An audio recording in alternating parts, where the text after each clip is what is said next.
Howdy, everybody. Good evening. Welcome to the Saturday special. We're back again. It is the weekend. Long weekend for some. Normal weekend for others. Back in Europa, Universalis 5. Who could have predicted 5 days for 5 iterations of Europa? What? How many of you predicted that there would be more than 2? Maybe 3? I'd imagine not many, and yet here we are. Still got work to do. I think what keeps bringing me back are the similarities to playing a game who I would remember because I've said it 100 times, but my brain doesn't work. Because all I can think is Europa Universalis. The Alien game. The Alien game. Terra Invicta. It actually reminds me of Terra Invicta. The slow start. I think the best aspect of Europa Universalis 5 is the pacing. I think the slow pacing is easily the best part of it. Instead of the breakneck pacing of some of the other grand strategy games. I think Terra Invicta had a similar sort of just like slow, arduous build-up, sort of patiently waiting for the action to arrive, and then when it finally does, you either win or you die. You win or you freaking die. So I think that's what keeps me coming back, to be honest. If I could compliment the game, there you go.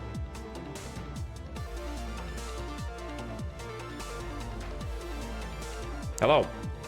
I just got back. Just got home. Had a haircut. Got some coffee. They didn't have, Starbucks is getting worse every year. They have canceled the only 2 coffees that I order and said that they do not stock them anymore. So I'm like, okay, just give me whatever you have, I guess. I'm not coming back.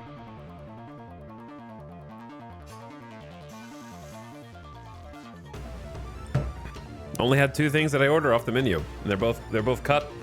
Too expensive, I guess, to stock basic ingredients.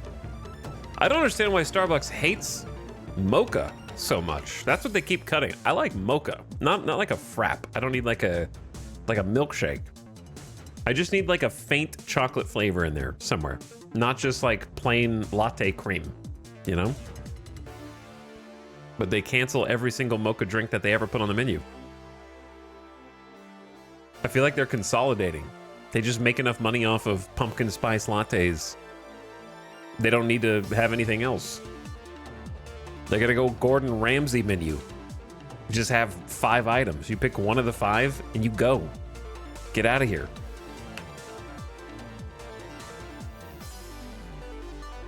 I think vanilla and caramel are the cash cows. Clearly, but like, mocha's not an unpopular flavor, right? Like we can all agree that chocolate is not an unpopular flavor. That's what's so bizarre to me. It's got to be in the top 3, at least. So that's what makes it so bizarre and strange to me. Like, imagine if you were gonna go get a milkshake at In-N-Out, and they were like, "We don't have chocolate anymore." It's like, excuse me? You don't. No, it just took chocolate milkshakes off the menu. Oh, okay. Why would you do such a thing?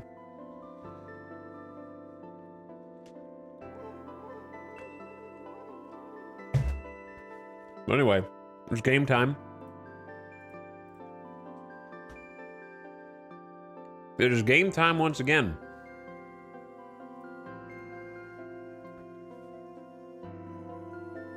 I have returned. You know it's serious when there's a weekend stream. and 5 days in a row. That's when you know it's real. I don't know how I got to this point. I think it's just because there's so much I don't understand still. There's so much that I need to learn still. That needs to be overcome. Speaking of, thank you, Visual Warlock, for overcoming 87 months of sub. Welcome back. Thanks for beginning a stream. Big time sub. And War of the Worlds for generously hooking up pure lizard milk. Thanks for yet another gifted. 919 gift subs in the channel is an insane number. So thanks for every single one of those.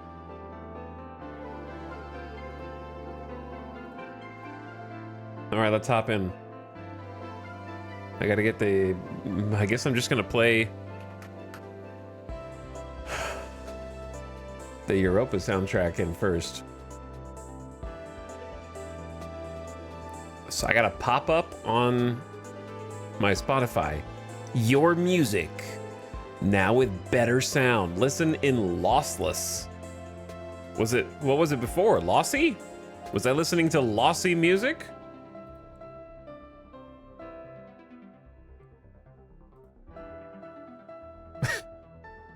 Change quality settings. Up to one? Wait. Lossless is up to 1 gig an hour. What? Of data? Doesn't that seem excessive? It goes the steps go from very high, which is the second highest, which is 320 kilobits per second, or 0.14 gigs an hour, to 1 gig an hour of music. I don't know. I don't know if we'll be able to tell the difference. It'll probably sound the same.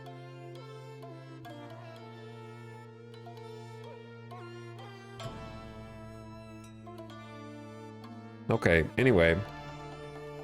I don't know if I want to do a gig an hour while I'm streaming. Cox is gonna send me a sternly worded letter in the mail.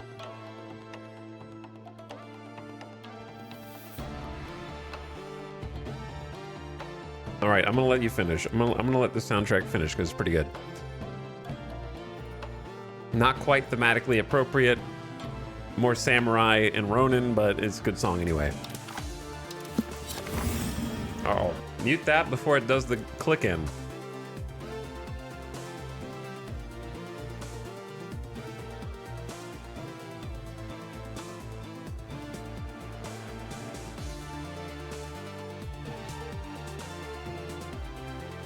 Lossless is uncompressed? Are you serious? Is that what that means? You guys are so freaking smart.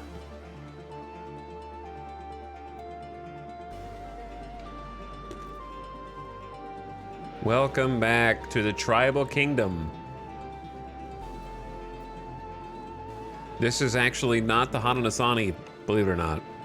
It is the Haudenosaunee. Haudenosaunee. I looked it up. But that's kind of hard to say, to be honest. Because when the American mind looks at it, it's Haudenosaunee.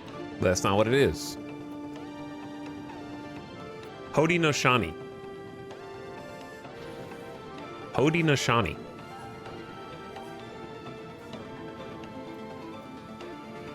You tell I had to drop one of my college classes this semester. Can you give me the pep talk I deserve?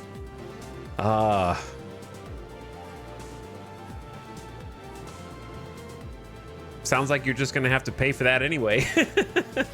Say, put it on my bill. I'll see you when the loans hit.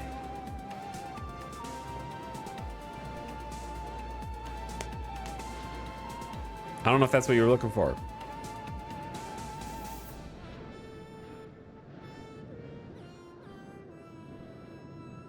Well, welcome one and all. Welcome back, everyone. How do you turn down the wind noise? I noticed that when the volume is up, it's just like whooshing wind. No matter what elevation you're at, Normally... Hold on, hold on.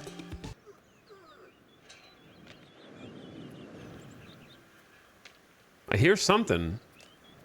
Do you guys hear that?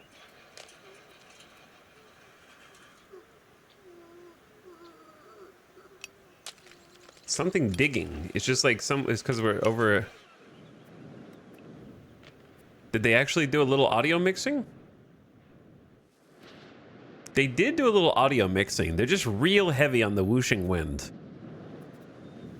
They did do the thing that I like where you zoom in and you get a little bit more ambient audio of the things that you're near, but they need even more of it. Just like a little pickaxe in the dirt isn't enough. And there shouldn't be crazy whooshing wind no matter the elevation of your zoom. Like that should be like, this is like, and then like down here it should be more peaceful. It should be more zen. Honestly, for all the things I talk smack about playing as Japan in Crusader Kings 3, the vibe of being on the map zoomed in to your like Japan provinces and counties and the music that they had for that and the like sound mixing of it was actual zen. It was pure. I really liked that. So they did a good job with that in the CK3. I would just open up the game to get ready for stream and then zoom in and it would play like the custom background track for the area. I think that is actually one thing I've noticed. We've listened to the full soundtrack of Europa 5 probably 3 times through now. And I think it's good. It's got some really good songs. There's a couple songs on there that really get wedged into my brain. Especially this one. This is the one, it's been stuck in my brain the entire, I don't know the name of it actually. Damn, what's the name? What's the name of that song from, you wouldn't know. You wouldn't know. It's, I picked it first try. I was the first one I clicked on. This one gets needled into my brain. It's Falalalan. Falalalan. Falalalan. Falalalan. That's the actual name of it.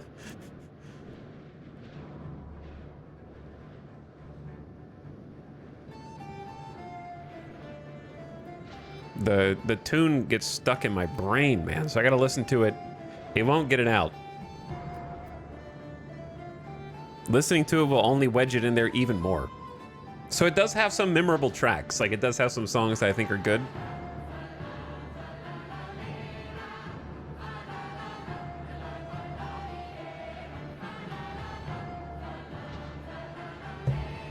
Time to build the longest nation, the nation of long houses, the Long Nation. What's up, Neroxen? Thanks for the sub. Appreciate the 56 months.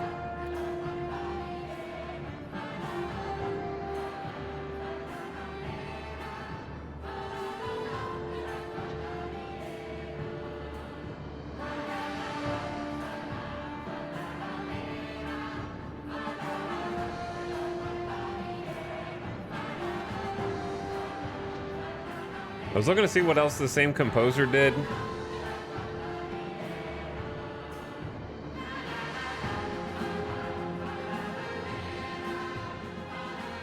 They did some, like a few songs on the Victoria, like 2 songs on Vicky 3, 3 songs for Battle of the Bosporus.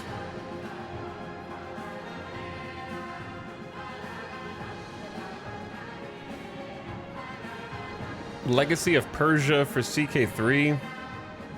Fate of Iberia. My 2 favorite DLCs, and like 3 songs on Imperator, Heir of Alexander, and then that's all that's on Spotify. There could be more in their discography. However, even there's always a but. I'm sorry, but the but is, even though I like the Europa Universalis 5 soundtrack generically, I just think like, oh, this is good music. many of the songs like that one are too specific. You know what I'm saying? Like, if I'm playing CK3 and I'm in Japan, there's a few tracks on there that just blend so effortlessly into the ambiance. Like the game mixing of the sound design of the like wind and the waves lapping and the things that are going on blend effortlessly with the music that's in the background and then the visual presentation of the game in a way that it never gets old.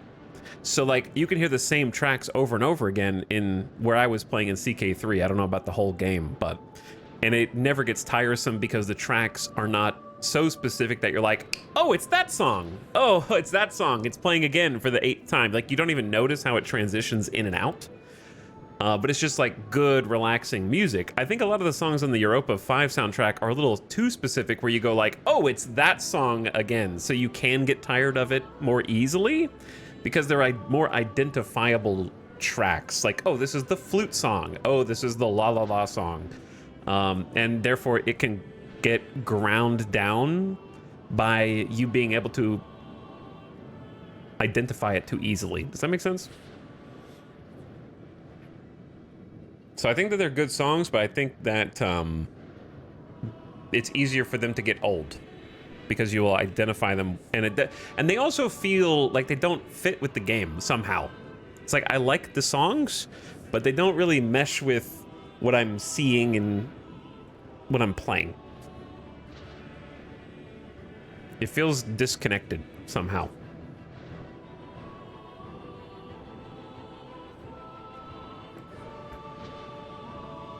But anyway, just some random thoughts. Yeah, I wish there was a music player also. I wish there was a music player for sure.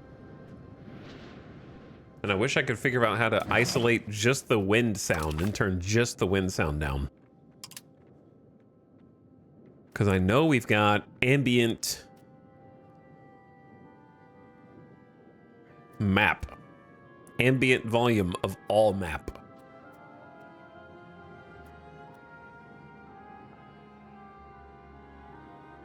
And I think ambient map objects need to be even louder. Ambient illustrations, panels and illustrations. Those can come down. I do like that they let you choose these independently. Let's try that.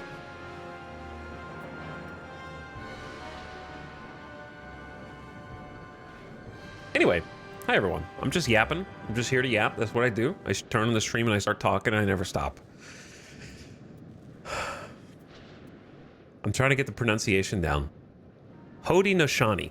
Haudenosaunee. All right, welcome back to the Haudenosaunee tribe. We're a kingdom now. We have consolidated all 5 of the tribes into one grand illustration of a purple pinkish flag with a white chain going across, and I'm not sure what that shape is. It almost looks like an arrowhead, but it may not be. Kind of in the center.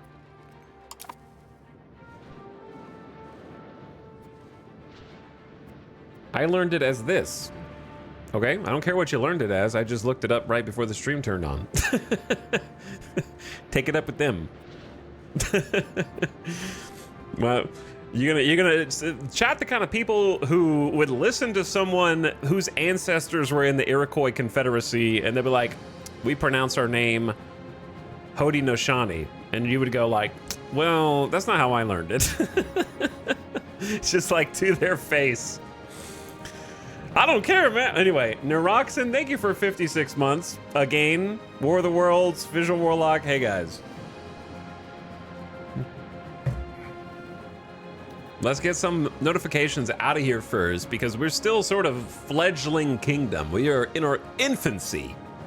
Absolutely at the beginning, still in the crib. And I ended yesterday. Every time we stream too late into the evening, something happens that breaks my brain, and then I have a fit. And yesterday, the fit was directed at some mechanics that we will go over again. Now that I've learned them, I can internalize them, and I can just accept them, and I can deal with them. You know, now that I understand. But The infuriating part was not necessarily what the mechanics are, even though I still think that it's silly, but rather how you come to the conclusion that they are the way they are, because you sort of have to... I described it yesterday as working IT. It's like someone's computer was broken and I had to just test every single part to see which was the responsible party. If it was the power supply, was it a stick of RAM? It's just like, why isn't this doing what you think it should do? And you have to pull on every single cord until something finally gives way. So the troubleshooting process of like 45 plus minutes or however long it took us to get to the bottom of it was the part that pissed me off. But so now I know, and I'll explain it when the time comes. But yeah, we're still figuring out how to get infrastructure set up. I made some goofs yesterday as well. The biggest goofs are our money is very precious. We're lucky to even be making as much as we are. Almost 4 gold a month right now. Well, it's not really gold. We don't have any gold, but you know, I don't like saying ducat. I think ducat is a stupid word. I would much rather say ducat or not at all. I wasted a bunch of money on some wine. That's what it comes down to. I looked at the ability for us to make wine and I thought, there's 125,000 people inside of this new nation. Of course, imagine 125,000 people and they've never tasted alcohol before. There's no beer, there's no wine, there's nothing else being brewed, and you introduce that to them, there will be riots in the street until everybody can get some. You know what I'm saying? But not these people. They don't care. I thought they would. So let's take a look actually at what's going on. I just imagined, hey, if you can build wine, there's got to be demand for it, because what else is it going to be for? It's for drinking. Someone's got to drink it. Therefore, people should be the source of that demand. Where's wine? So right now in our market, we have 0.15 excess. So I made 2 wineries like straight out the gate. Part of that was just to try and solve the puzzle of how does market access work. But I kind of wasted money because we have a bunch of wine and not much demand. It's just, oh, you can't see. It's like 0.02 for the laborers, 0.01 for the burgers. So we don't have enough people yet. We don't have enough people to drink it all. So we have a large market balance. Yeah, we were told that the tribes people were going to drink all the wine. But we don't know, and the game doesn't know, where these tribes people are. So there's a bit of a mystery because we don't have any tribes people inside of our borders. I mean, we're a tribe, but when I say tribes people, I mean the actual class. We have they have kind of climbed up to peasants now. So all of our former tribes people are technically peasants. And then we also have some soldiers, some laborers, some burghers, which are the city folk, and the nobles. So we don't technically have tribes people by class definition inside of our borders anymore. So we're not sure who the tribes people that have the demand are, because we don't, like, I suppose it's possible that it's, I'm gonna have to assume that because the market covers this whole area, that it's including the actual tribes people who are population tribes, pop-based countries. I have to assume that it's them because they're under the umbrella of the market. But if that is the case, then why are they not represented on the goods demand when you look at the wine? That's what is confusing, right? If we go and look at who's drinking it, where are they on demand? Because they're not here. So I'm starting to wonder if there is a bug, but I can't be sure. A lot of factors in the game are, is it a bug or is it a really obscure mechanic that you can't figure out? That also has no documentation. And you never know sometimes until you continue to do some scientific studies. Because when we were originally building them, the suggested profit was because of tribespeople demand. And once we built it, it seems that that demand dries up, which is very weird.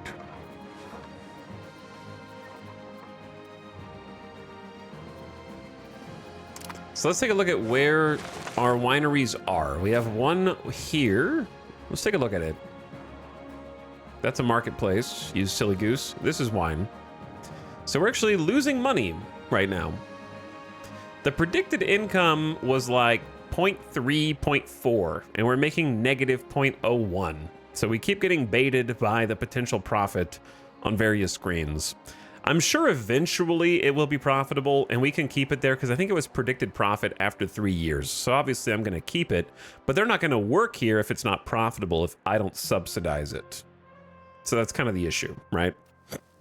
So I'm just going to turn this one off. So we may have wasted close to 100 gold on wineries that nobody wants to work at. What do we got here? Fruit plus wood plus tools equals wine. That's totally fine, but we're just going to turn this one off because it's not making any money. So that one's disabled. We'll see what happens.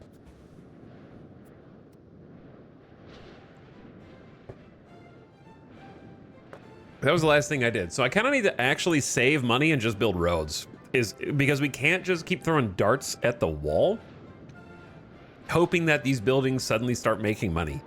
If we can get control, we already have tax bases that we could get more money out of than we currently are. And that could just be unlocked by simply building some gravel roads to and from the market, between the market and the towns. So we have 2 towns at the moment. We went from no towns to 2 towns yesterday.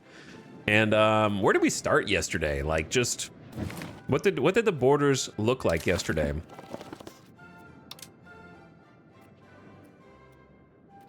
So another little UI complaint that I'd like to see change that should be easy to change in the future is saves should not just display your in-game year, but also when you last played it. I think this is the only save list I've ever seen in a game, actually, that doesn't show the real-life date that it was saved. It's just the in-game date only. So I'm not sure which save is from yesterday and which one is from the day before and which one is from the day before that. We should have... because we have Haudenosaunee. This is Big City Boys. What? I titled my saves also, and it doesn't know the title of the save. I've been making custom save names so that I could go back and look, because I remember we made it Big with 3 E's to show that I had 3 tribes, and there is no Big with 3 E's on here. So if you make a title for a save, it doesn't save the title.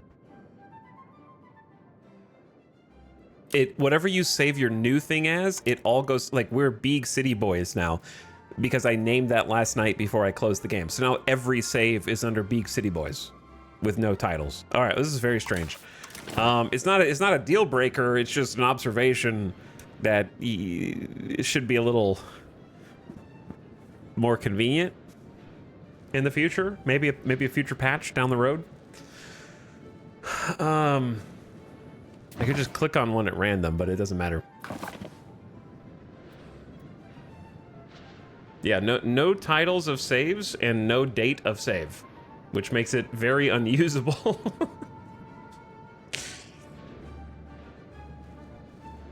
Never mind. We're just going to stay put here. Long story short, there were 5 tribes. Now there's 1. It's just kind of fun sometimes to go back and look and see how... That's why I like making different saves, so I can go back and look and see, ooh, look at how much we've grown. Look how the borders have grown. But the main thing is we annexed these dudes after they went bankrupt. That was crazy. We were ready to merge tribes with them with our special decision, but we couldn't because they declared bankruptcy and got a debuff for 5 years that for some reason prevented us from merging tribes with them. So we had to wait until the bankruptcy debuff was over. I started diplomatically supporting them economically and sending them money each month. We even had a pop-up event when they originally went bankrupt as to whether we wanted to support them. I think there was something about giving them a ladder to climb out of debt or ignoring them. I actually gave them money during that event and they still went bankrupt. So after waiting for them to come back into the positive and sending them money each month, we were finally able to merge with them, and the original market town, now named Flopalapatopa, is the unfortunate market name of everything under our market umbrella. But we have control of the town now, and we need to reorganize this town to try and make money, because their tax base is 1. That's embarrassing for an entire town. We also received the ability via, I was kind of not sure on whether Parliament was going to prove useful, and it turns out I got to eat my words, because even though I still don't like some of the systems mechanically of Parliament, the Parliament that we were able to go and do late last night allowed us to create another town, which is normally like 300 gold, which is no small feat for us at this stage. And with the support of Parliament, we were able to pull the kingdom together and forge our own town over here in the west. So Laterus Mundus has its own town. All these places are named by chat, if you were curious. I believe we named all of them. So there are some interesting names scattered around. But we've got a second town now that is in need of some roads. And it almost looks like there are roads between these two. Perhaps the burgers built them? Let's take a look at a road. Hey, they did. Someone built road here. I don't know who. There's a gravel road to our zoo. That's actually huge. Not sure if these were here before, if the burgers did it, but there's a road here too. That could make things much cheaper. Could make things much cheaper for us. Let me see. It's almost connected up to the capital. But that says 238, so I'm not really sure where there are. Can you build more than one road in each location? Or is like one road symbolic of building many roads throughout a location? How do you see how many roads a place has?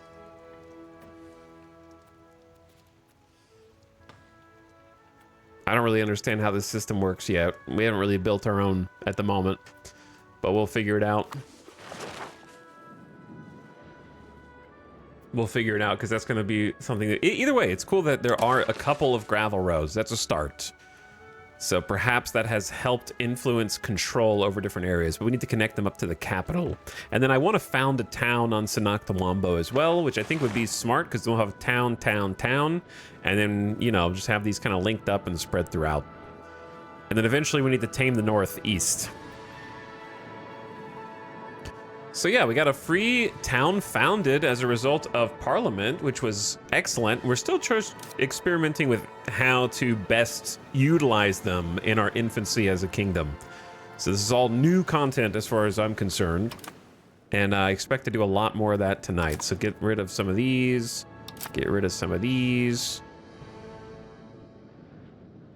Laws, don't need. Diplo actions, I don't know what diplomatic actions I can do now. We have no contact with anyone except for the tribes, and I don't know if there's anything. Does anyone know if there are interesting diplomatic options you can do with population countries, such as the tribes that surround us, or is it just colonize?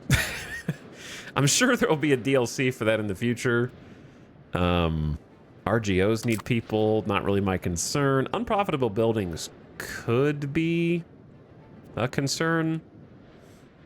We're never going to have livestock, I'm afraid. Buildings are missing inputs. We're not going to have those either. That's not in my control. Build favor and ask them to let their pop immigrate. Maybe. Let's see. Is that a... Well, that would be actually something we could do. Good call. However, if we want to settle there in the future, it should be from somewhere we're not going to immediately settle, like maybe like here. And then we could curry favors with them. and then use those favors to invite settlers. I didn't even know you could invite settlers from population countries, so that is kind of interesting. We will gain 0.5 favors each month. I have not had the AI cash in on favors yet for me, which feels kind of strange, but maybe they just didn't want to do anything. We had, like, another group had a bunch of favors. We also haven't figured out how to see how many favors they have on me yet. I just know they did. But the AI has not yet cashed in on the favors, because favors are mutual. When we curry favors, they get favors and we get favors. And you get to kind of choose how to use them. But since we can't build up that many, there's only a handful of things we can do. I think we could build up like 12 before. So we gave a bunch of favors to our tribe neighbors and then just sort of annexed them. They never got to cash in. Let's go these guys, and then let's go, I'm gonna say over here. Curry favors as well. Seems smart, seems smart. And we got 87 Gs. So I think I just want to build roads. Instead of trying to, I think I just want to go roads. How much is this? 117 gold?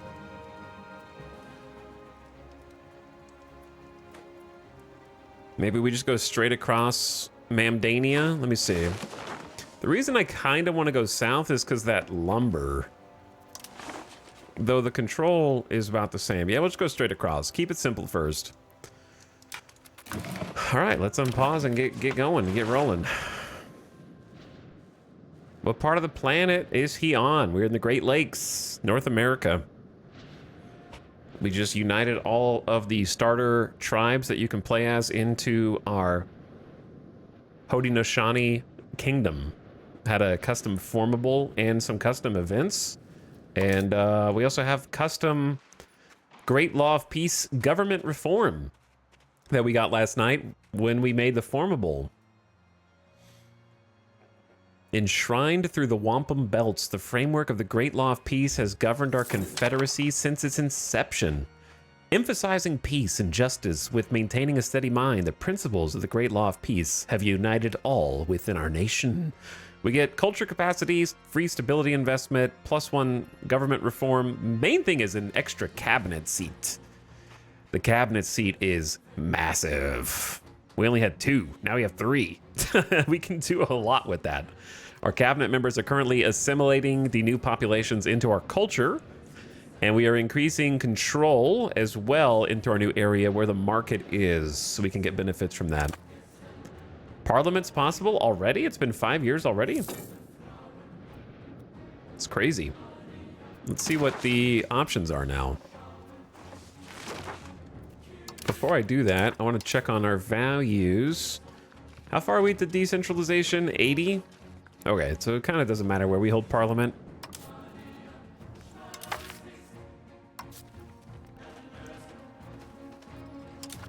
See what we can do in the capital. Census stability, we have a 64 stability. Develop the interior. Some development for the market. Expand the gravel roads, right? I think we want 6 months of cheaper expand gravel, maybe? Expand the officer list. It's a new character who shows up. Market regulations. We get 10 years of trade advantage. We don't have any trade partners. Clergy. Sponsor the noble arts. What? If the debate passes, an architect, composer, or writer will appear. Can we even commission art? Is that a thing we can do right now? Or do you not need an advance to be able to do that?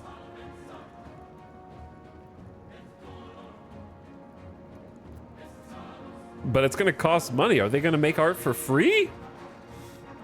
I doubt it, right? We're gonna have to pay them. Also, I've been convinced that art does nothing in the game. I was watching Shen earlier, and there was a discussion that art is supposed to give prestige, but it seems like it's bugged or undertuned because people in chat were saying they had like dozens upon dozens of the highest quality art that was possible to get, and we're only able to accrue like 0.08 prestige a month, no matter what they did.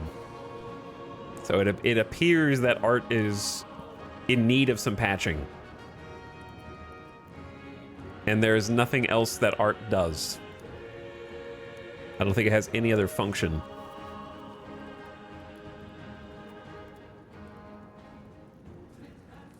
We will directly increase your cultural influence of the primary culture. It can be destroyed. So having art in our country benefits our prestige and cultural tradition. So let's see. If I go to my own cultural tradition, do we get anything from art? Because we have art.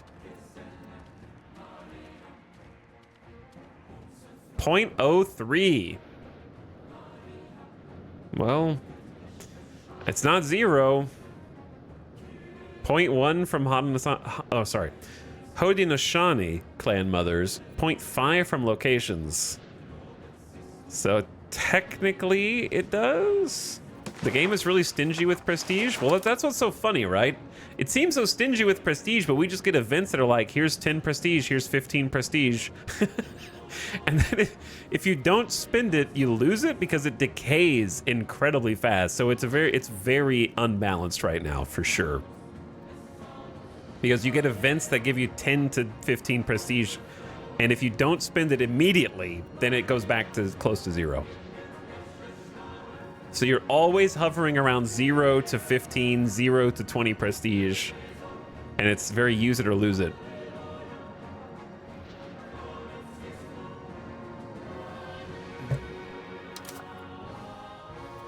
Kind of seems like a system that needs some more time in the oven. Support the state and give us some crown power while it's being debated and make our leader stronger. At this point, it's either gravel network money savings or make our leader better. But she's kind of old now, so I'm going to say let's just do gravel or development.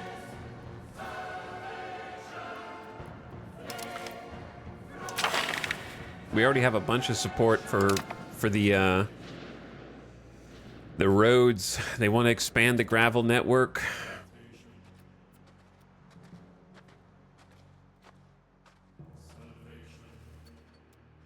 So I need to build something in this period of time. Let's see. I need to build at least one road. If I go to Mamdania, that will now cost 94, which I have. Constructing a gravel road while the following effect: capital distance cost of 20 instead of 40. Movement cost is less, I'm assuming for armies. Market access cost is less. Proximity cost minus 20. This will minimize the proximity cost and help increase control. Sounds good to me. Now here's a question: if you build a road from here to here, I can later queue up a road from Mamdania up to Hethelfried, right? And it'll continue the road, I'm assuming. Or do you have to build one contiguous road under one single click? I would hope not. What is that? That's just a province capital. Okay, that's not a town. Town is a square. Gotcha. We might need a teensy bit. I like that we're 49.4%. We just need like one good event. The bellicose movement. Get antagonism, change society toward belligerent, clergy are upset. Or tax exempt the clergy. Oh no, we don't want either of those. Can I get one event?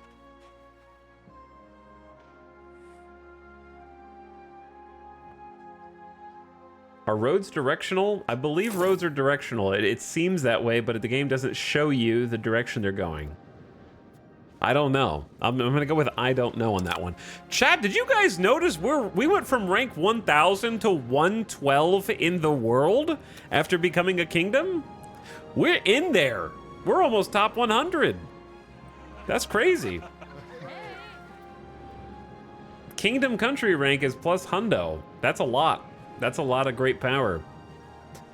Gift to the state. The nobility and the burghers have decided to reward our good governance by making generous donations to the treasury, some out of patriotism, others in exchange for titles and positions. 21 gold or 10 prestige.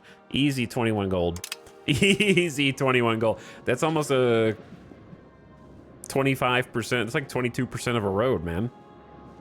When's this road gonna be done? 428 days.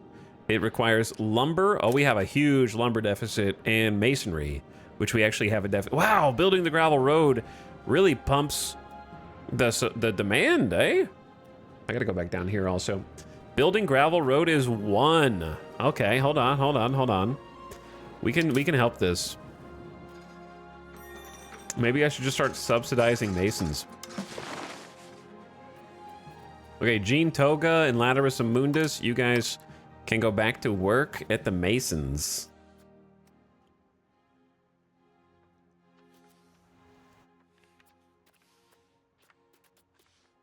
I get very confused by this screen and the decision that the developers made for it.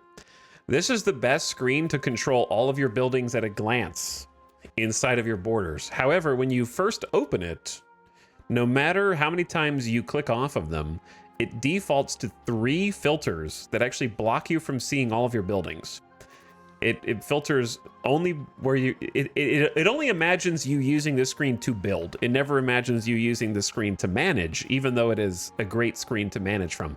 So every time you open it, you have to click off available peasants, click off under building limit, and click off available levels. And then you can see all of your structures of that type that you've built.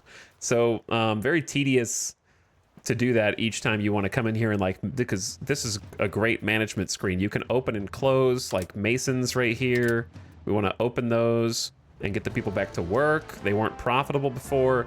You can use this screen to upgrade or see where you might want to upgrade in the future. Like, we can't afford this, I don't want to upgrade it anyways.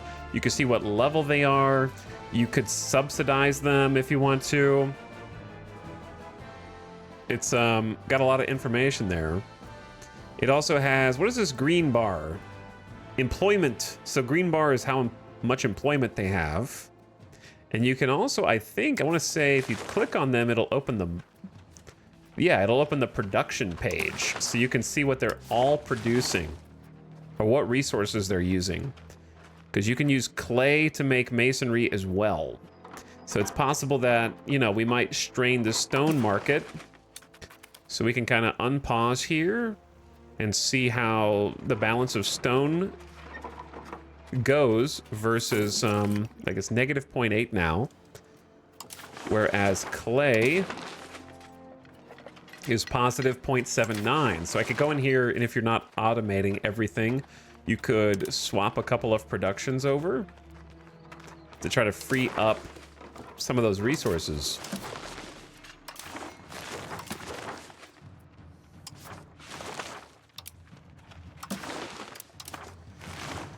Federation Builders, advanced research. We have researched Federation Builders with the following benefits. Well, it's kind of a fitting time. Parliament's convened right now, 107 days left. I could really use an event. So agenda impact for all of them is plus 5%. These are their agendas down here to help get support for different things. I just thought it would be nice if we clicked these often if they were more powerful. We should band together with kindred people to form a federation, which puts mutual trust and development as the highest priority. All right, we need to maybe check our research.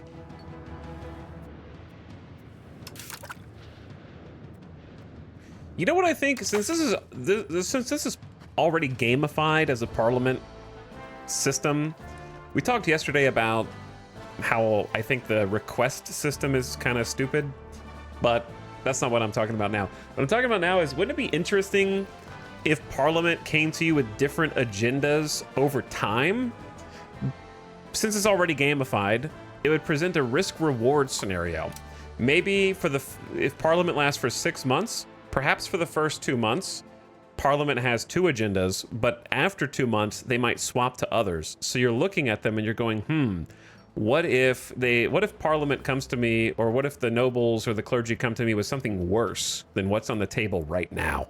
And so it might encourage you, like what I'm doing is waiting until there's 2 days left in Parliament, And then if no event pops up that gives me support, then I'll click on one of these if I have to pass my 50% threshold. But it would be interesting if there was like different agendas over time. So you might look at one and be like, that's kind of so-so, but if I wait, I might get a better one. Or if I wait, maybe I should have picked this one because now what they're coming to me, they gave me a good deal early, but now they're giving me a bad deal later. So it would give kind of more of a risk reward instead of this optimal play of waiting until the very, very last second to click on one of these. I don't know if that makes sense. Just an idea. I'm just gonna sit here and chill and maybe somebody will support me. So I don't have to click either.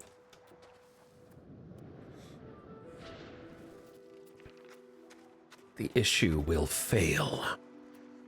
How goes road construction now? So now we've actually got a surplus of masonry.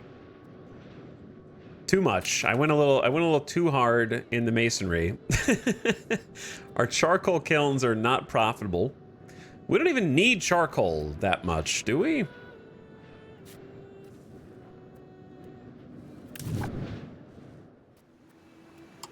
I personally like managing the buildings individually, though I understand that it is not going to scale well over time.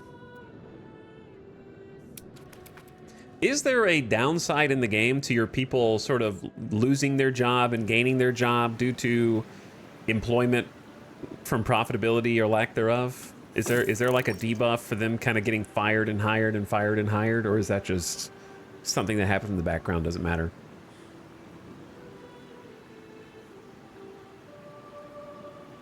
Cheap construction goods reduce the cost of building things. They do, you're right. The problem is that you have to pay for everything up front. So it's optimal to flood the market with resources if possible, then try to build something. I think a better system would be if building a road had a monthly cost instead of me fronting them almost 100 gold.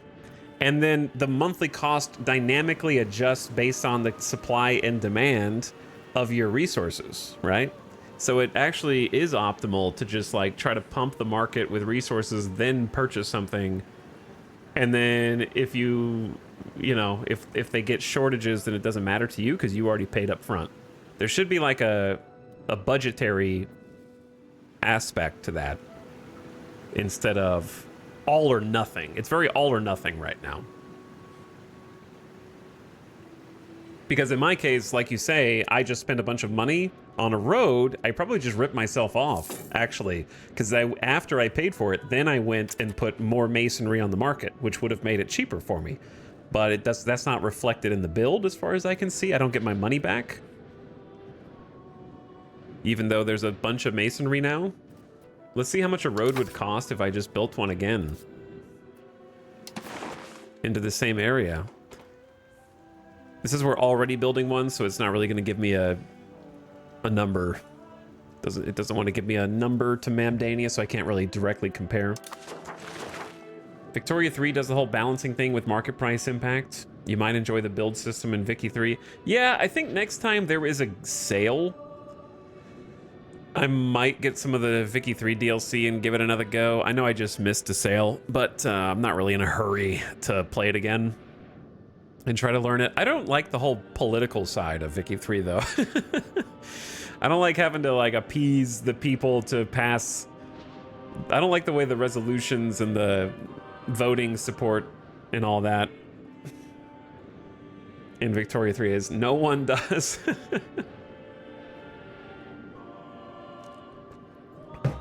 But I think what I just suggested doesn't sound that difficult to put into Europa 5.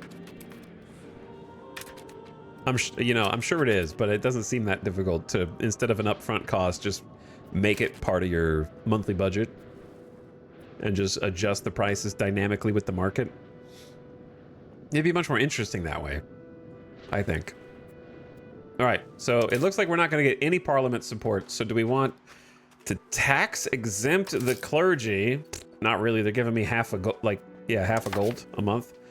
or bellicose movement. Bellicose movement doesn't seem too bad. It's like 2 antagonism, which I think will fade away. I don't even know where to see our antagonism. We changed toward belligerent, currently 65 to conciliatory. I think it will push back to 65, so that shouldn't be a problem. So let's just take that one. And yeah, it means nothing to us right now. That's what they need to make the parliament agendas actually.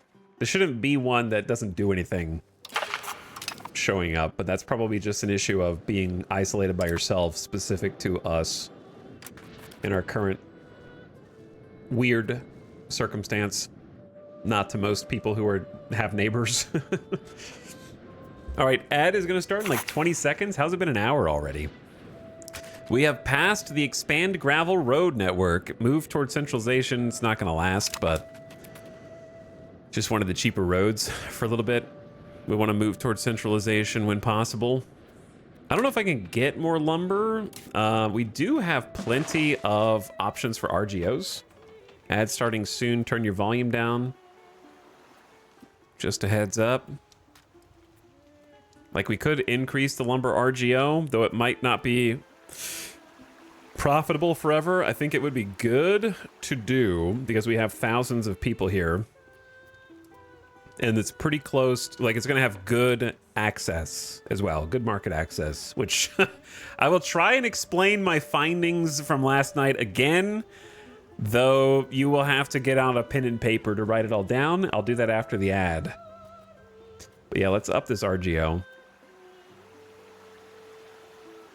so that all of our roads are cheaper. Get that going up too. Hi, Chad. Anyone else surprised Etal's enjoying this so much after 4 streams? It's a weird beast. It is a weird beast.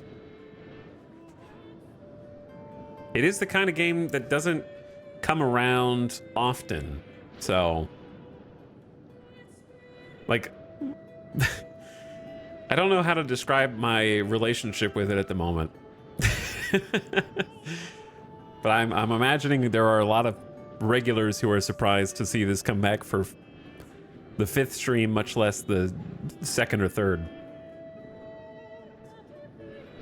My relationship with it right now is I'm having fun in a masochistic sort of way, but I wouldn't recommend anyone else buy it. Like, I couldn't in good conscience recommend somebody else buy EU5. I bought it today. Oh no. I wouldn't go so far as to say people shouldn't buy it, but I wouldn't actively recommend it either. So it's weird. It's like, I don't know. I can't even think of a metaphor for what it's like.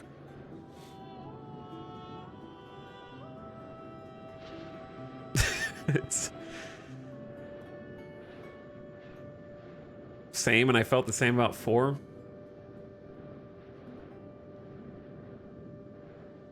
Like, I wouldn't even describe it as a guilty pleasure. For me, a guilty pleasure game was like Marvel Snap, where I actively felt guilty while I was playing it, but I loved it and I was addicted to it.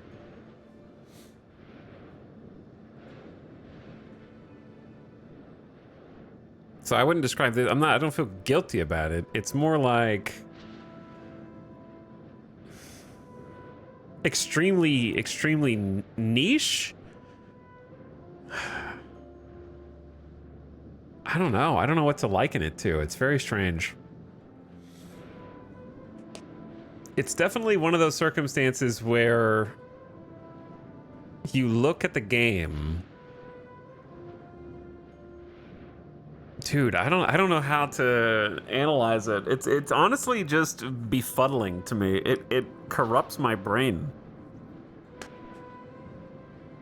Because I go to sleep and I'm like, I need to figure this out. I need to figure it. It kind of is like finding an ancient stone tablet and trying to decipher it.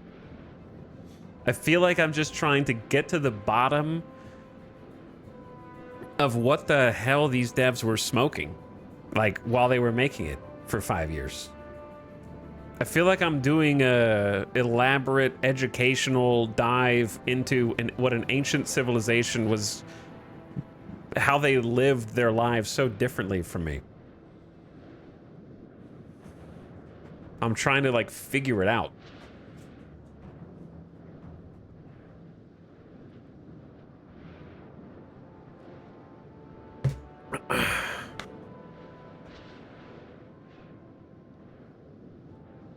Anyway, welcome back from the ad.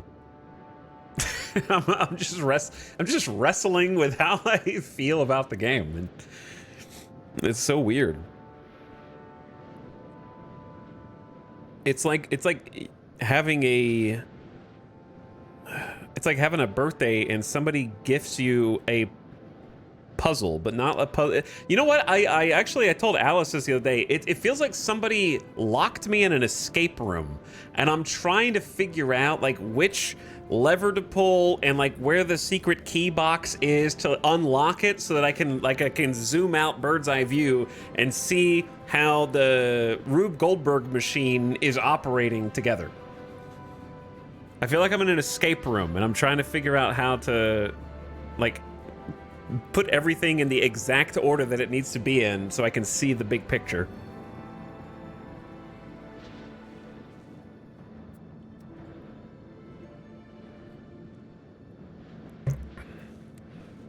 And how did this Frankenstein game even come to be?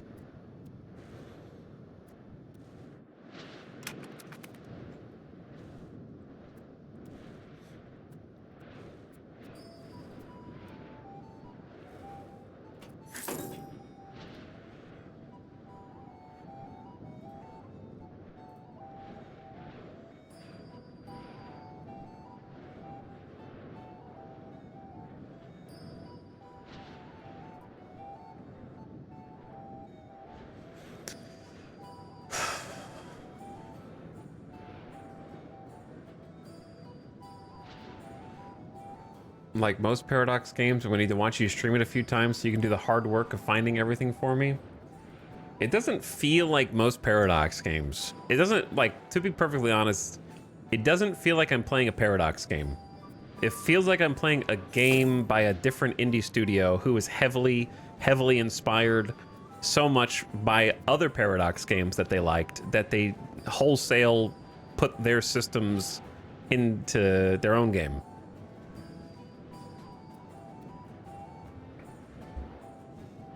Like you ripped yourself off, kind of, in a weird way.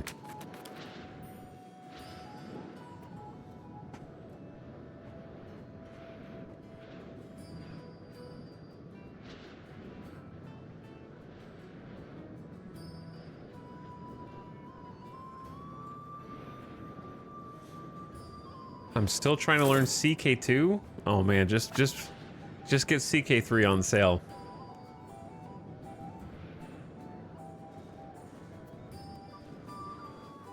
Save yourself the headache. It's too late. It is, yeah. CK3's on Game Pass last I played. Yeah, it is on Game Pass. Anyway, I was gonna explain what I learned last night. I'm gonna explain this a few times because it actually would benefit people. Painstakingly learned how market access works. So get out your pen and paper, because here's what we discovered. After much empirical evidence was gathered. So, our market center is here. Okay, let's open up the market view. I don't remember which button. It's this one. Okay, here's our market. This is the market center. So the market is here physically, but it covers all of this region, right? The further you get away from the market center, the lower market access you have, indicated by the fact that it's brighter green close to the market center, darker green far away from the market center. That's easy enough. Makes sense. Now, what does it do? What does higher or lower market access do? This is where it gets arbitrarily complicated. If we take two identical resources and compare them from high market access, which would be 100% on top of where the market is, to low market access, far away from where the market is, we see how the onion peels. So let's go into Haudenosaunee, our furthest town from the market center. And let's take a look at some of the resources that are there, starting with RGOs. So RGOs, resource gathering operations. Here we make legumes. Okay, so the peasants go out, they get legumes, and they send those legumes to the market, right? How do they do that? That is via market access. So the legumes here are coming out at a consistent amount. No matter how far away your RGO is from your market center, the same number of resources, in this case legumes, will be produced, and all of them, 100%, will reach the market center, even if it is on the edge of its market. All of RGO's products go to the market, no matter what. However, the further away from the market center they are, the lower your profits. So if you're getting a bunch of food really far away from your market center, the people will get all that food and they won't starve to death. However, your money goes down. Money number goes way down. So increasing market access increases money number. And here's how I can show you that. So here's the legumes far away. They are making 0.17 profit per level, but they are outputting 1.4 legumes. That's the number of legumes. So let's go look at legumes that are on top with 100% market access on top of the market center. Same resource, also outputting 1.4. Same quantity, but much more profit per level because they have higher market access. So you can follow that along. Okay, that kind of makes sense. It's just like you lose profit because of transportation, right? Kind of makes sense. Transport costs money. All right, you're with me so far. Now let's look at buildings, not RGOs, which are the raw materials that are on top of every single tile, right? Each tile gets kind of a different resource for its RGO. Now let's look at buildings. So here we have a winery in Haudenosaunee, very far away from the market center. And we can see market access somewhere. Where's the percentage market access that we have?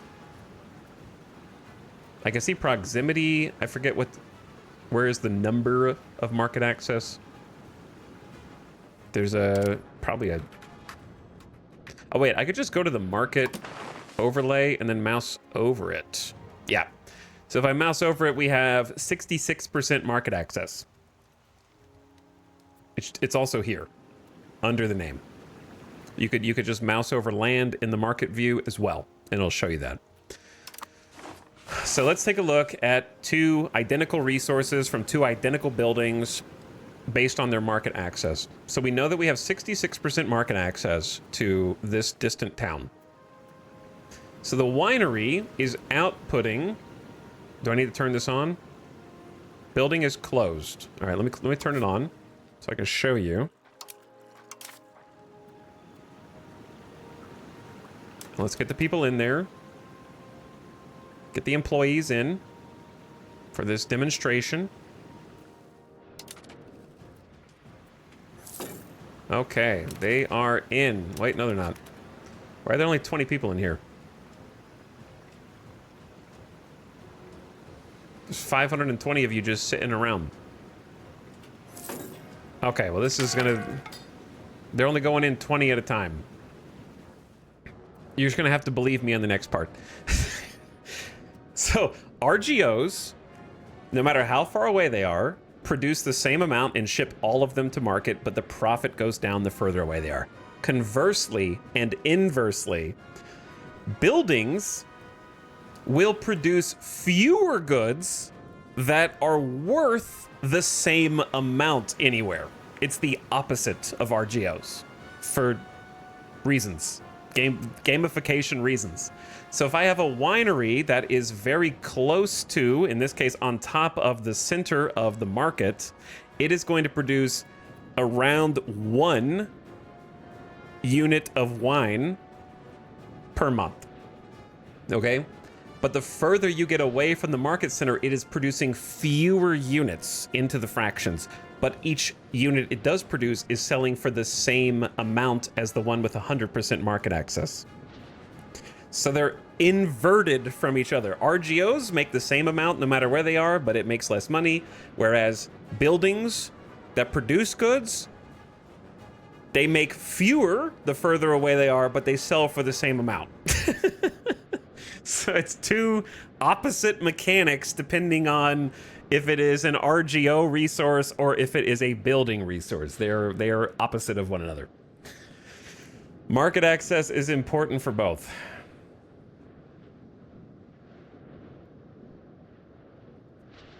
But for different reasons.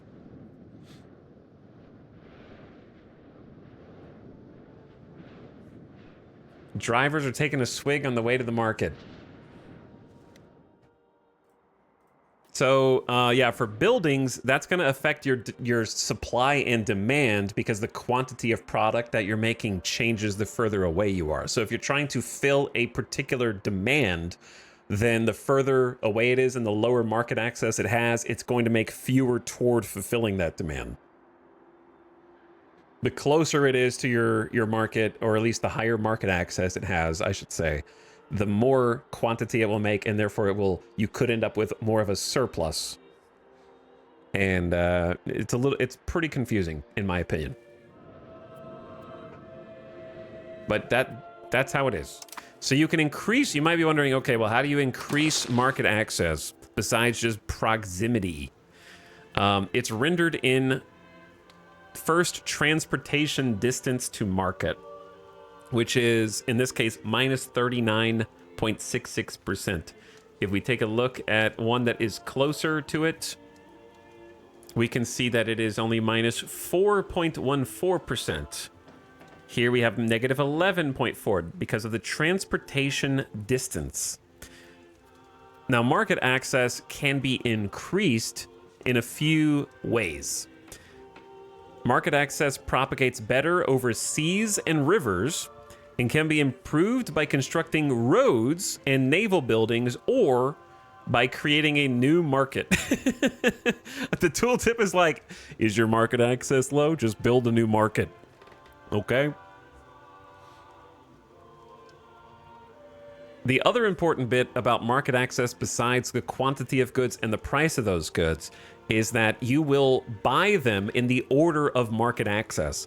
So if you have 100 food, but your provinces need 150 food, it will be distributed to the provinces who have better market access first. So that determines the priority that they receive their goods.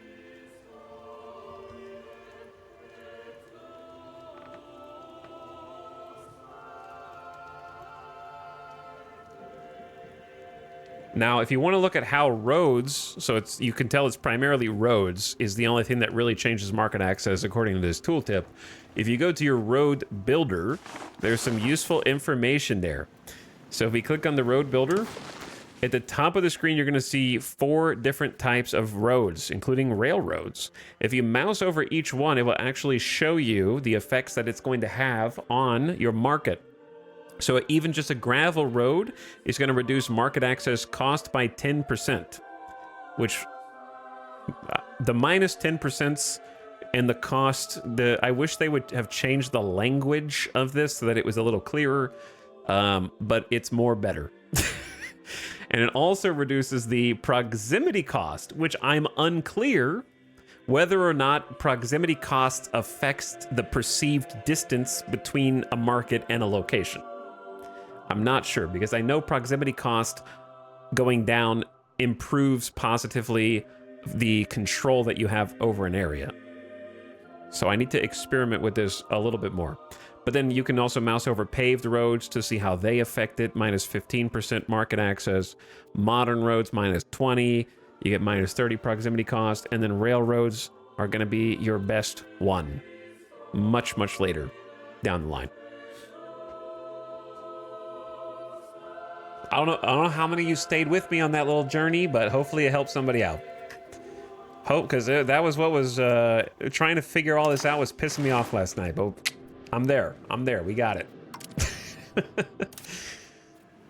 We got there in the end.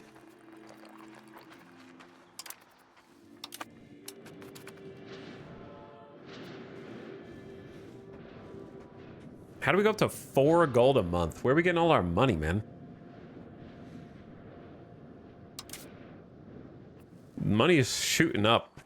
And I don't know who's responsible for giving it all to us.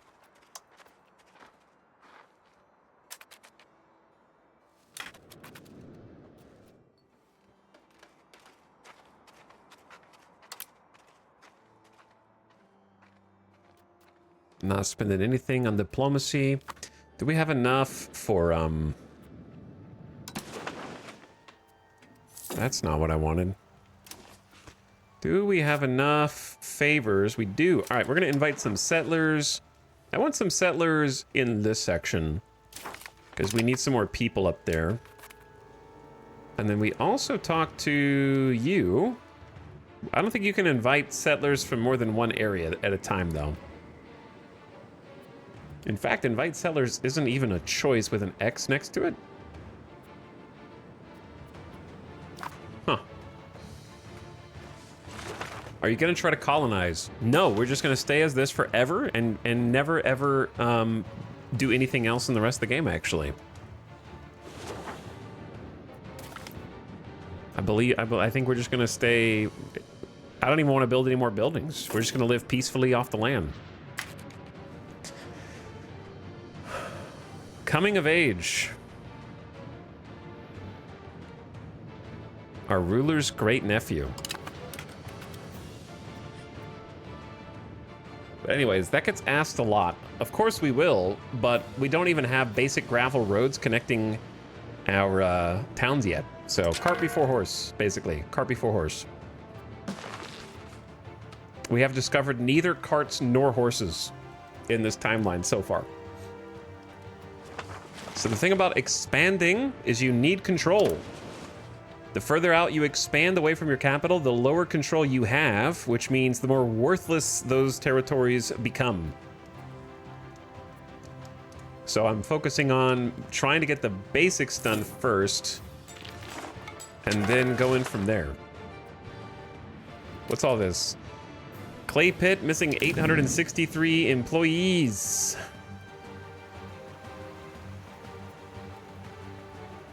Well, perhaps we don't need clay. It seems like we have a surplus. I mean, like a equal supply and demand.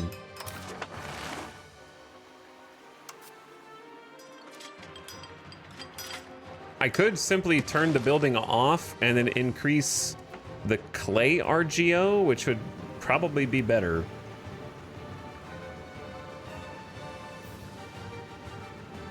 Dramatic music.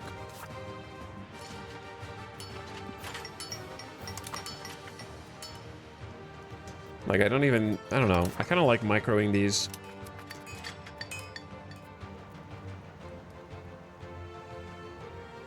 Some of our RGOs lack employees. That's kind of fine. They have room to grow. Hello. In these times of rapid change, our traditional ways have led to a revival of the agrarian community. I did say we were going to live off the land, didn't I? While perhaps not as productive as bustling urban centers, they provide a level of sustainability and societal cohesion that cannot be otherwise gained without a great deal of time and effort. Perhaps we should encourage this. If we do, we get 7 stability and increased rural attraction for 2 years. Migration attraction, I think, is good, but I'm not sure. I'm not sure if migration attraction does anything for population countries, because there's no actual countries next to us. But it might make some of the people in our towns and cities. I don't know. Actually, I'm not sure. Yeah, it might make them, if there's too many people in the cities, go out to our fringes. Move toward traditional. Move toward communalism. That's fine. Or get increased urban attraction. So basically the towns or the rural. I think our towns have a lot of people. Too many. Let me see. 7,000. Yeah, it's 5,000. There's already a lot of people there. Let's go for rural attraction. Encourage it. I feel like the text is AI written. I don't feel like the text is AI written. So I don't agree. There's also been some typos and some other things. I think that most of the events are written well, but I would like to see less repetition of events. And by less, I mean they should be on like at least a 5 to 10 year cooldown. In many cases, like we had one where we got reading literacy rates twice, and so it stacked. We went from 0.01 literacy per month to 0.21 in less than 2 years. Just because the same event popped within 2 years, and it was OP, and that really like springboarded our literacy rates.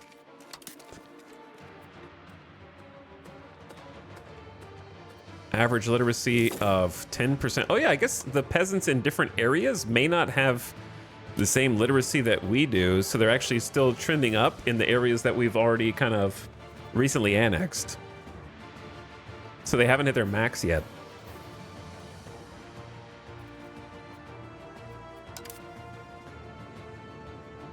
Which is interesting. Research rate is kind of low because we're taxing the clergy more. What are you guys doing? Also, did the road build? I think it did. Why are you building a clay pit? Hey, look. There's a little road from our town. Look at it.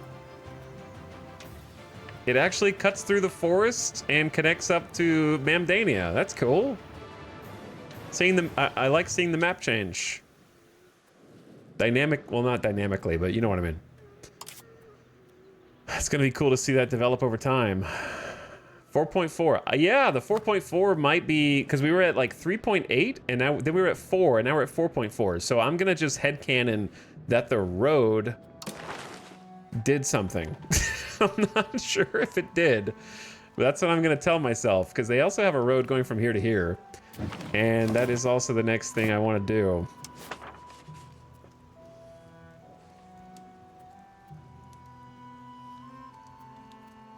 There is already a road here. Okay, so we don't need to rebuild that one. We just need to build from here to here. That's going to cost 121 Gs. 121. And then we'll have a simple connection up to the market.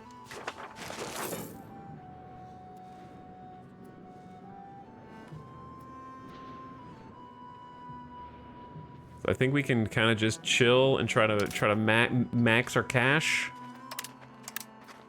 Get some more from the nobility. We are maxed on clergy. I don't like going to exactly 50% on their happiness, because sometimes we piss them off, and I like them to have a small buffer. 3 to 5%. Does the blue arrow on the road menu show the actual roads built? No, it's just a sort by travel time. This will minimize the travel time of the new road path for our mighty armies. This will minimize the cost of the new road and keep our coffers full. It's attempting to sort, but I kind of just ignore everything the game suggests, and I'm just doing my own thing at the moment. I can't believe we're at 127,000 pop. That's what's crazy.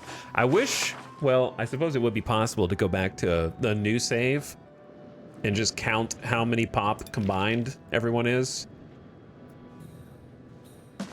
Like when the tribes first spawn in, what is their total tribal population here versus what we're at now?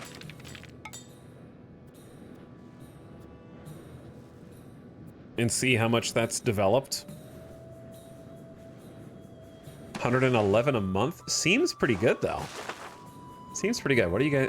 Oh, we're still just increasing control. I think increasing control around the market is the best thing we can do. And then assimilation-wise... We're still converting people to Onondaga. 71% is pretty high.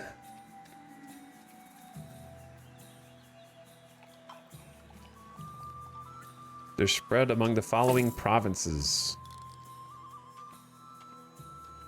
Okay, we could probably take one of our cabinet members off of increasing control in the, or not control, assimilating in the north. Because demography-wise, we don't really have a majority yet. Well, in some places we do.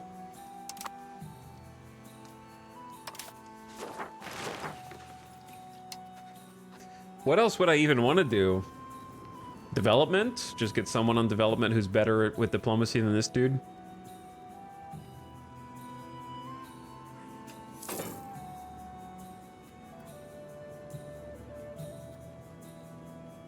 Not settling the frontier, I'll tell you that.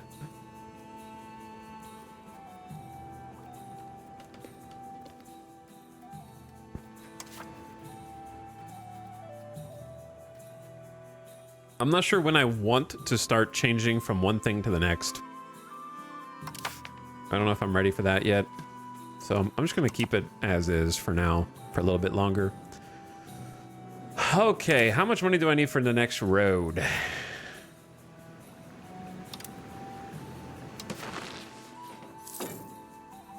$117, $118. $118, and we're kinda chilling. Let me see economically. What's making us the most money?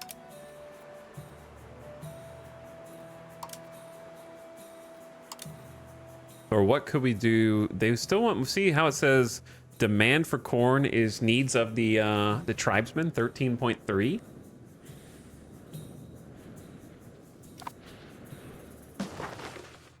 But I feel like once I build that maize up, they're gonna, it's gonna dry, the demand's gonna dry up. We'll see. Ebeleep? Wait, no. It was in Hethelfried. We got the lumber tier 2. Profit per level is 1.19. That's probably what made the money go up. I bet the tax base just went up since we gave 1,000 more people some lumber jobs. We do have a market surplus of lumber, so I'm going to leave it kind of as is for now.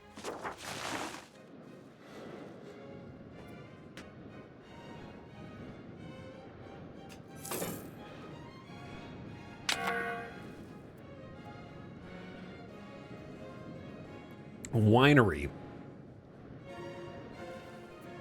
Winery is losing money. Nobody wants wine. Why is that, dude? Drink. Everybody drink. Some people are buying it. It's just, it's making 0.01. 0.01.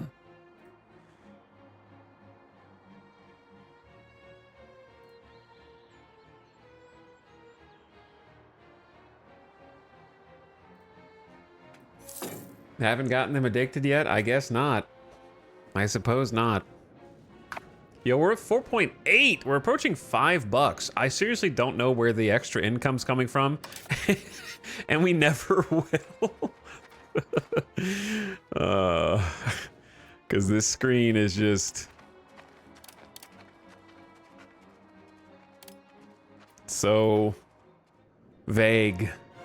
I'm aware that we're taxing people. Like, I know we're taxing people, but where are they getting their income from? Yeah, that's what I want to know. I want to know where the most profitable buildings for the people that I'm taxing. I want to see where the rabbit hole goes.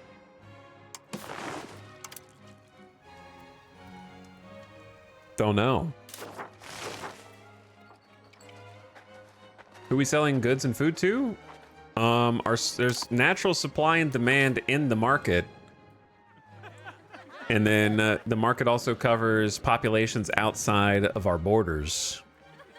So,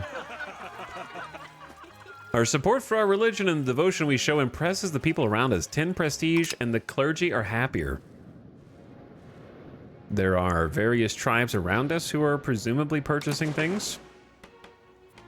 We're probably using wampum, because we don't have any gold or silver. We just invented wampum, you know, 150 years before they used it historically.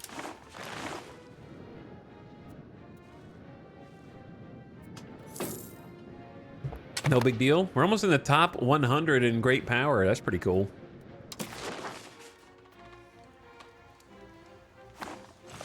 I think what I want is to talk to some more people and curry some favors so that we can get some more migration. I wish there was a pop-up when the migration was off cooldown. I think it's every 2 years. Give or take. I remember when we got to the top 1,000. I know how the times are changing. How the times are changing. The kingdom modifier was plus 100 power, so that's why we shot up from 1,000 to almost 100. Just being a kingdom. Because the power rankings count every single pop-based country as well, I think. I wonder how many kingdoms are in the game and if we're last. Are we the last ones? Oh, it's my favorite song again. Turn it up. All right, Heffelfreet, you're getting a road. Minus 24% movement cost, minus 10% market access cost, minus 20 proximity cost. We've researched clerical literature, which gives us 10% bonus literacy for the clergy. It mostly impacts research progress, but it also increases the impact of market price of the needs on pop satisfaction. I don't know what that means. Increase the impact from market price of their needs on the pop satisfaction.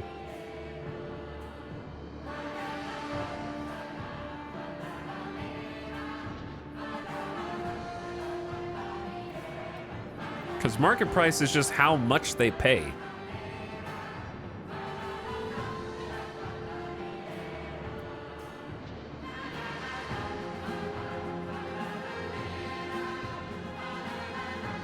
It has nothing on this tooltip suggests they want more of anything. Increases the impact from the price of goods.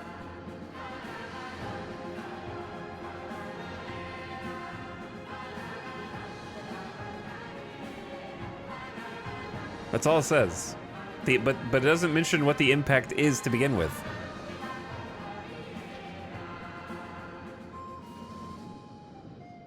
Okay, I can... The people who said they want more of something, I think, are just wrong. And the people who said that when things are more expensive because there's not enough supply, their satisfaction goes down. That makes way more sense. Because they're smarter, they're more literate, so they're more concerned with whether there is too much demand and not enough supply. And that's the consequence. Because notice how it says, it is mostly beneficial, and then it names a beneficial thing, but it increases the impact, so this is a negative, and if things are too expensive, they get less satisfied. That's what I'm gonna go with. That is what I'm gonna go with.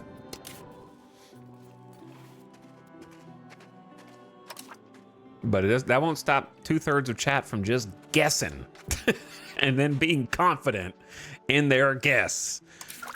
What is next on research? We have one more thing queued. One more thing. Where is it? I think it'll have a blue line. We're doing burger literature. Okay, burger literature, and then we're gonna have to pick. It's basically the same thing, but for burgers.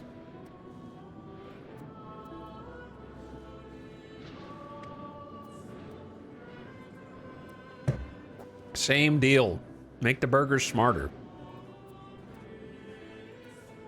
And I'm really excited for this road, which, guess what I forgot to do? When I built this, I forgot to check on the price of goods. Oh well. Because I could probably increase those goods. We did just build the RGO level for lumber, so that should have offset them a bit. Show me lumber. Ah, we have a surplus. Excellent. Okay, show me masonry. We have a surplus. Good. So those are both taken care of. And the road will connect, in theory, from our capital, which is not a town, Sonoctawambo, to Flopalopatopa. No, it's Flopalopatopa. Which we still need to redo all this, but we don't have enough money to redo all of it. Because I can see a road that somebody built into Hethelfried, so those should be connected. So in theory, we should have a gravel road all the way through. And then the next goal is to gravel road up to the distant town, Laterus Amundus. Am I seeing 71 control here? That was not 71 control before. And this was not 68 before. Holy, maximum control, 79 because of the road. All right. That's what I'm talking about, because proximity debuff, it's going up. It's going up. These gravel roads. We're gonna get so much more in taxes. We're gonna get so much more, dude.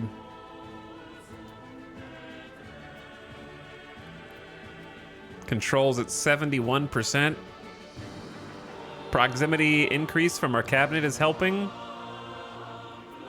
My goal is to not have to do that permanently so we can increase control elsewhere in the west after this road gets built.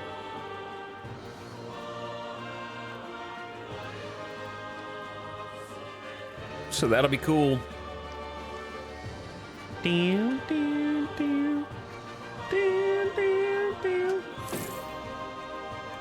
So it's 51% without the cabinet. Cabinet is giving us a big buff. So we're gonna see what it is afterward. It's gonna be sick.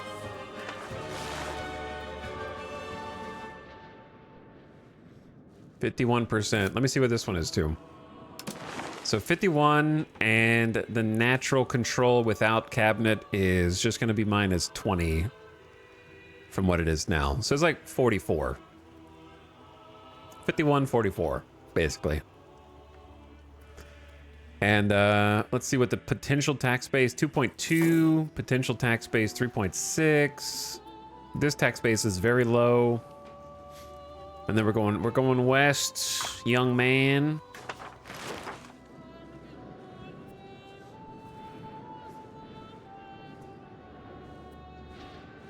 Let me see how much the road for that is going to cost. Kukuchi is age 16, our ruler's granddaughter. Throw her a party.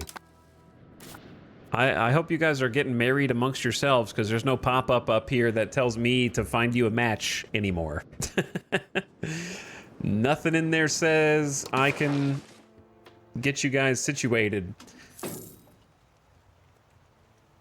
Oops, I don't want to build a road from there. I want to build a road from here to here. So going either from the north. North is faster. North is faster. But yeah, north is probably better because we don't really care about the wild game control here. And there is stone down here, but the control is yeah, we do want to get a handle on that eventually, but right now it's not too bad. Because they're getting 100% of the RGO. They're just not making enough all their money yet. But anyway, how much is it going to cost? How much I got to pay you? 116. Yikes. And we're getting a discount on every... I know you can't see because I'm blocking it, but we're getting a discount on all resources. Sand, masonry, and lumber. We're getting a 20... This is with a 20% discount. It's normally 145.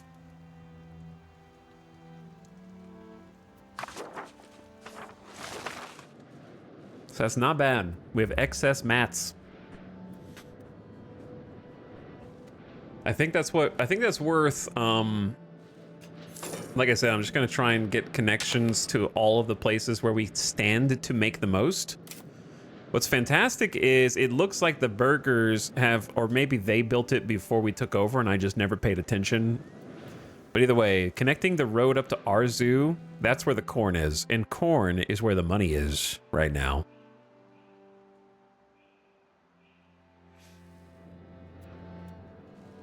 So that is going to be huge.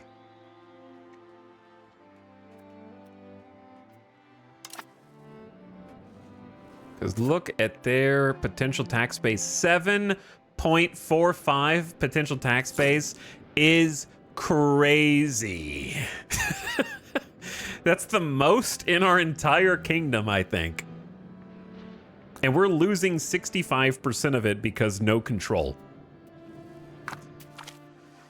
Excellent diplomacy, the skilled work of our diplomats, and the enviable situation of strength our tribal kingdom finds itself in are proving beneficial to our standing among our peers. Our diplomats are we don't have any peers. We are literally peerless. Our diplomats are capitalizing on this to achieve better results than usual. Appease the fickle estates for 5 years. All estates get 2.5% satisfaction equilibrium, or we gain diplomatic reputation. That's no contest. Appease the estates. And then we can tax everybody more. If possible.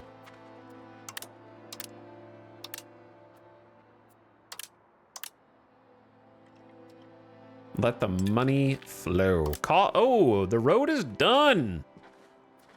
We finally get to tax the nobility. At last. It's been so long. I saw the road, so let's see the results. Hethelfreet max control is at 70%, so that's going to go down to 50 once we remove increase province. So this was... Wait, hold on. Has it updated yet? I don't think it's updated. Let me see. Did it update now? Ah, it did update now. 84. Hell yeah. I was like, wait, that's the same as it was. So we went from 51 max control without the cabinet to 64. So we just connected up a road from our capital. Boom. Boom. Boom. To the market. Boom, boom, boom. So to that one dumbass a minute ago who wrote like 2 to 3 times in chat that it won't connect, this is why I ignored you. This is why. So why don't we just buckle your seatbelt back there, okay? In the rear. It's all connected, brother. It's all connected. Don't you worry. It's under control. Look at this.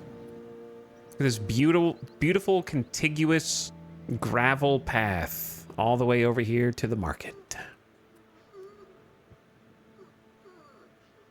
Talix, how do I be less bad at this game? First grand strategy game, by the way. Dirk, are you serious? Is it actually... Did you actually buy it and it's actually your first grand strategy game? I'm so sorry. I can't... No one here can help you. You just jumped off of a cruise ship into the middle of the ocean and the cruise ship kept going.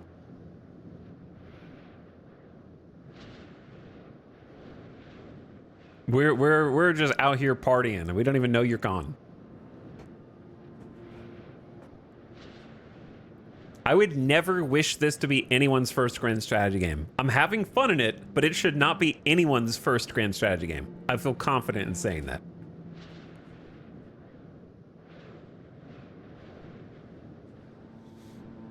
You just showed up, like, you just rolled out of bed. You just rolled out of bed and went to like an NBA game and walked onto the court and said like, I got next. You know what I mean? And everyone's just gonna look at you and go, who the hell is this guy?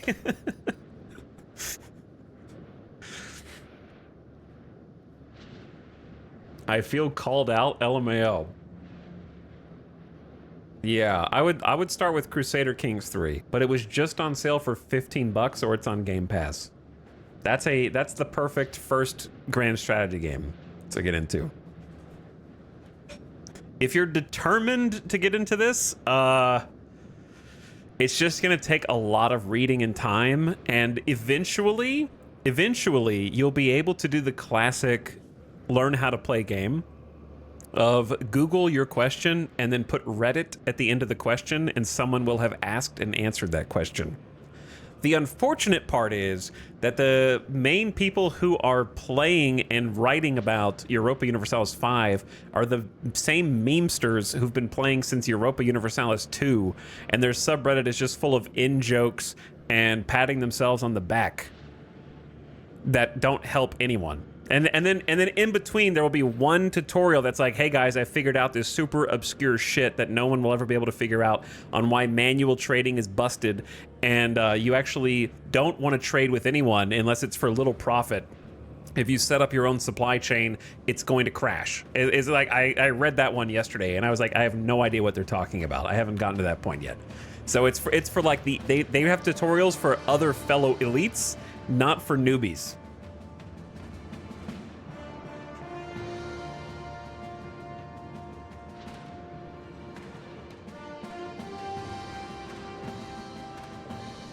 But like, you're just gonna have to wait a little bit until everybody consolidates thoughts and strategies.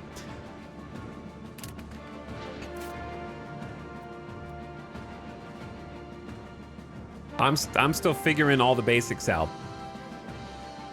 So I'm kind of right there with you, except it's not my first grand strategy game, so I have foundational knowledge from some other games to try and build off of. Like, I'm genuinely still learning the basic mechanics 5 days in.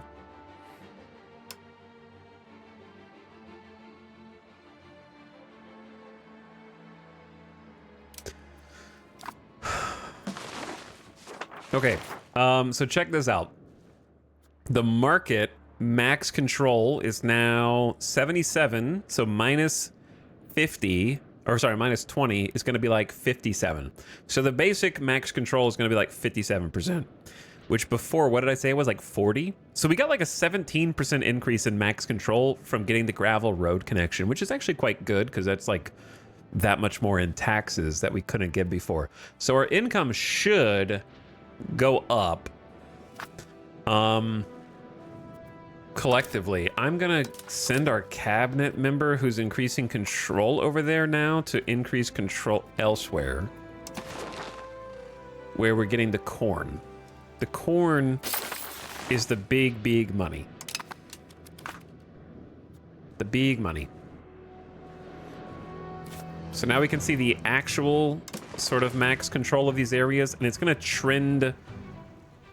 Well, it might take a minute to update. Since I just moved them, it'll take till the month ticks over.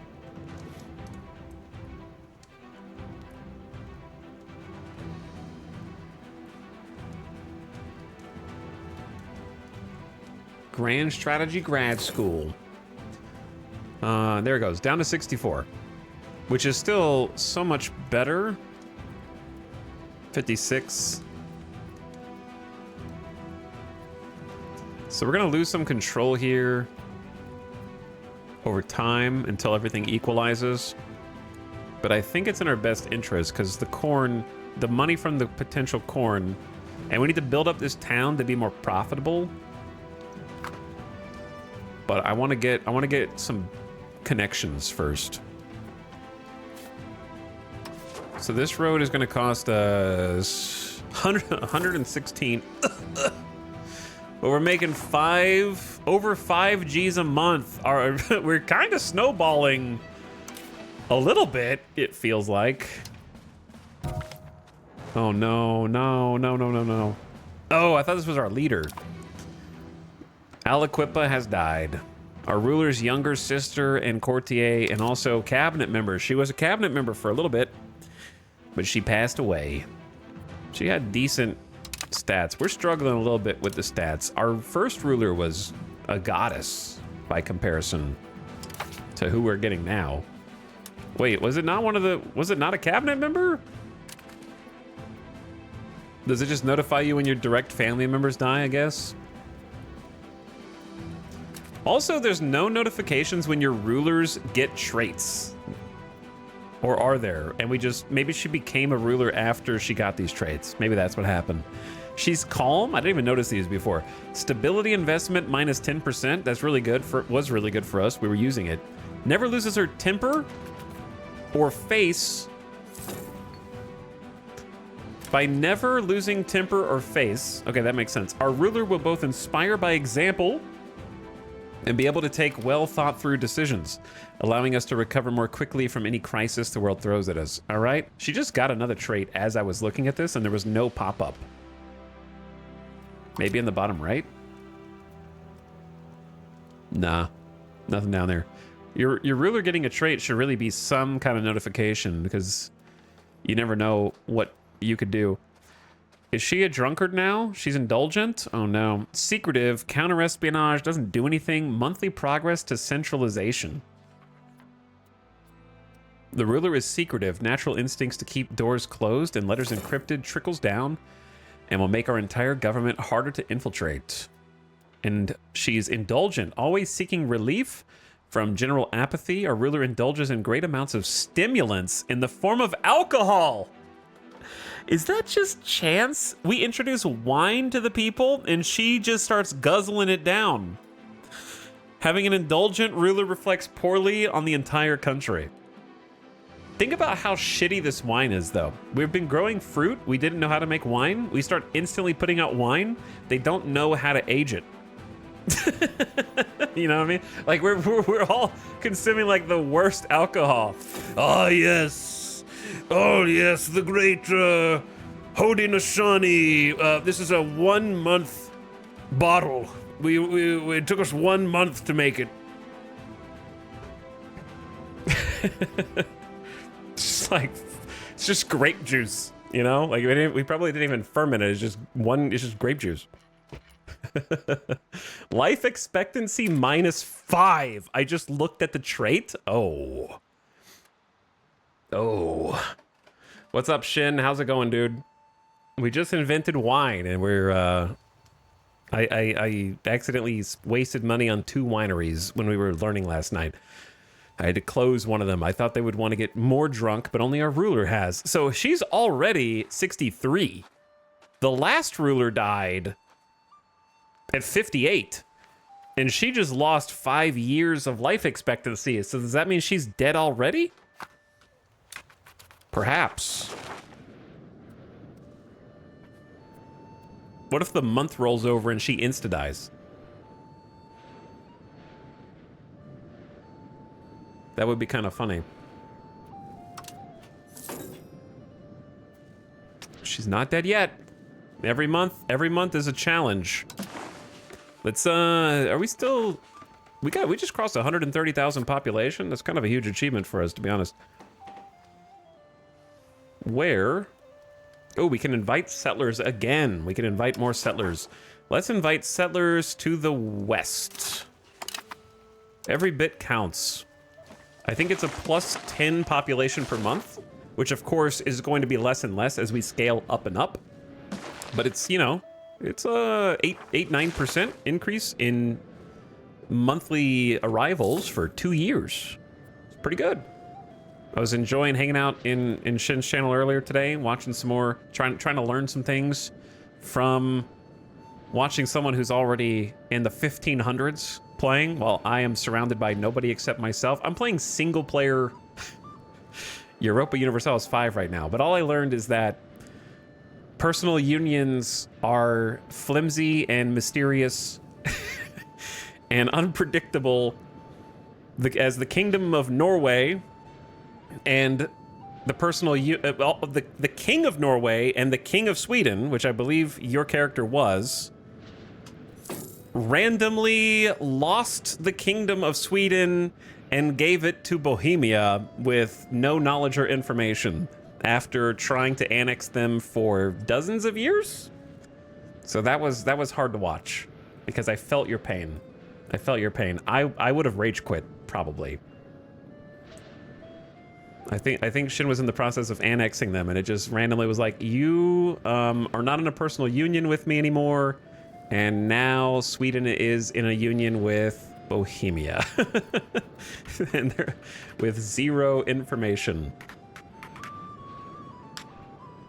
But go check out Shinrir. I've been enjoying hanging out over there, watching a bunch of Europa Universalis 5. He's been playing it since pre-release. and hope you've been having a fun time with your campaign. But hit that follow button at the top of your chat if you're in my chat. Always streams while I'm getting ready. We have like opposite stream schedules, which works out because that means I get to watch more. Lost a bet in poker and had to hand over the entire kingdom. So at the moment, what we're doing, if you guys just joined recently, is I'm following the people. My commoners keep building buildings, and then I have to go behind them and turn their buildings off after they build them. Because we have finite population, and I don't, well, I mean, to be honest, we're getting more population now. It was more important before we had 130k pop. But it was draining our available population for unnecessary buildings. I don't think they've built anything useful so far. The burgers, however, are now building roads, so that's good. And we just built a road. We might, well, actually, yeah. That's not a road. That is a river, you silly goose. All right, I wanted to look at lumber.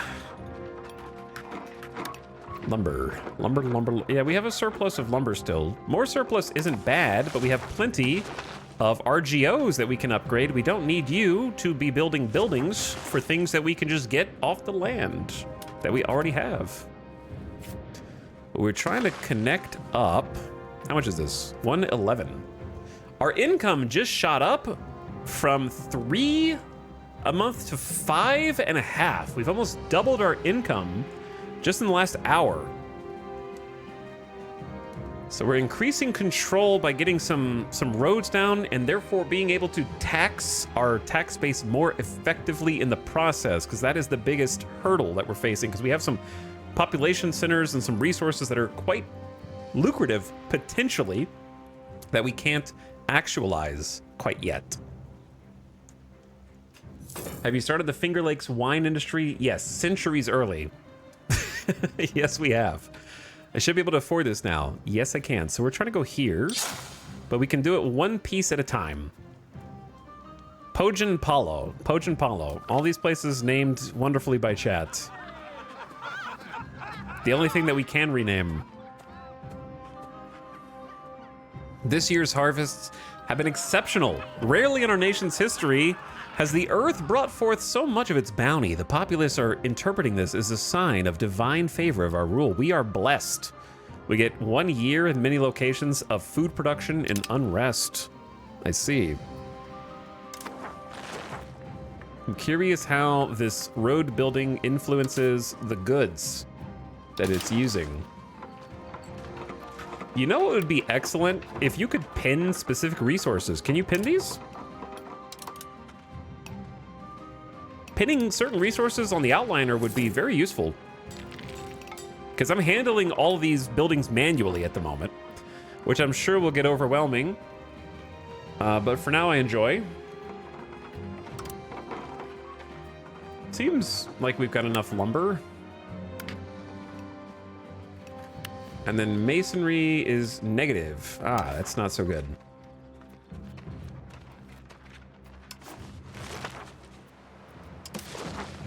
Okay, what was I doing? Hang on, we figured this out already. We go production, then we go market, then we click. Wait, what am I doing? It's locations. Am I looking at, what am I looking for? Chat, how do, I keep confusing myself. How do I do this again?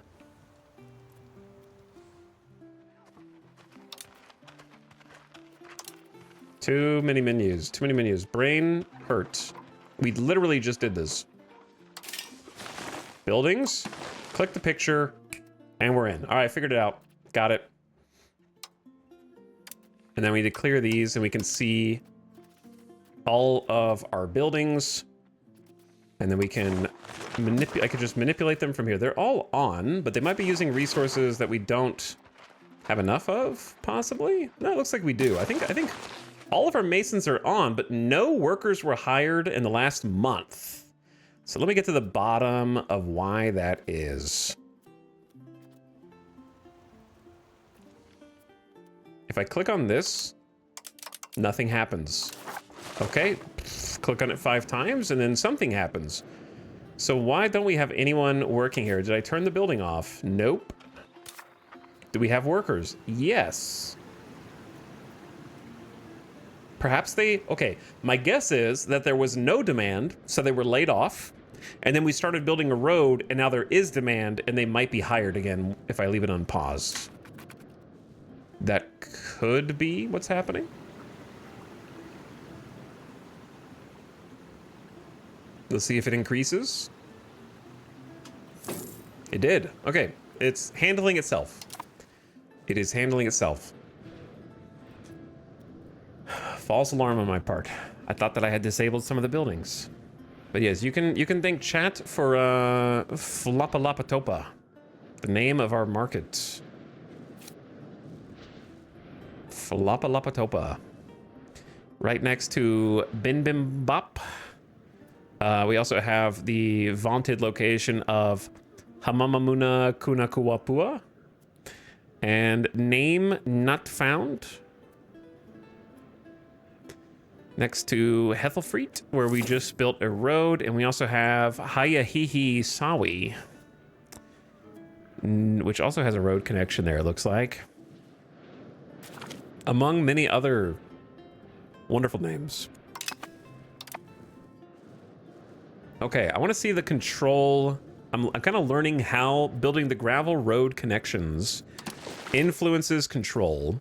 So I'm kind of looking at what the control is in a given area and then seeing how it is adjusted once the gravel road exists between it. That's been helpful to kind of figure out exactly how useful each tier of road is. Religious art sponsorship. Emboldened by a religious censorship, the clergy have begun sponsoring the creation of art as a sign of unity between the tribal kingdom of the Haudenosaunee and its clergy. They have donated a piece directly to our collection. Most gracious. Regionally well-known statue is created. So that is going to be here. What year is it? 1393. We're approaching 1400. Was it True C? True C. Pop promotion speed in Sanakta-Wambo, conversion, assimilation, institution growth. One day we might have an institution, but it is not this day. Hey, top 100. We are in the top 100. Excellent. Number 100 in the world is our kingdom. We started like at 1800 or something like that, and we're moving up. Max literacy for burghers. Burghers are reliant on their skills and abilities to prosper. In turn, they depend on having a good education on certain matters. Their increasing wealth as the economy progresses also makes for increased demand on any literature that widens the written culture. We need literacy because we need research speed, and we're researching the ability to research faster, which is my favorite thing to do in every Paradox game. But we need to consult the burger tree now because I don't know what to research next. We're fairly limited in what we are allowed to advance as a tribe, so we will eventually hit the wall, but we haven't hit it yet. First, of course, we had to discover maple syrup. That's the most important. And then agriculture. So we got food production up to support a growing population. And we can keep an eye on that. And then we did some max RGO size in towns and cities and cheaper. Oh, I was going to do founding town costs. We don't have to do it now. We have 2 towns that still need buildings. But it's something we need to do eventually. Proximity cost seems like a great one. And estate satisfaction is a great one. And literacy for nobles, but that's in a completely different direction. So we have to start back kind of from the top. So maybe we just do that. Because we don't take furs, we don't do wars, we don't have an army. We're not founding a city, but what does city rights cost? Of course, it impacts the costs of creating a city versus a town. So city is just like a higher tier town. Okay. I thought it was like similar to laws or something like that.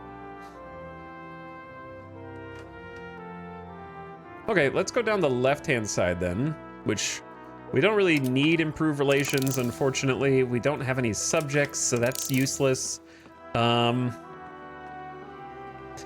Strangely, it appears that you cannot diplomatically annex the tribal populations that surround you at the beginning. Even though this tree leads toward Council of Elders and tribal things. We have already vassalized one, and it, I believe, did not fit the game's restrictions on who, like, they didn't count as a annexable people. So vassalizing them doesn't accomplish anything because they haven't discovered taxes, so they can't pay you. So you're sort of just guaranteeing to come to their defense, more or less. But yeah, let's just go all the way down to infrastructure, I guess. So we got like many months of things that don't benefit us. Is the first stage done? We're basically done. Yeah, we're basically done. There's still one or two things that we could have, but we've done all we can that would really benefit us, I think, but I'll double check. Like, we don't have institutions, we don't have trade. Prosperity and food production would be potentially useful, and eventually fish. So there's a few things we could go back and get, but we don't need those right now. And we do, actually, we could go back and get the scriptorium, because I ignored this because we didn't have a town, but now we have a town. So we're gonna wanna make paper. We're gonna wanna make paper. That seems useful. So maybe I will go back and get that, actually. Hold on. Let me see. Oh, ads starting right now. Turn your volume down, ad watchers, immediately. I'm gonna take a very quick BRB, take a quick bathroom break. Maybe get a different beverage. And then we're gonna see what all these do. Cause yeah, I think just, oh, I need to cancel. How do you cancel everything? Cancel everything. Stuck? It's like I accidentally touched like fly paper or something, and now I okay, it's off. It's off. I wasn't holding any buttons down. That was very strange.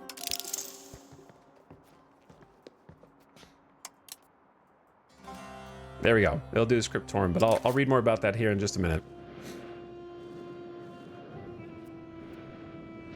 I tried that in my run. I just started to colonize and then create a vassal from the territory you colonize. I don't know what that does. It didn't seem to do anything to me. But maybe it will in the future, but I'm not worried about it now. I'm worried about just what's in my borders. We'll do some colonies later. All right, I'll be right back. Thanks for watching, everyone.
All right.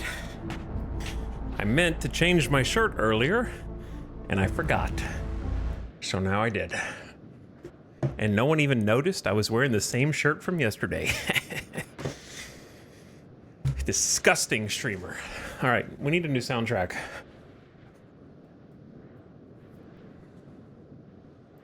Let's go. You know, we just been going to this. There we go. There we go. All right. Thanks for your patience. I have returned. I don't remember what we were talking about, but I'm back.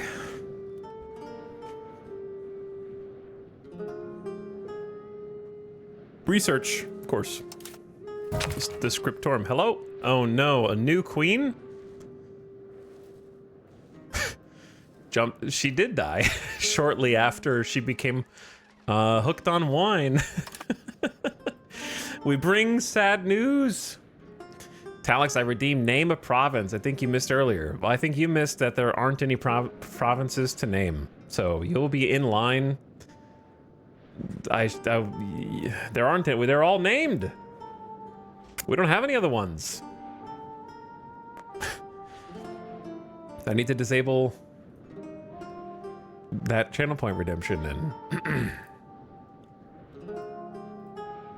your channel points are forfeit. But if one comes up, it will go to the people who did one. You weren't even the first one. There were 2 people in front of you. As it happens. Rip to the queen. Her late excellency drank herself to death.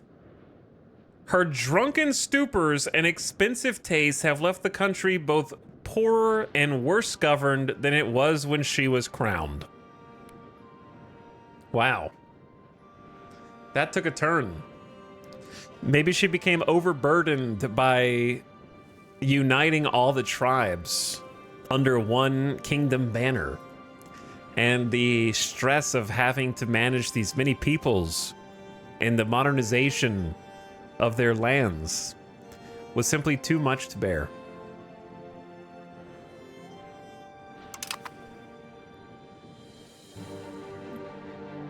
Now Queen Ostok Otsoningo will rule our glorious country.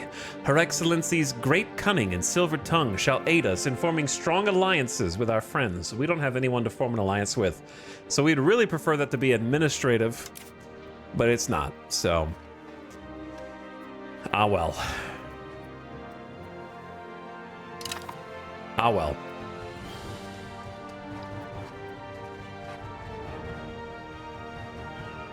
So diplomatic ability is helping the cabinet.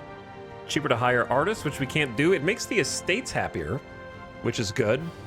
So making the estates happier is probably the best thing that she does. But she doesn't have as much crown power, unfortunately. Okay, anyway, I wanted to see what the scriptorum does, because I don't really know what it does. Well, it unlocks the scriptorum. Okay, what does the scriptorum do? Find the tooltip. A specialized center where scribes copy manuscripts, produces texts, religious, legal, or even literary. That's the kind of funny thing.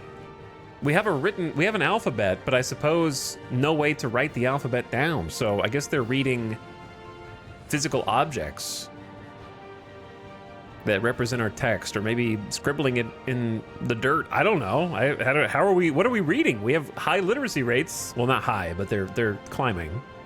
But what are they reading? We need to give them something to read. Maybe we're inscribing them to clay. Yeah, perhaps.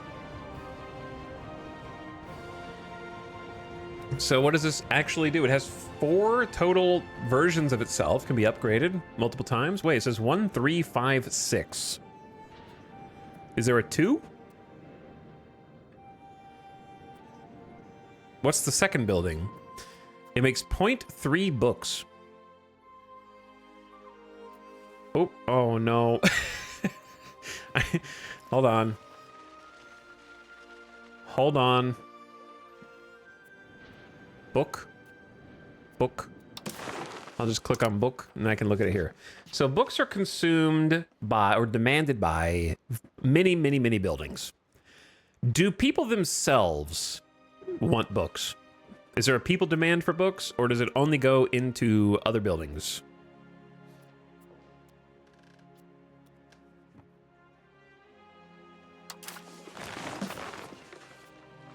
It says pop needs. There could be demand for books from building construction, special demands, pop needs, government activities, and building maintenance. Oh, there's building maintenance. I hadn't even considered that might be a mechanic. So art schools, churches, hospitals, and various other buildings are going to need that as a maintenance. Okay, interesting. So that's definitely good call on the person who asked if we were done with the first tree. Because we are not done, it turns out. And then you can do a library, which does much. Cultural influence up, promotion speed up, literacy up, max literacy up, 5% for everyone. Interesting. And institution growth. This has less of an impact on tribe than I imagine it would if you were anywhere else in the world. Because for us, the only thing that we can use right there is really the 5% max literacy. So it doesn't do quite as much as everything else might in a different region. We have no institutions. The bonus literacy is fine, but we're going to hit our max because we have a very low ceiling. If we had like an 80% ceiling, then yes, this would be much more useful. I feel like the pop are promoting at a reasonable rate already, so it's not going to be my top priority. We don't really have an issue with that. Papermaker Guild. All right, that's just more paper. More paper. More paper, more problems. What does the apothecary do? Apothecary just makes cool stuff that we can actually use now. Oh yeah, we got to get this. Natural medicaments. Medicaments.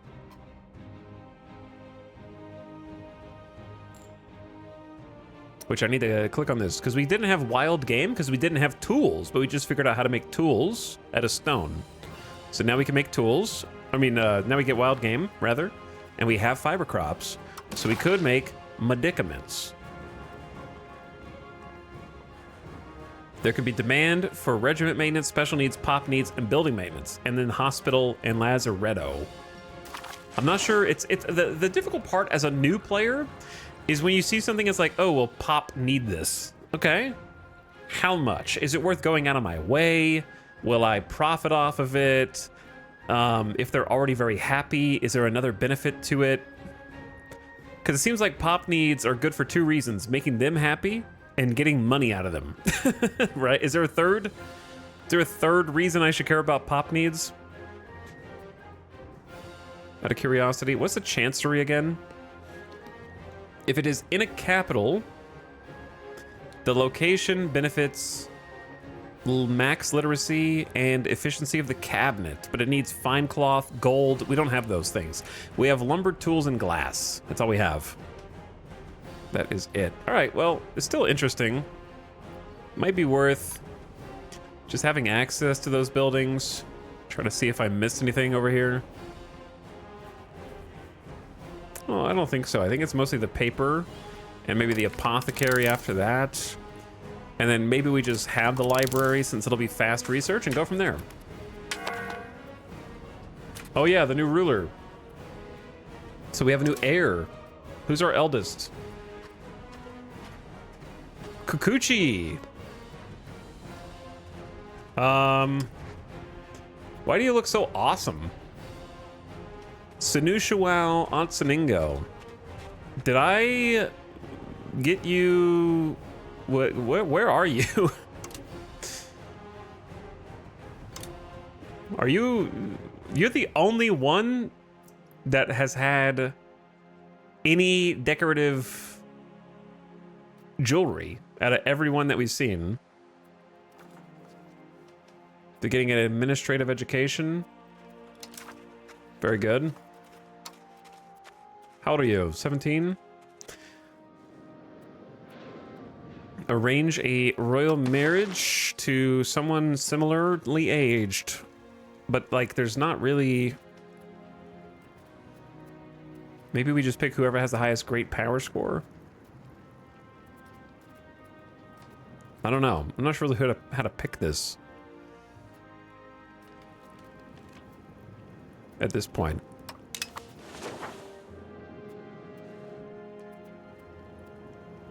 Cabinet member, our ruler's first cousin. Oh no.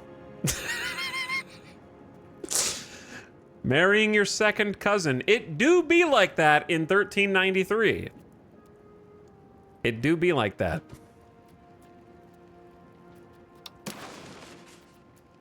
Yeah, I don't really know.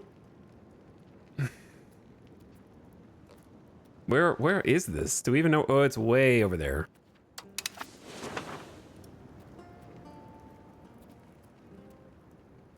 You're the heir? What happens if two heirs marry each other? I think this guy stops becoming an heir if we're the one that invites him to us. I guess There's a people searcher. Yes, there's a people searcher. So if we go characters and then filters, if I filter to...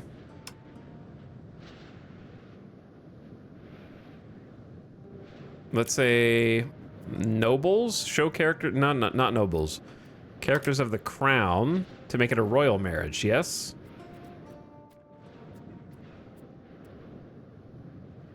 Members of the crown. Adult. How do you do, like, there's got to be more people than this. These are only our courtiers. How do you see people that are not of your realm? Is there a people not of your realm list? Or is this only characters in our realm?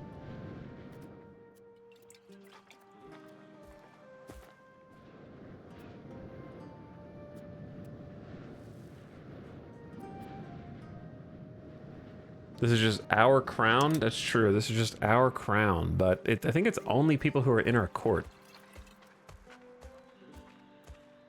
No matter what. They're all courtiers. The golden banner at the top should take you to the relevant window. That's not what I'm looking for. You're misunderstanding. I'm trying to find a list of people so that I can sort them by ability, so that I can have them marry someone who is talented, so I can put that talented person in my cabinet.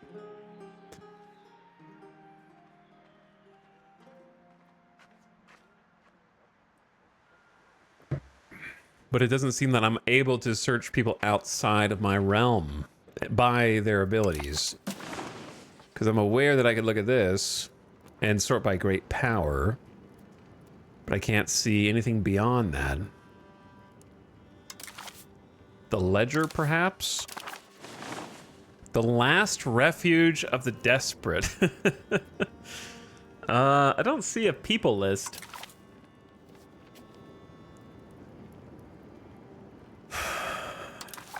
Huh. Okay, well. Perhaps we just look here and see if anybody stands out. Like this person right here stands out. 90, 89, 62.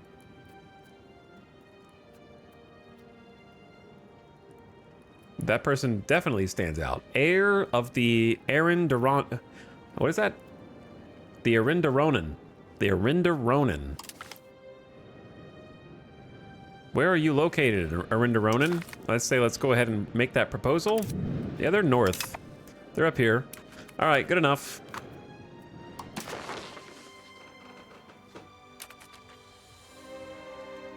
Now, was that... Did I just get... Who did... All right, yeah. That was the heir. That was the heir. Good. So who else? Unmarried children. Does the AI not arrange marriages? I didn't have any control over arranging marriages for these people when the previous queen was queen. So I assumed that they would find their own marriages to make. But so far, that has not been the case. So I'm just gonna kind of pick some people now based on nothing in particular. Maybe based on great power score.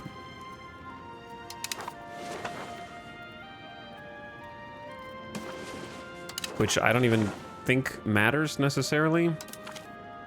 I guess it does if you want prestige.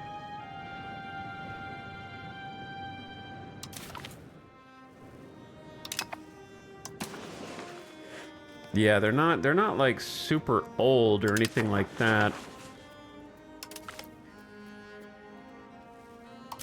But to me, none of this matters. Like, does this matter? No one will marry you. Oh no.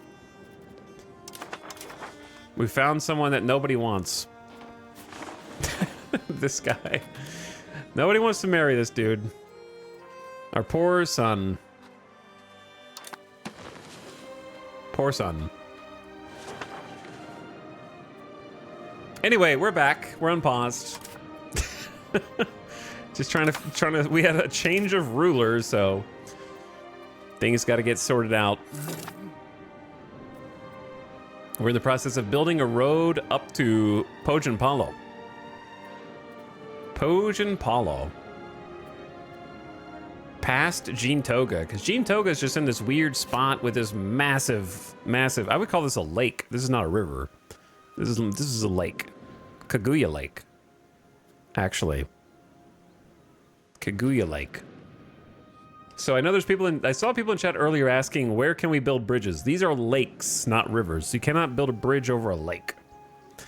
And I think people are getting confused, or perhaps I'm wrong again, which has happened a number of times now. But building a bridge in a town doesn't build a physical bridge, as far as I can tell. It's more of just a town modifier that you can build if you're near water. So it's not something that actually crosses an impassable terrain. It is like a town buff.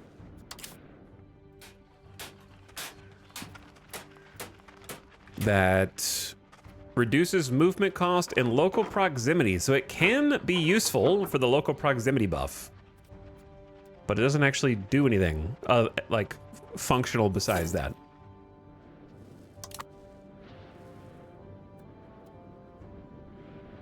But yeah, we are in the process of getting road, which we're trying to connect up our towns and our capital. So we need like 137 gold for the final leg of this. This one's almost done right here. All right, I want to see the control. I like looking at the max. So our current control is 64, which means we can only get 64% of the taxes here. So it's getting 44% from proximity to the capital.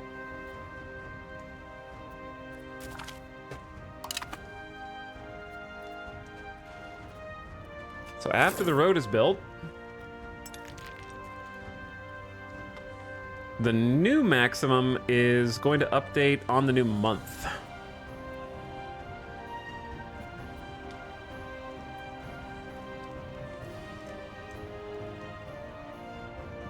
Approaching 1,400. That's going to be cool.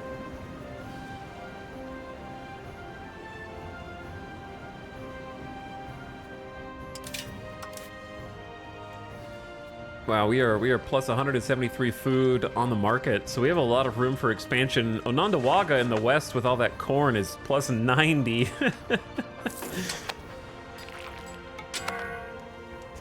Yellow, Parliament possible. All right, it is a new month. So the new max is 78. So it's around a 14 to 15% buff for a gravel road, which is good. Now, I have a question for chat. When you're building a road into nowhere, like a rural area, does the control propagate to neighboring in smaller doses or no? Does it have any effect on its neighbors? One would think that control would propagate in small doses with the road. Max control over here is now suddenly 71.35%. So did you guys know that the location of nearby towns also increases control? Which is why this was a 58 and it is now able to go up. Wait, hold on. Let's see. At least I think it does. I could be talking out of my ass, but I'm pretty sure that it does.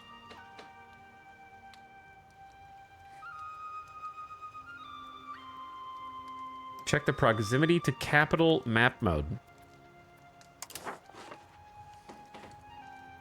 Huh, didn't know that. Uh-oh. Did I just lie?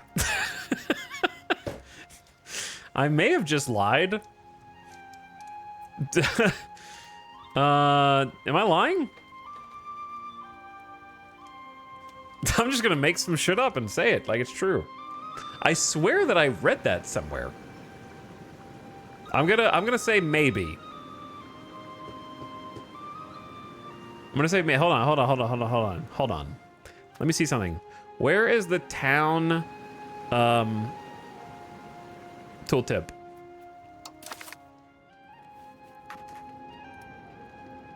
Oh god.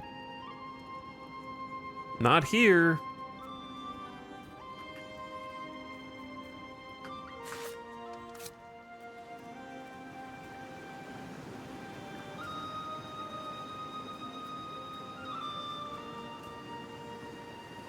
I know it's a rural settlement. Let me just...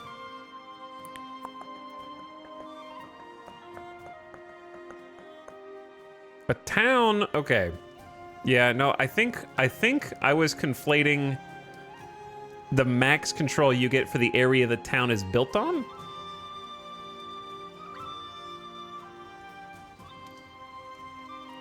The plus 5% max control if the town is built on that tile and it doesn't affect neighbors. Or at least there's no evidence that it does. So I'm walking it back. I'm walking it back. However, doesn't that make sense? Don't you think that putting a town somewhere and having a road connection to your capital would at least slightly improve the control of its surrounding, its neighbor areas? That makes sense, right? Because lots of rural areas commute to a town, therefore more control. But I can't, it's probably not in the game. Anywho, my bad.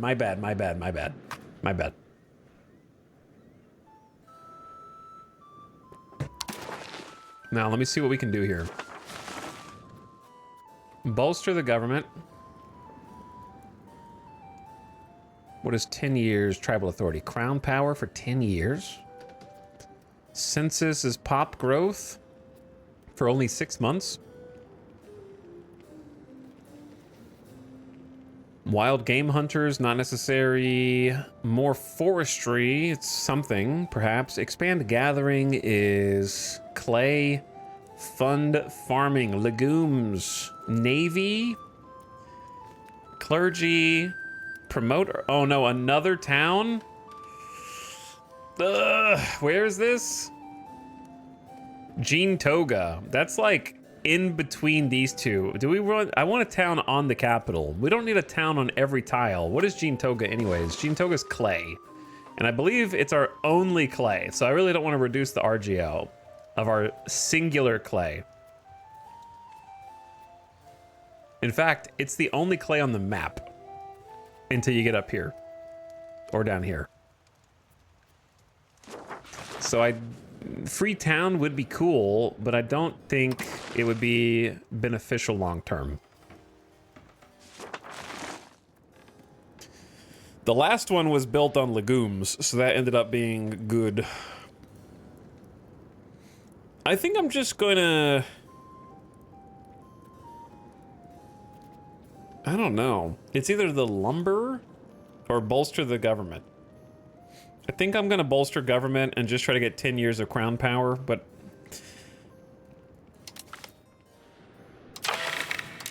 None of the other ones are too tempting. She does not have nearly as much support as we did before.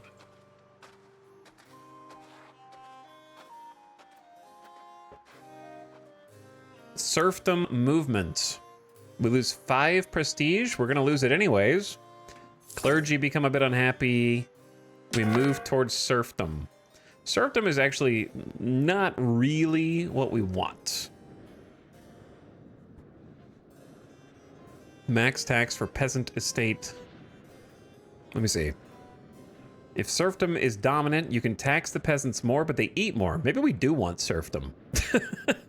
Free subjects make them promote faster and increases monthly prosperity, which is nice, depending on how much prosperity we currently do or don't have. It kind of seems like we have 100% prosperity everywhere. So moving toward it a little bit doesn't really hurt. And then support traditionalist ideas. We lose research. Oof. Yeah, let's just take the serfdom movement. I clicked it. Our society has strayed too far. The nobility are appeased. We need 50% support, and I have 49.35. A bountiful harvest. Rarely in our nation's history has the earth brought forth so much of its bounty. The populace are already interpreting this as a sign of divine favor. All right, everyone gets a little more food.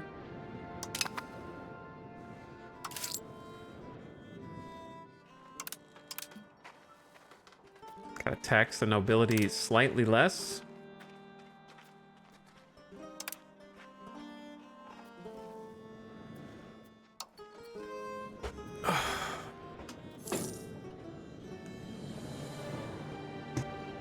A bountiful harvest in February, yes. In February. What's up, hipster doofus? I'm doing my best. We're trying. I'm working on it. The masons are now unprofitable because the road building stopped. It's always sad. They get fired as soon as the road gets constructed.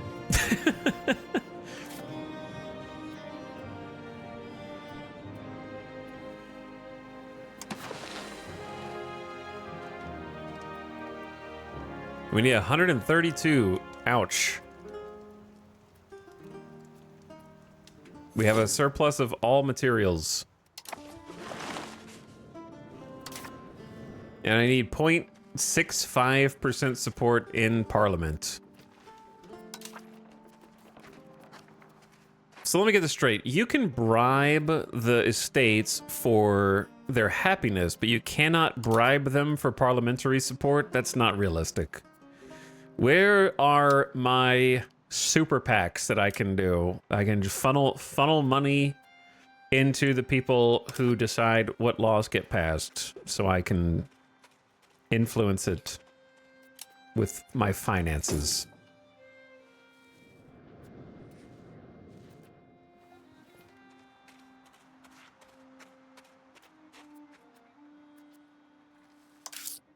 I like to give them a little bit of happiness buffer. I'm enjoying managing the taxes and such myself for now also. We can turn cost of the court down until Parliament's over. I should have already done that because tribal cohesion's skyrocketing. Stability is at 0.8. Or sorry, 80. I don't know why I'm speaking in decimals. What are you guys doing? Current construction, a toll castle? What is a toll castle?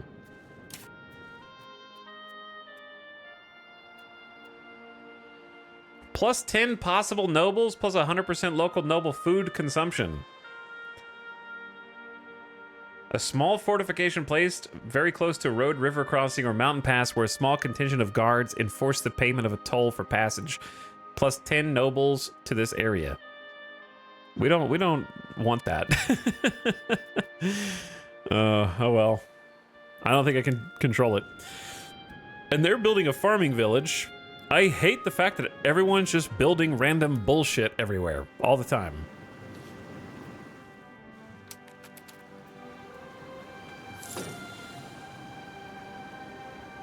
Local food capacity is fine, I guess. Yeah, I'm not sure why they're building a negative building while at 53% satisfaction. We've had them down to 35% satisfaction and they never...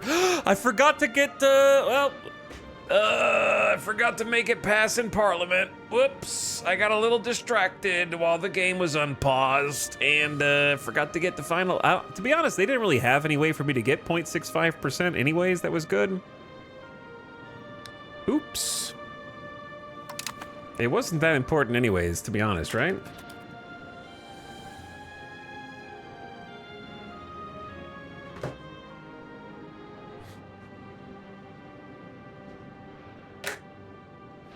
I don't think we were doing anything that we really depended on.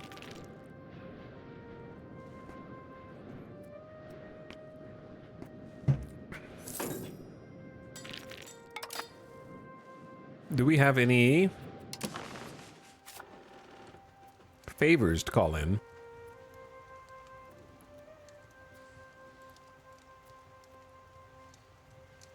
I doubt that it's been that many years. They do not trust us enough.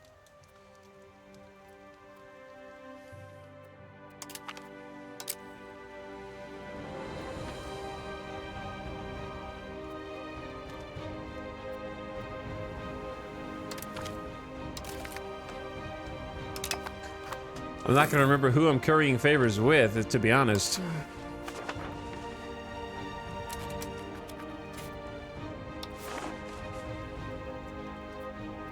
$130 gold. We're getting 7. Oh, I know why we're getting 7 gold, because I'm just not paying for the court.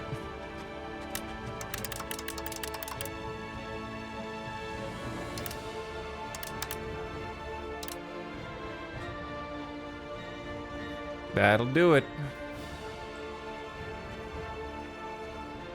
3 times speed, gang, rise up. Yeah, for me it's fast enough because there's always something you can tweak to be a little bit more efficient. And if it's causing me, even at 3 times speed, to forget about Parliament, then it might even be too fast for that. What can we do with the person who's almost done assimilating into our culture? Suppose we could choose a societal value to start pushing. Their diplomacy is quite low for developed province. Oh, sorry, they're administrative. Administrative. I'm thinking in Crusader Kings 3 terms.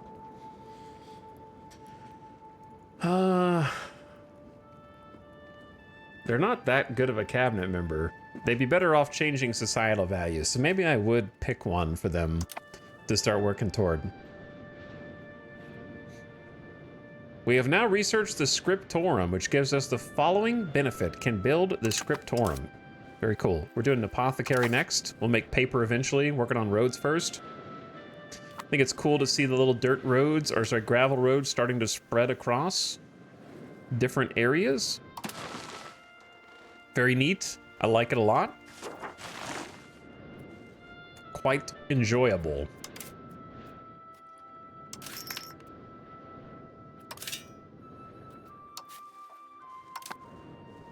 Yeah, six gold a month. We've doubled how much gold we're making monthly since we turned the stream on. So things are starting to work a little bit better. A little bit better. How do we have 84 control here with no road connecting up to the capital? Oh, we're increasing control with a cabinet member. So it's an extra 20%, but it's still 64 seems high to me. 64 still seems high.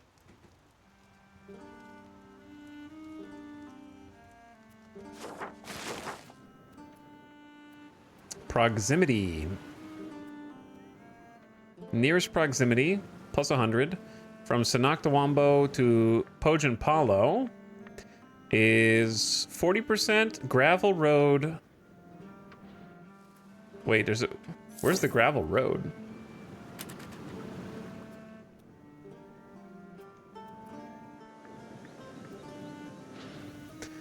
So, this is interesting. There is no road connection between these two locations.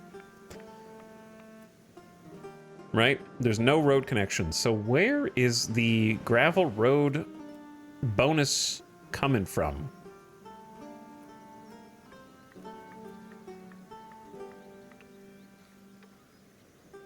Sonoctawambo to oh, it's between the capital and that one. My bad. All right, then the next one is Palo to the town. All right, this is the one I'm interested in. 40, and then proximity cost of going upstream along a river. How do you get a proximity cost bonus for going upstream?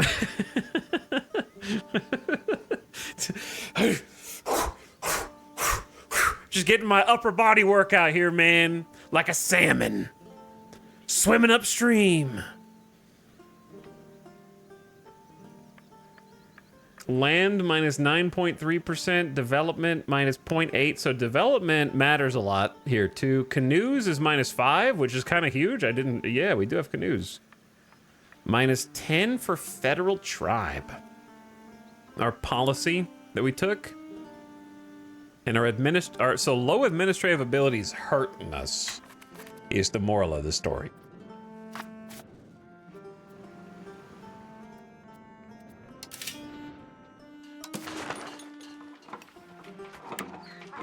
So we're actually short on masonry, but the buildings are all there.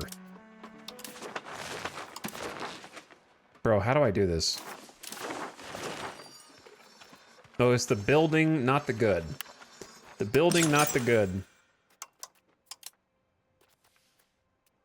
I believe there are no laborers employed, but they're all turned on. So if we have a deficit, they're just not promoting fast enough. Here's what I believe is happening. I'm just gonna take a guess.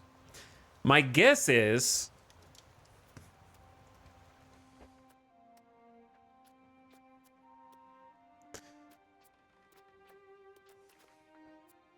So here, here's my guess. Let's say that we have 0 masonry. Demand is created for 0.5 masonry.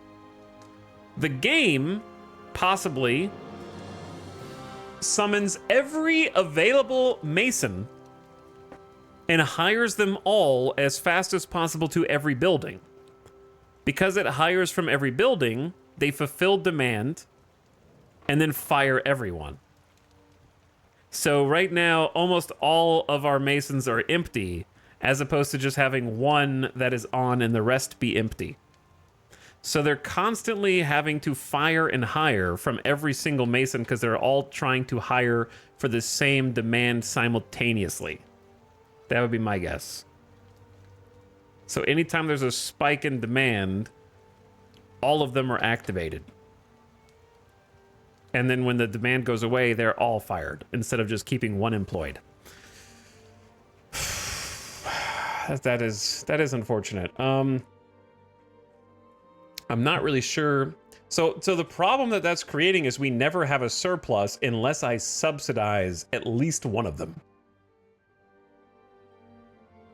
So perhaps we subsidize the one in the capital, or the one that's in the market. The one that's on the market itself, we subsidize that one. That way it stays on. Now I'm curious how much I'm gonna have to spend to subsidize it.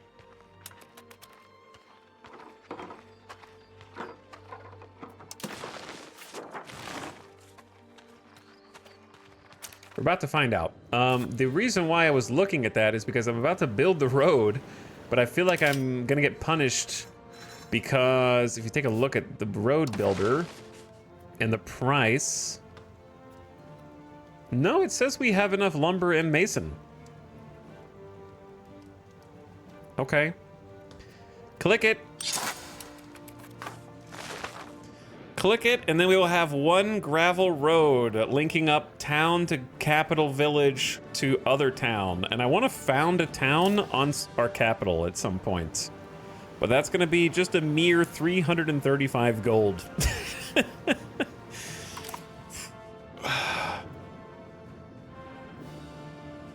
Just a small quantity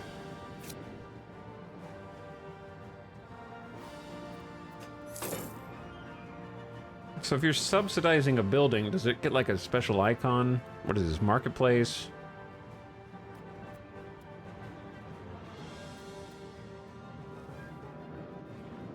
Which one did I just subsidize? Am I stupid?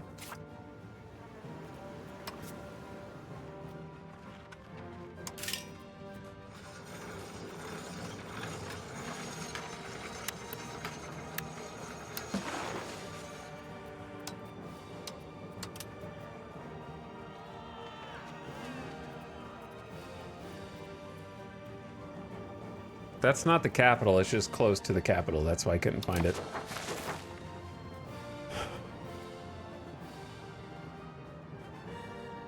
This building is subsidized and will operate the fullest capacity possible despite being unprofitable. I want to see what that looks like.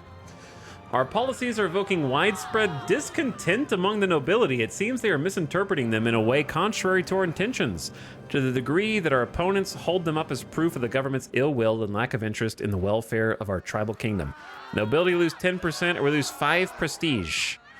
To be honest, we're not able to spend prestige, so take my prestige.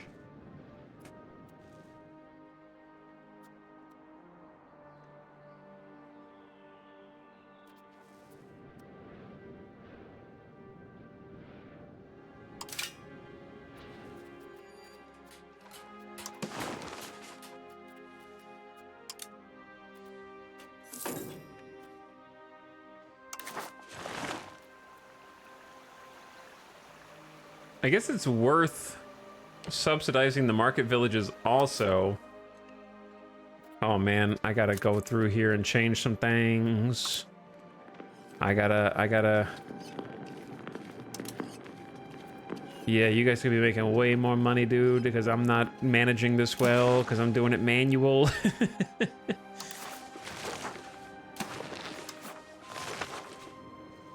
We don't need everybody to switch to this at the same time. Sturdy grains. We don't have sturdy grains. We also don't have iron.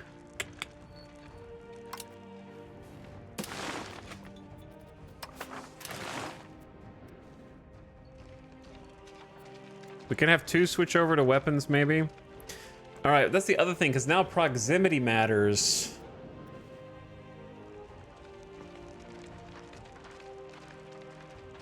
When making these. Here's a question. Does market access... I know market access dictates the output of buildings. Does market access dictate the input of buildings, too? I suppose it does. Like, how much is input?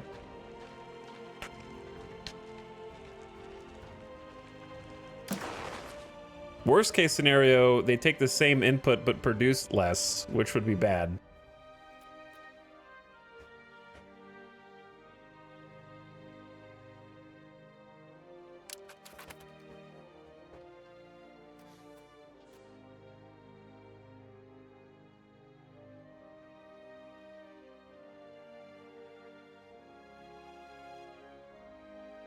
I thought market access was about who gets to use it first. Nope. I already did a full breakdown of market access earlier, and it's painful to do it again, but effectively, your market access dictates for buildings how much product is made and sent to market. If it's a building. If it's an RGO, it dictates the profit that that RGO makes. So you can check it by mousing over a thing, in this case an RGO, and then you can mouse over profit. Well, actually you can't mouse over it. You just have to trust. But its market access is this number up here with a little market stall. So 68% means that my buildings will produce only 68% of what they could, but my RGOs will make 100% and sell it for 68% of the price, I think. I don't know if the price for RGO is actually the exact percentage or not, though. I haven't mathed it out. Market access also does determine whether or not It's important in 3 key ways. They have higher market attraction. Locations buy goods in order of their market access. So yeah, it does affect the order that they receive the goods also, but the most important one is the money and the amount. So it's all 3 of those things. It's kind of confusing.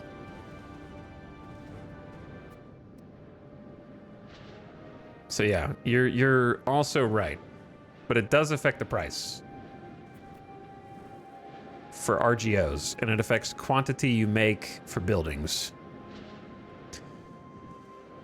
Pew. Anyway, I was looking at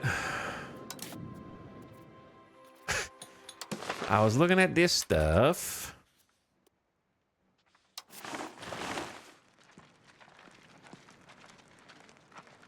I don't mind making some pottery. Wait, where's this? This is as far away as possible.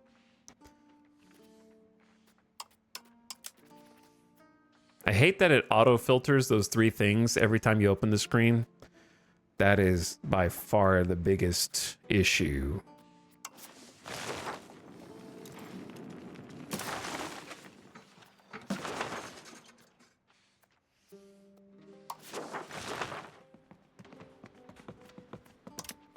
Focus, you guys. I don't know who's consuming weapons right now. It says, okay, well, we have a surplus, so nobody really.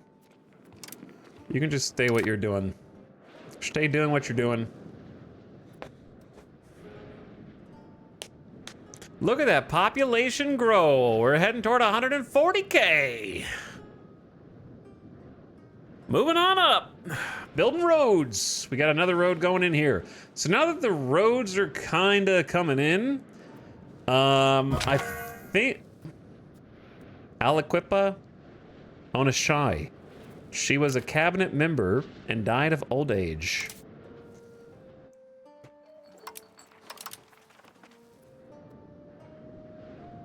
Why is she considered lowborn now? Wasn't she like a family member? She was part of the nobility, but she's lowborn. Oh, wait. Wait, what? Oh, okay. Make it make sense.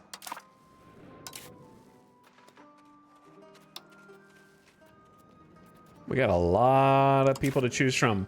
So this dude is, we need a good administrator. Someone who's got that this dude right here. Is this our daughter? Is this our heir's husband? 2 spouses? Oh no. I didn't realize he had 2 spouses. Polygamy for me, but not for thee, says Paradox. No matriarchal polygamy, only polygyny. I didn't even realize this dude was married already.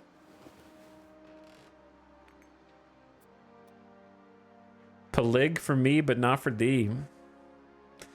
So they got 5 kids. Our child. Who? Oh, it's just a... Okay, it's not our actual child. It's like our grandkid. He needs a education, but I don't get the pop-up for their education? Is he actually our child? No, he's not our child. He's not even related to us. I guess he's our kid now. Hey, trying to keep track of all this. Go administrative, I guess.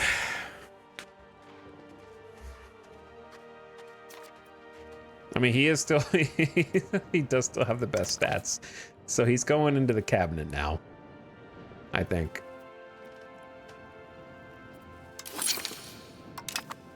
Doesn't seem to matter what class they belong to, is what I've for their tribe. I haven't noticed any difference anyway. People will accept now for one of our kids. Who is this? Sawadawa. I don't get to name them anymore.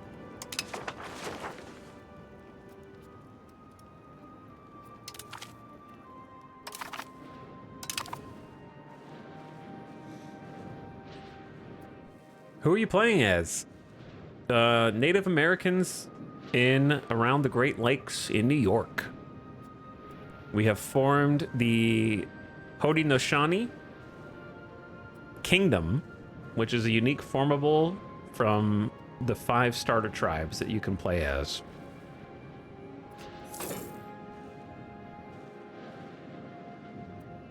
Have you found any interesting interactions with the unsettled tribes? Nope, they're saving that for DLC. It seems like the only thing that happens is that they might participate in your market and buy some of your stuff.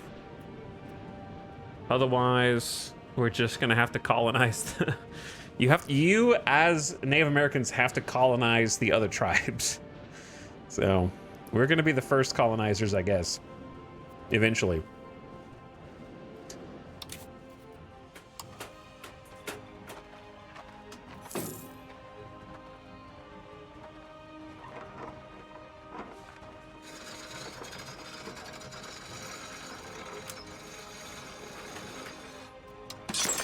Do we still have places? We do. I think I just want to build settlements now. Because we need the snowball population for the future. Money is good, but the sooner we get started on increasing population in our most rural areas, the sooner we can develop them.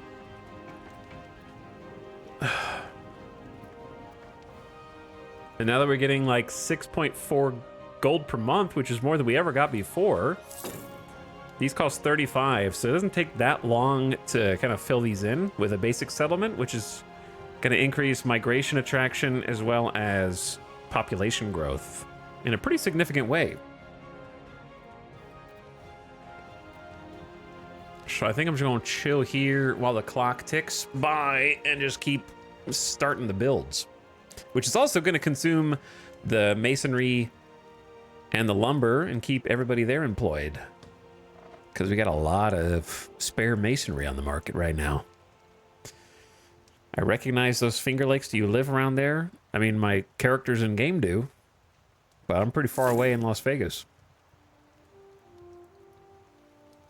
I don't think I can play as the Lost Vegans from 1337, unfortunately.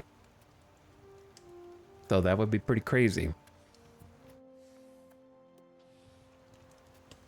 Gravel Road's got 216 days left, and that'll be the last major road that we need, and then we need to start figuring out how to build the proper town buildings to kind of get that financial tax base, give the people some jobs.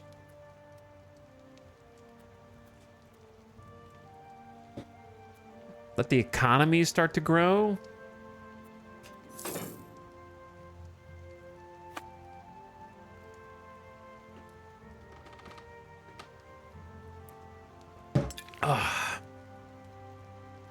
Should be a good time for all. Wait, did they build the road already?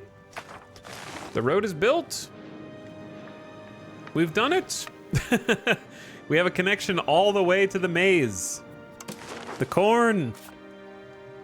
The corn. What's interesting is, oh wait, the max control will change. So we're at 60. This is with a cabinet member. So we have to account for the minus 20%. But yeah, the max control out here. This is a huge tax base. Possible tax base of 7.63. The next thing I really want to do is upgrade the maze, actually, before we build the rest of the settlements. Apothecary. We have researched the apothecary, which gives us the following benefit. You unlock the apothecary. Of course, of course. Now the library, which I don't know if we'll build anytime soon, but there it is. All right, now we have a 73% max control, so that just translates to more money. At like 7 to 8% more taxes from each of these areas. This is 83 up to 90. This is going up to 78. The Corn Road. Yo, this is the Corn Road, though. We got 2,000 peasants and 1,000 laborers who could use another job.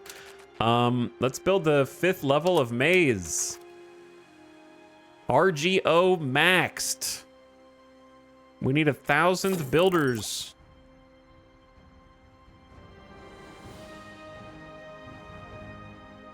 Get that corn at capacity. The Corn Kingdom.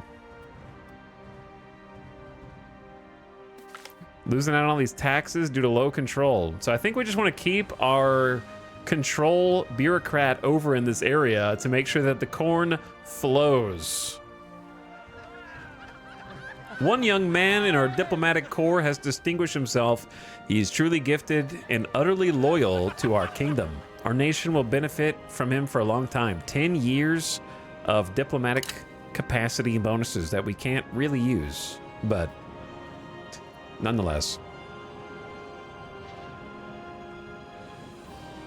Using some lumber to set up the maize RGO. That'll be our first max RGO, I think. Is this Stellaris music? Nope. Europa Universalis 4.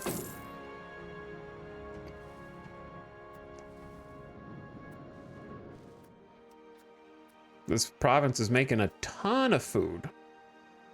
Ton of food.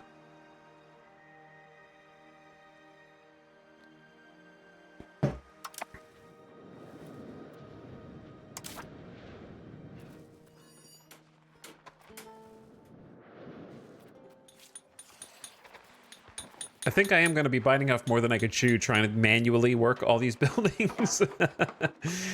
I think I am. But for now, I'm going to try and stick with it so I can look under the hood and see what's going on that's good and what's going on that's bad, you know?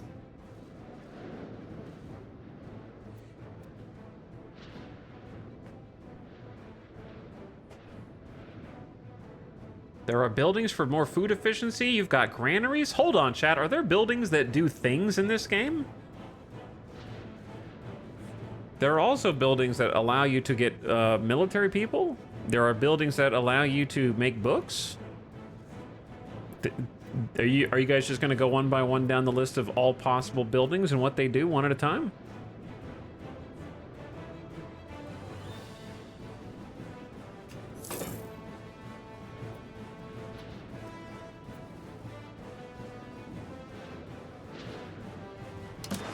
There are buildings that do things in this game confirmed.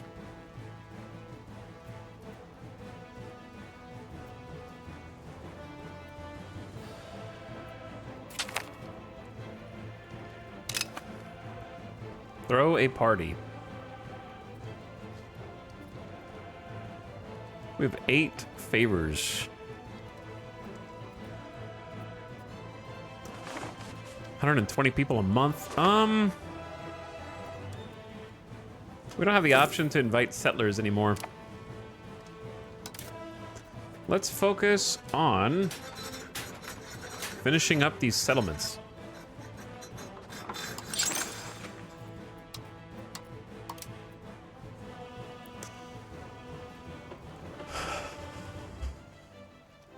Get that population to snowball. We bring sad news. Snoak Showa Tiana Tatati has died at the age of 68. He was our ruler's father and courtier. He died of old age. Our ruler's father, dead at 68, going to be with our mother in the spirit realm. Yeah, pretty long life for him. Pretty long life. Have you encountered any plague or sickness yet? Nope, but give it some time. No, but give it some time. We'll get there.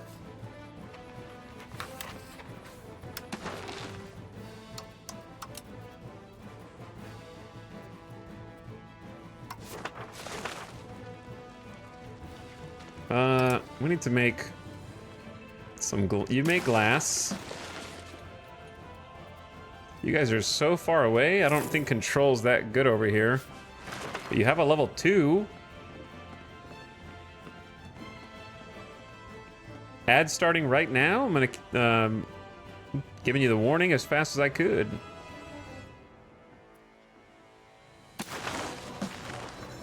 I'm gonna pause it during the ad.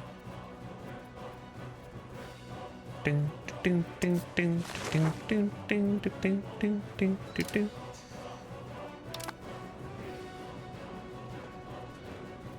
I'm just taking the briefest of bathroom breaks. What? RGO's missing employees. Yeah, because we just finished building the corn.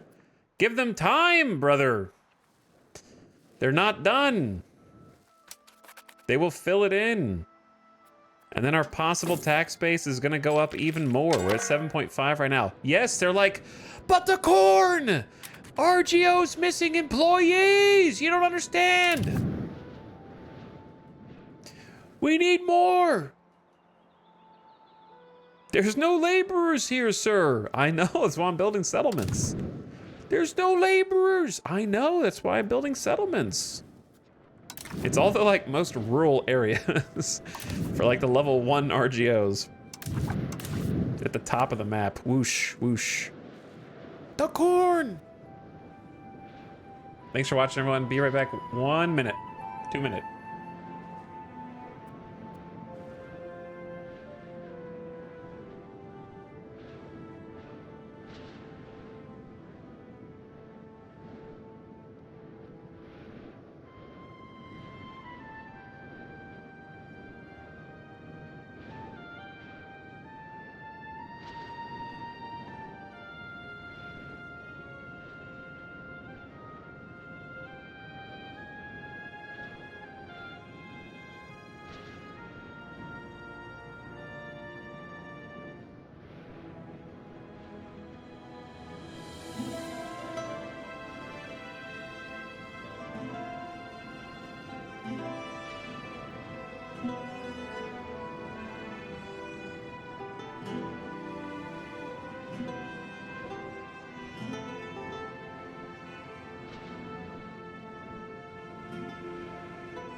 All right, I'm back.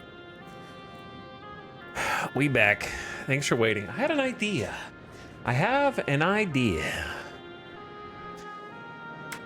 So we're building these settlements, right? And a settlement needs 250 people to function properly, yes? We don't have 250 people. So we're gonna try to increase migration up here. Can you turn off an RGO? Is that even possible? Or do I have to, like, can you reduce it to 0?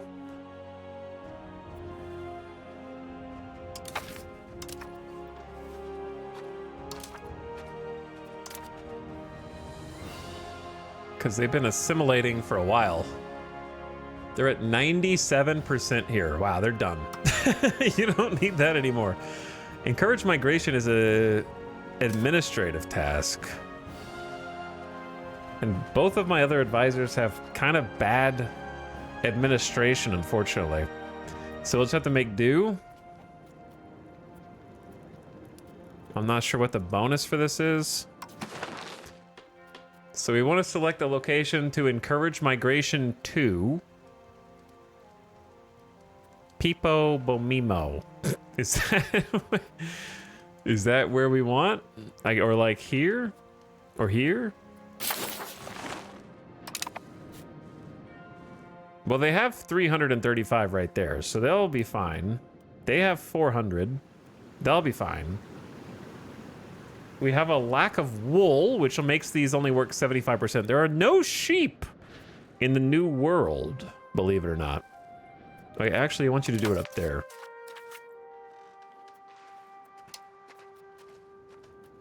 To the other place. Because, yeah, Pipo Bomimo... Wait, Pipo Bomimo has 400 people. But the issue, I guess, is that... Wait, does it have... No, it doesn't. It doesn't have 4... It has negative 500.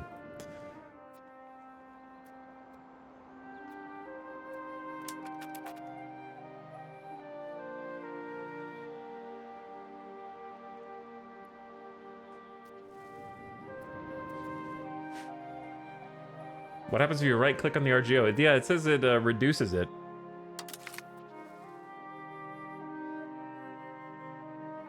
But if you reduce it, do you have to pay money to build it back? I think that's kind of what it comes down to.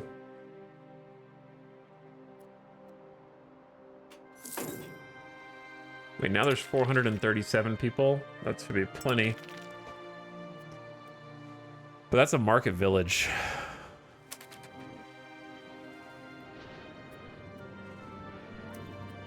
All right, so there's actually enough going on up here that we don't need to increase it by too much, but a little bit's fine.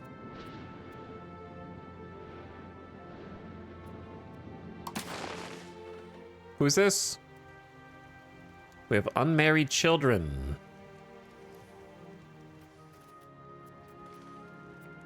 My child, why don't you go up here?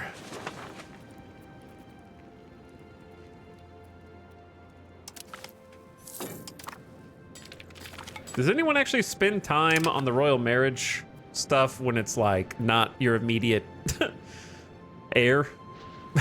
Is there, I guess like maybe when you're in Europe, it makes more sense to try to get stuff going, form stuff.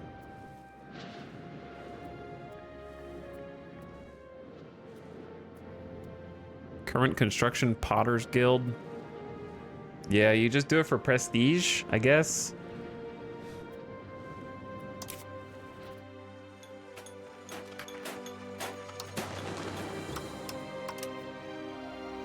Keep the settlement train rolling, dude.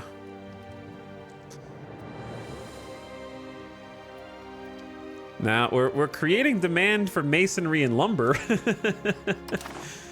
by building all this. It's good if you can snipe alliances, but most of the time it's 0 people. Our ruler's brother-in-law and courtier died naturally of old age.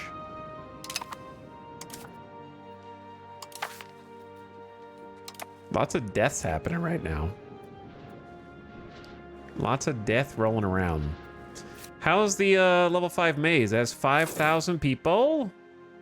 It's max expanded, and our new tax. Ooh, the tax base went up to almost 9, potentially. If we could get even more control here, we'd be gaming. So,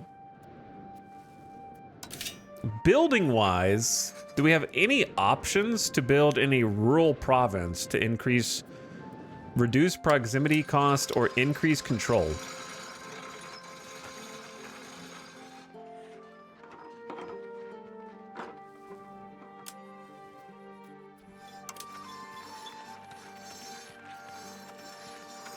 Do you fully own all nations now? There were 5 tribes. We've consolidated them into 1 kingdom, and we control that kingdom.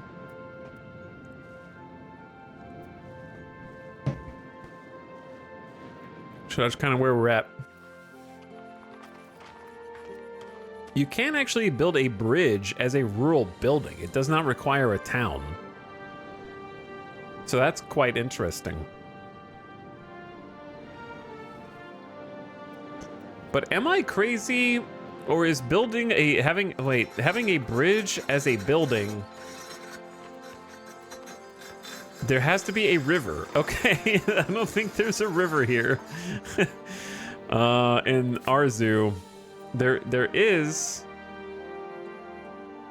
a there is a river next door, but I don't think that's gonna help.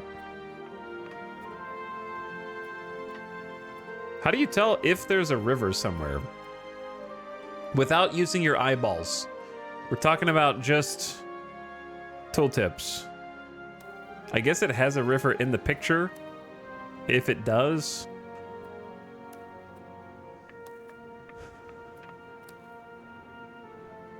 River map mode? Of course there's a map mode for everything.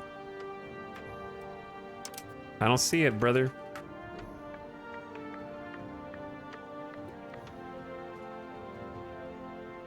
Baited? Got him?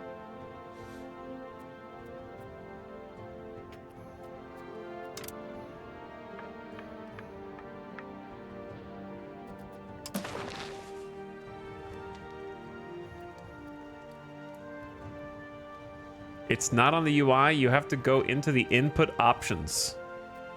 What? And you have to assign a hotkey to it? What the hell?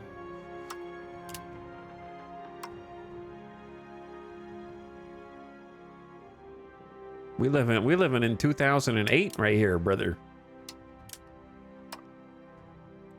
This is not in any order. They did not put this in even alphabetical order because they hate you. There it is. Rivers? This?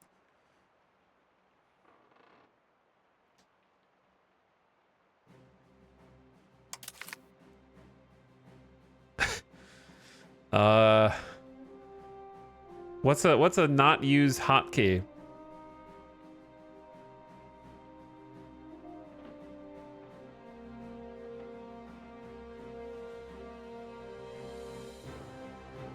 Can you use combo buttons?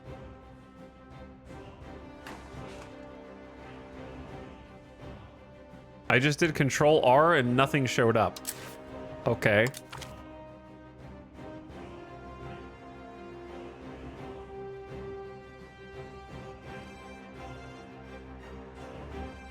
Can you... G.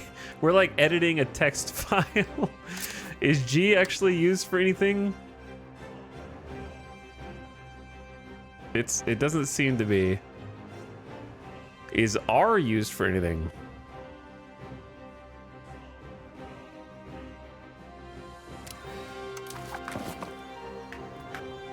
Doesn't seem like it. G is merged units? Oh my god. Ban Giso right now.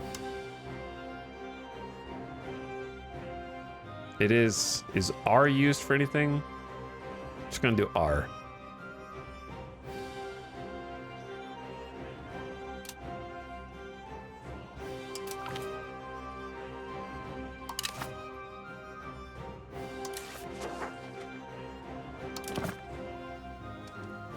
Okay, so there is a secret map mode. Control R is different. Control R is different. It doesn't, they both work.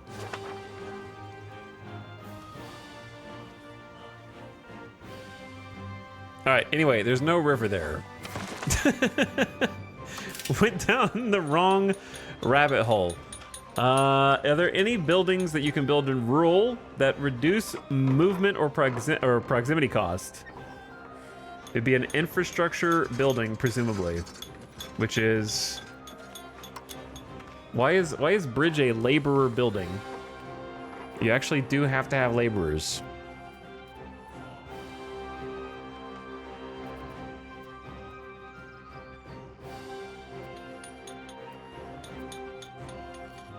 There's no sheep here. Wait, you can create sheep? Hang on.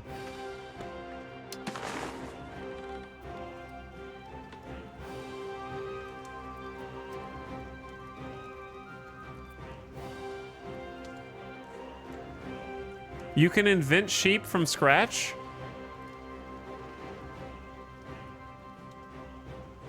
You just have to have sparse farmland or grassland vegetation. Which we do not have anywhere. Okay, so we can't do it, I don't think. Because sheep would actually help a ton. It seems like they're just made from wood and tools. Magic sheep, yeah.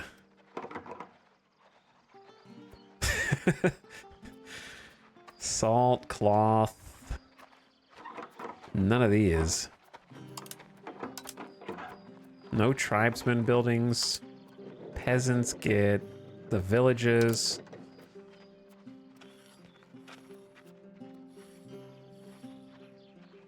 What is local proximity source? This will act as another source for proximity in a location, which may improve proximity in neighbor locations. This doesn't stack with proximity from the capital, so this modifier has no effect if the location is already receiving high proximity from the capital. Paper, tools, weapons, stone. We could do that. So when this says local proximity source, is this to any adjacent tile?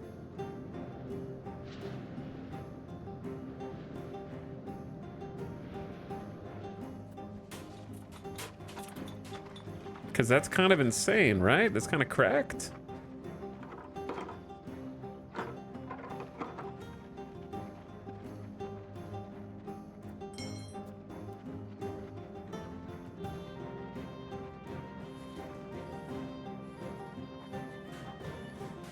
If the spot doesn't have 20 proximity, but it says proximity from the capital specifically. Hold on. Oh, never mind. All right, so it's getting 100. Never mind. All right. Ugh. Yeah, it's getting 100 and then it's modified by distance. Never mind. Okay.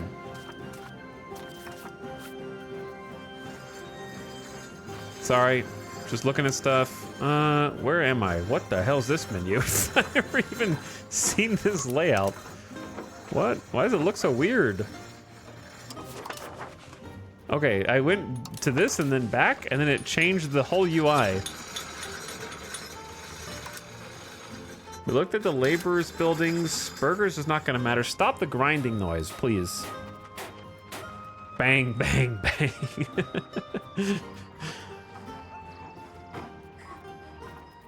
I'm gonna say no. I'm gonna say we don't have another way to improve control without a town.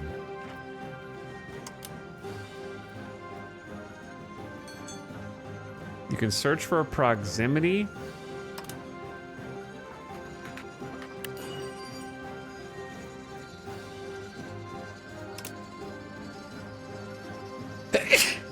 I'm allergic to searching for things and getting no results.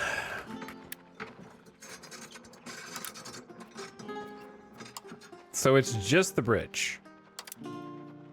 For us, at this era. Alright, so we've already... Never mind. So there is nothing. There is nothing. Temple is a town building, right? I said without a town. You bunch of goobers. Temple needs a town. Grind, grind, grind, grind, grind, grind. We don't have a town. In that spot.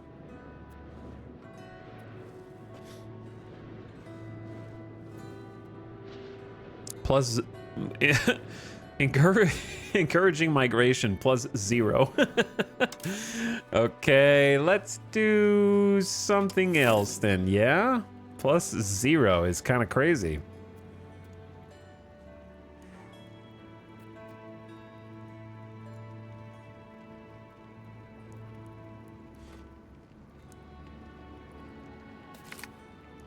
Do tribal cohesion for a little bit. Urban centers demand old rights. As we look to centralize our kingdom, we inevitably infringe on the autonomy of the urban dwellers, who have always existed under a different code of rules than their rural brethren. I don't know if that's true here. These urbanites actively resist pressure to be brought under more uniform rules and regulations and demand their old rights respected. Deny them. Accept them. We will grant formal guilds to the burghers. Nah. Deny them. They'll figure it out.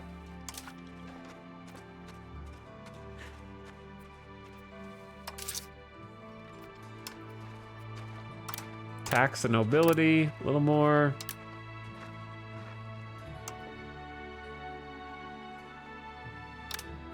Make money number go up. 7 a month almost? Holy. Control has hit max over here.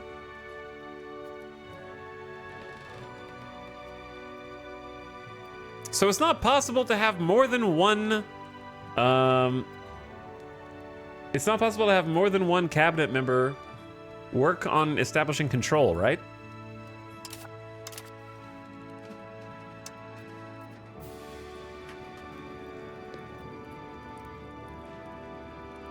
Yeah, because it's OP. Hunting accident. What? Our ruler's daughter. Her body has been draped. She died in a hunting accident. Eris Kukuchi Atsuningo has died at age 21. Chat, I don't want to alarm you, but we are 47 and have no more daughters in the matriarchy.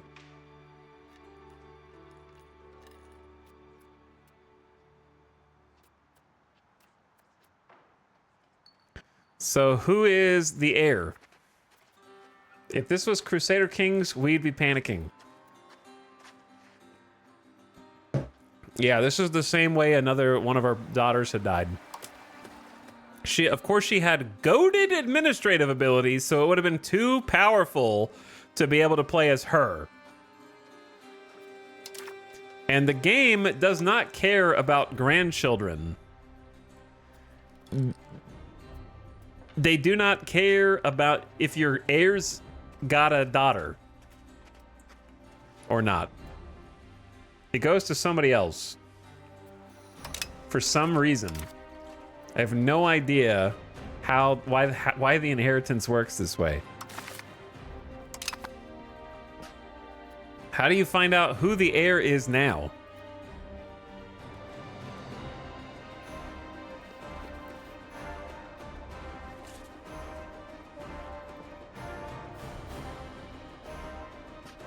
Oh, just the flag?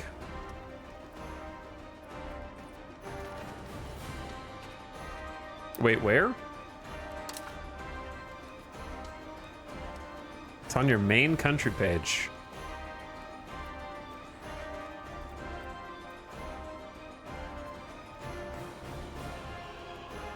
Okay, I'm listening.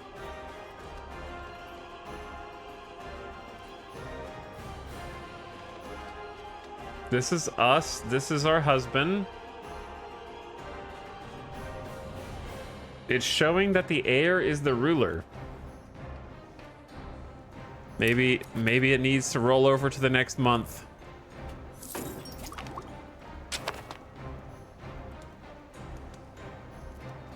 We have researched the library, which unlocks the library.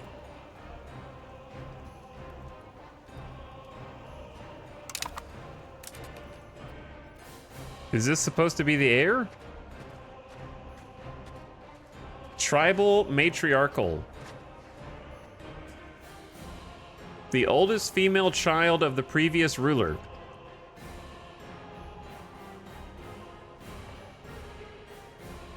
Eligibility through siblings of ruler through female lines, allow female, allowed estates, nobility and crown, upon succession, -10 cohesion.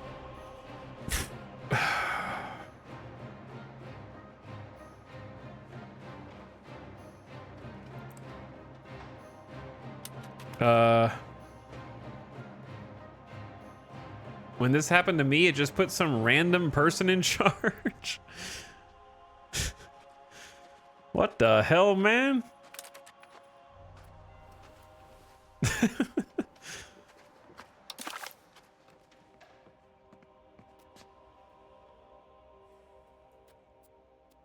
This is me.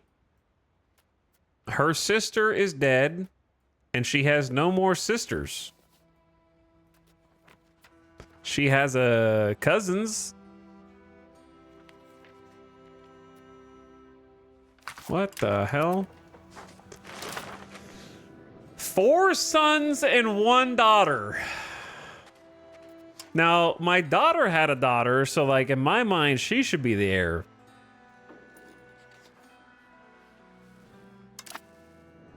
That happened to me in my republic. The guy took office, died, and some dude just took over.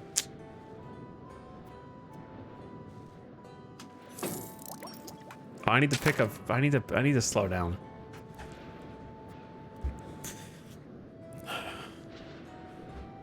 They didn't copy enough of Crusader Kings. The dynasty stuff is so half-baked. It is raw dough in the middle.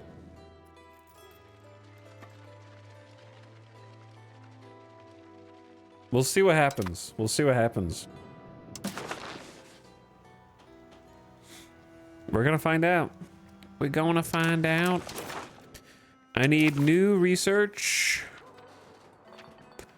What is fiber pulp paper? Ooh, fiber pulp paper could be goated. We have fiber. 0.6 okay, so normally 0.6 and 0.2 equals 1. But with fiber pulp paper, 0.6, 0.2 also equals 1. Okay, so wait, you're not allowed to use this line unless you have the other research? Is that what's implied?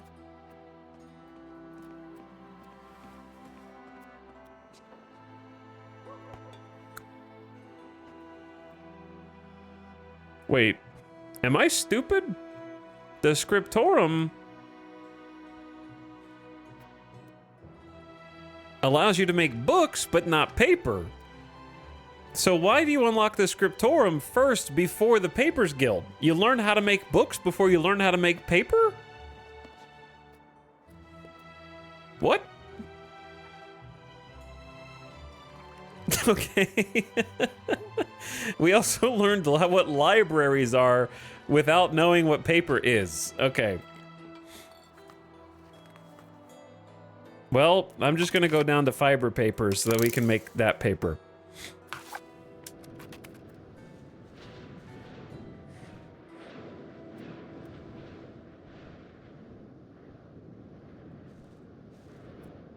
Chat, you guys think you're so smart. Like, well, they made books out of animal skin. That's not in the game, brother.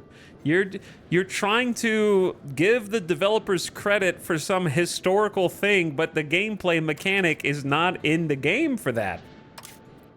So you're just like, yeah, whatever. That makes perfect sense, even though you can't do that in the game.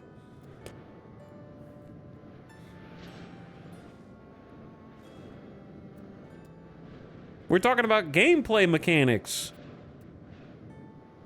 It might be for some cultures. I'm timing you out because you're so stupid. We are literally Native American tribe. We are a Native American tribe. If it ain't for us and we know how to make books, then who's it for? Most relevant username ever. That's true. Their name is Quintuple Down.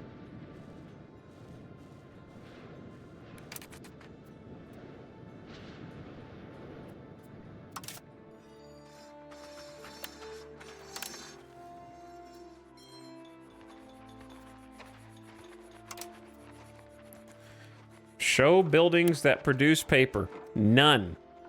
Zero. Zero. Nada. No building produces paper here, brother.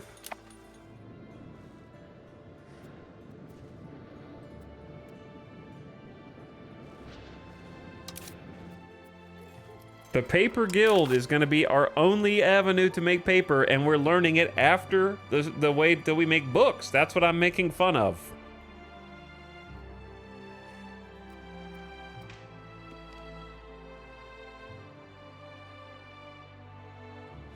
And we're going to learn that paper exists. See, here's your thing right here. Leather plus lumber equals paper. There's your animal skin. It's inside the Paper Guild. Check if you have it in your market. I am the market. There ain't no... We are the market, my man. There's no one else. I'm it.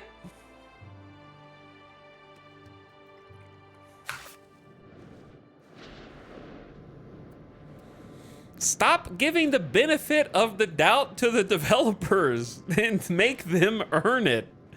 Everyone is so anxious to be like, no, it has to make sense. No, there has to be a logical explanation for this. It can't possibly be illogical.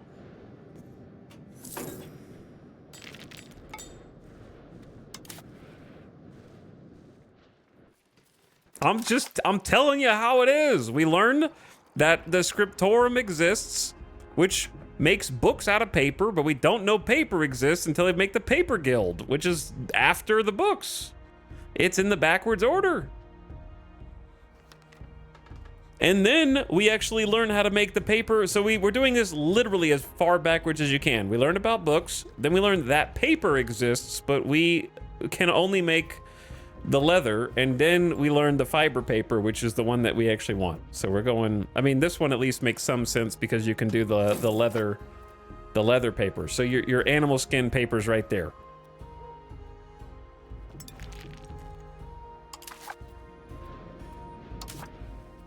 What is going to happen when our character dies? It's going to be so sad. Oh, I need to be building shit. I need to be building shit. I need settlements. I only missed out on one. We're good. We're good. We need to build settlements. I want to get as much population snowball as I can. And then for some reason we cannot invite migration anymore. I don't know what transferred over. Something transferred over. We have favors, but we cannot get migration anymore from the people that we have favors from. We have favors from them. I don't know. There might be a hidden restriction. Oh God, what's this? Robber barons. The burghers are concerned with the great influence of the nobility in our state. They claim that many lower members of the nobility are disregarding the peace and law of the land, using their positions of power and the lands that they hold to impose unreasonable tolls and taxes for passing traders. Some are even said to attack and waylay merchants, robbing or extorting them. Representatives of our burghers now claim that the economic development of the country is held back by such excess. The nobility, on the other hand, argue that they are simply charging reasonable fees for the use of their road and property. Some among them are willing to give the state a share of that money that they take. They actually did build a toll road. So I don't know if this is related to that, but they are doing that. The nobility are only taking what is in their right. It doesn't look like they're sharing it. This flavor text is not lining up with the options. It says they're willing to give the state a share of the money, but neither of these really relate to money other than that I can tax them more. It's pretty much the only thing. So I guess I'll let the nobility be happier.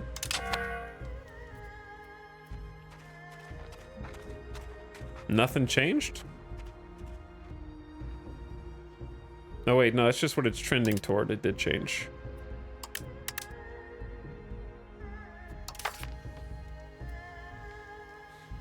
Now the burgers are freaking pissed.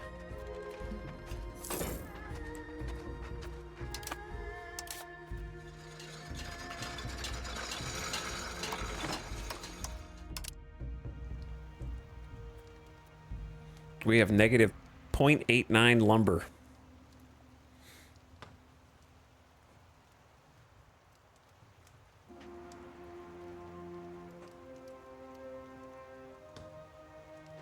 By the way, Heavy Doobie, thank you for the Prime sub earlier. I appreciate you. Thanks for supporting the stream. Ultra Lord fan, thanks again. I read your comment, but thanks for almost 4 years of sub. That is a long time to sub.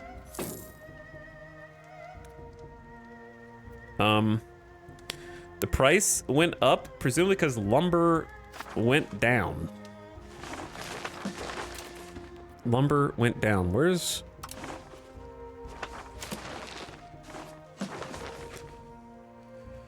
I think this lumber is 1. This lumber is 2.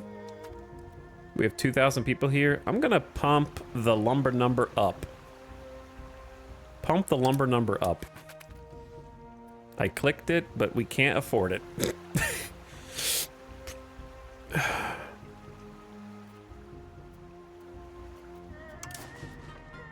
We're short on tools.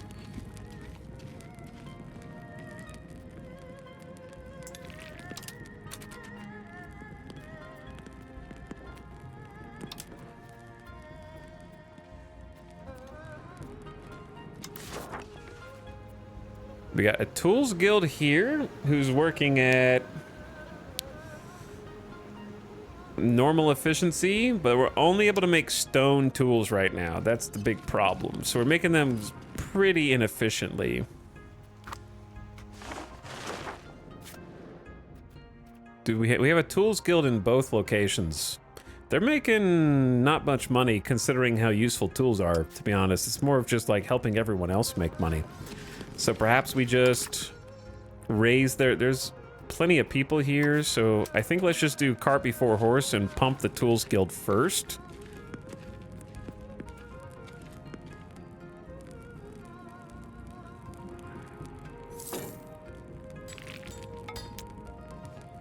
$35. All right, yeah, let's get the tools guild up first, kind of focus on the root issues. Are the resources unlimited? I think you mean like the nodes? Yeah, the nodes are unlimited, but there's only so much you can do to tap them. And there are ways to increase how much more you can tap via technology. The answer to are the resources unlimited is, are there still cities, states, and people that live there? If the answer is yes, then you can use historical context to assume that the resources for the purposes of this game will be unlimited because people live there today. It is exceptionally hard for 130,000 people to use all of the resources of the United States. It does have enough room for more people to grow. Whether out of patriotic duty, love for their community, or lack of trust in our defensive capabilities, communities all across our realm have begun to form community militias. Small, disorganized, independent armies that can be summoned when a threat approaches them. Regardless of what the people may think of the military, it's admirable to see so many step up in the face of danger to protect that which they hold dear. The number of commoners that can be called in times of need have soared. Recruits for 15 years, maintenance cost and recruitment speed, or monthly experience gain? Neither of these? Does it matter? I guess maintenance and recruitment? I don't think that either of those matter. But it's okay. All right, so we're doing tools. Remind me, we're doing tools so that we can in turn pump lumber, right? I don't know if the tools will be done building before we have the money to build the lumber, but that's okay. It'll help in general because we've already got a deficit without even building the lumber. Wayward weather. Weather front is heading toward Ponacussing. No reason to swear. It's a torrential rain.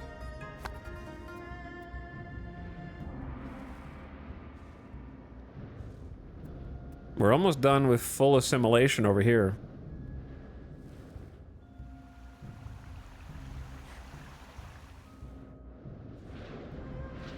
There's more corn down here too.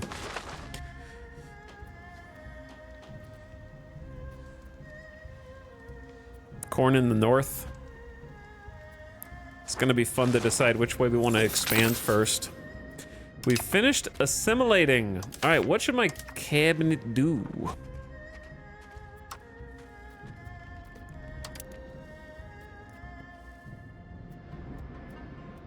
I'm gonna say just temporarily stabilize the country because they're leveraging their own military power, get to 100% stability, and then we can take money out of it. And that'll free up some cash. So it's sort of money focused, but also having stability maxes estate satisfaction equilibrium, which in turn lets us tax more. Which I think is all good.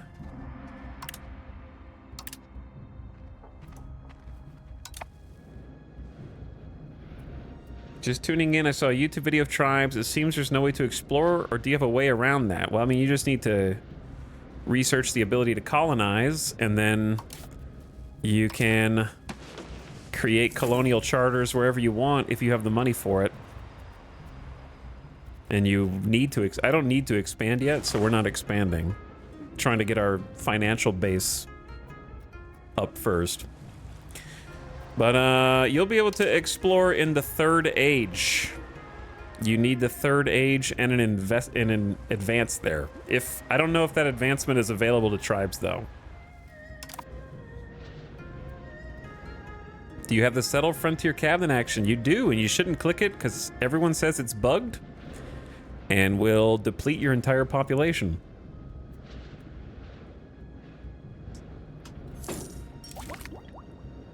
We have now researched Paper Guild, which gives us the following benefits. We now know how to make paper, the cornerstone of every realm.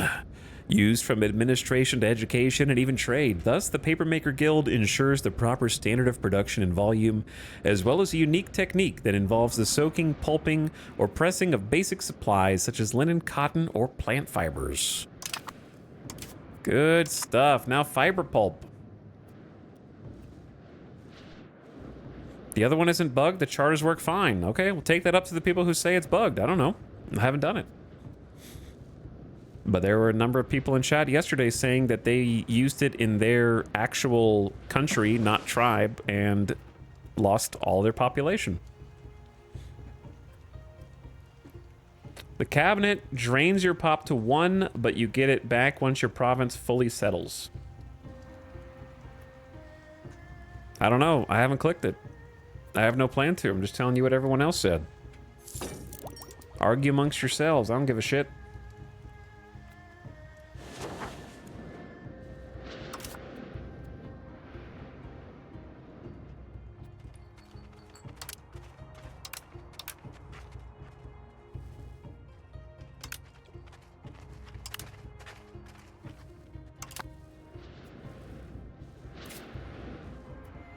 Okay, lumber. Level 2 RGO. 1.2 lumber per output level. Profit per output level is 1, but that's going to also be while lumber is in high demand. But we still have good control over this area, so if it is profitable, then we'll be able to increase our tax base and then get a little bit more money from that. Trying to just take care of some basic shortcomings.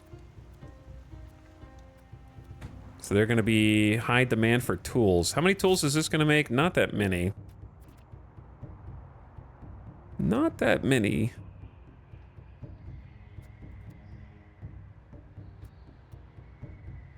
It's only outputting 0.26 per level because we're doing it very inefficiently with stone tools, but that's exactly how much we have a deficit of. Huh. Interesting.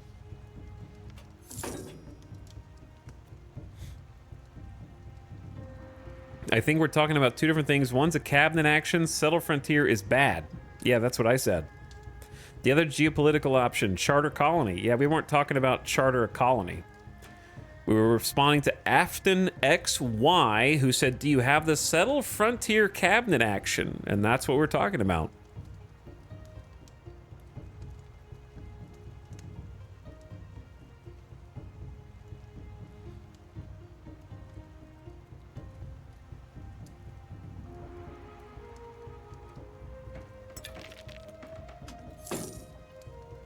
I was about to ask about roads, but then I looked at the gold. We actually have some roads. We built them.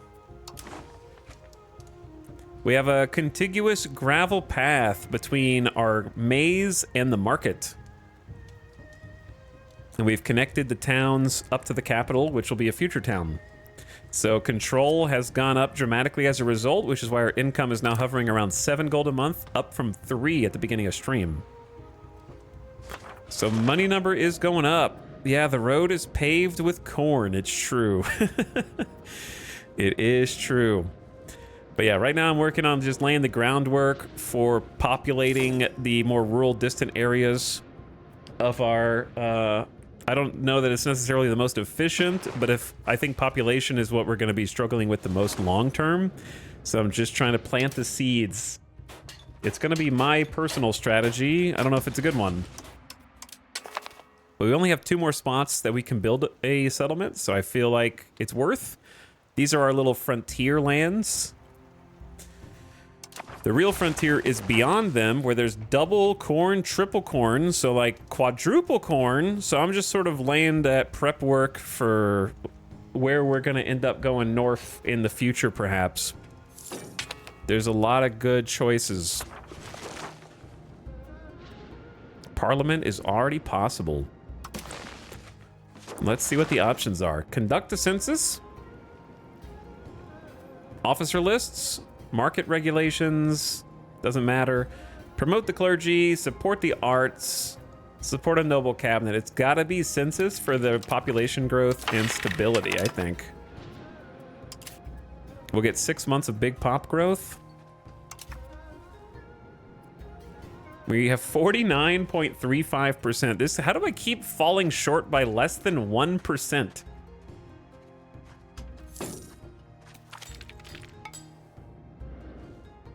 Oh, it seems that Parliament members of Kaininchin House, doesn't that place not exist anymore? Didn't we rename it? The game doesn't recognize chats. Oh wait, no. That is chat. Okay, you did this. I just don't remember anyone naming a place Kaininchin House. They have come to change their stance on the debate issue. We don't know how it happened, but we cannot rely on their vote. All right, well now we're more than 1%. So it's either autonomy support.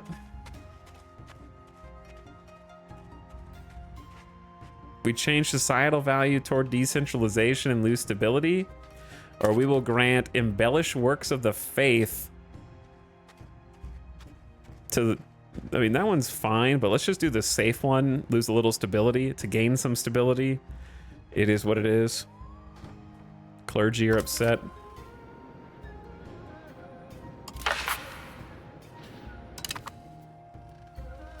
Bellicose movement is kind of just free real estate, but I don't think I want to do it.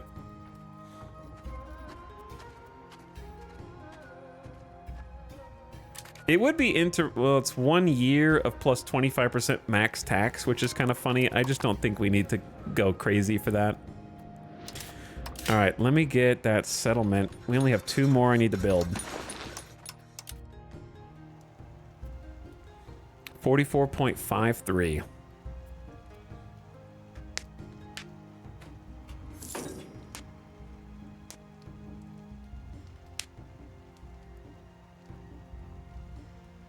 All right, queue it up.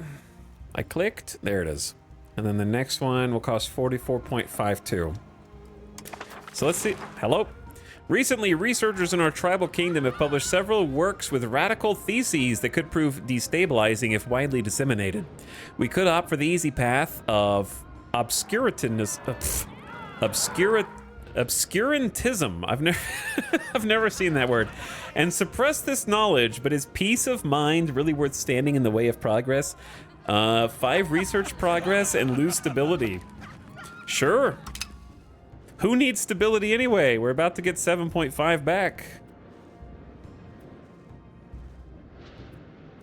I mean, based on the base word of obscure, I can conjecture what it means, but it's still odd. Better education, shrewd. Let's do administrative. We could always use more administrative people. A weather front. Torrential rain. I'm surprised that there's no hurricanes in this game yet, or maybe there are and we're just not close enough to the coast to get hit by them, but I feel like you could definitely get hit with some hurricanes up here.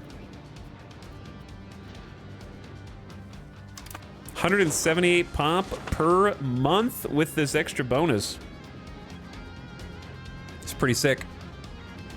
I was gonna check to see if each of these settlements is populated. Nope. All right, goodbye Market Village. Turn that off. Settlement is no good if there's no one in it.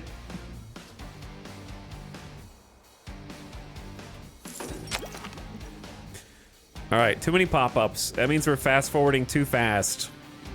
Utilizing fiber plants like hemp or paper mulberry, the production of paper will become widely available across the world. It's cheap to produce, but lacking in quality. I'll be with you in a second. I'm a little busy. All right, that settlement's full. Settlement is full. The exclamation throws me off. The settlement is full. Settlement is full. Settlement's full. Let me just click on the settlement. Well, hold on. Go buildings. Click on the settlement. And then the green will show whether they're full or not.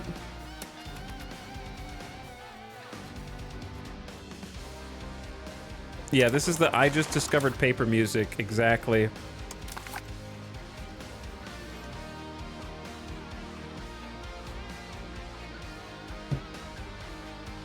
Oh.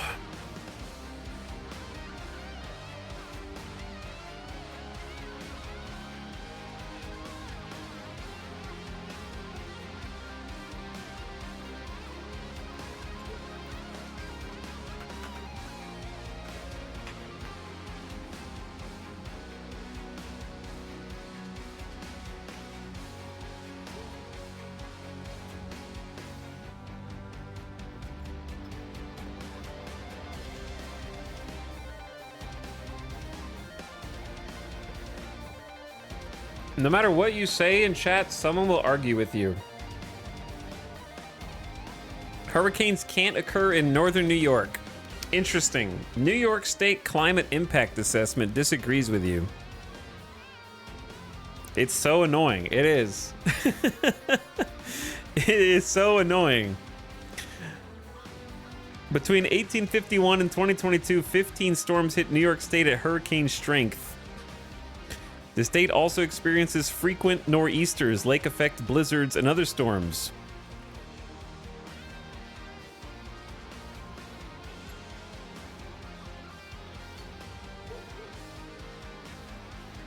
And anything, and just because it's not what we qualify as hurricane strength, it can still downgrade to tropical storms while on the way inland. Chat meteorologists are here. They hear something and they just start typing, man. Gotta argue about every little thing.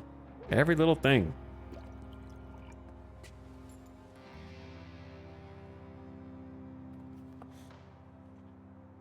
Food production up will actually boost. Here's the thing, right? How does this work? So let's say that we're making maize.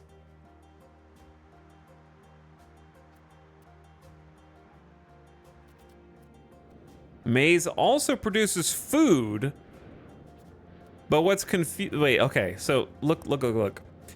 It's a little confusing because if we're growing maize, you think of maize as food, but the game doesn't, correct?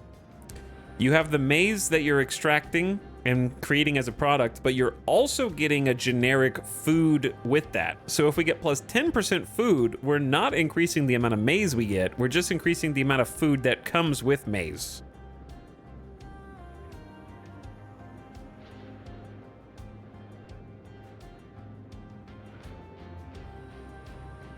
Which is kind of strange. I wish there was just an umbrella term that these things are food. I don't know, whatever. That's how it works for reasons. But why? That's what you could ask about half the mechanics in this game. They are that way because they needed it for game balance and there was no clean way to do it. So they just forced a mechanic in that addresses the balance issues, even though they're nonsensical. But if you trade the maize, you also trade the food with it. Do you? I don't know. Yeah, it's mechanics stapled together to force things to work.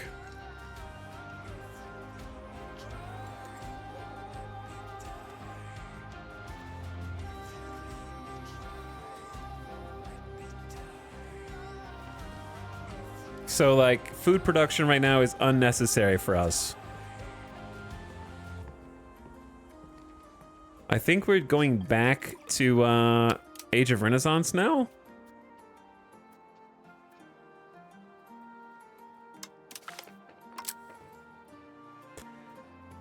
I'm getting confused on where I am.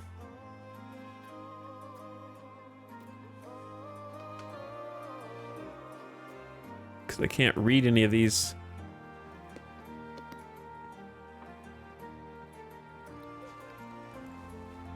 The stability maybe we just go stability investment.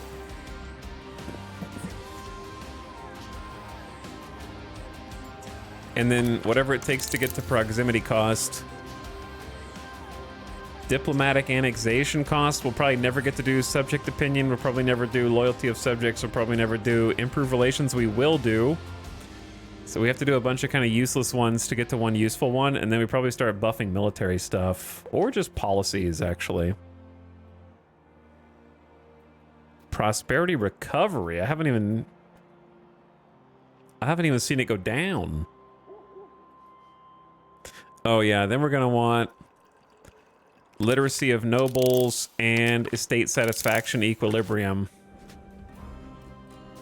Yeah. Parliament is in session. And we just need to build one more settlement, I believe. Yeah, one more. 44.5 gold.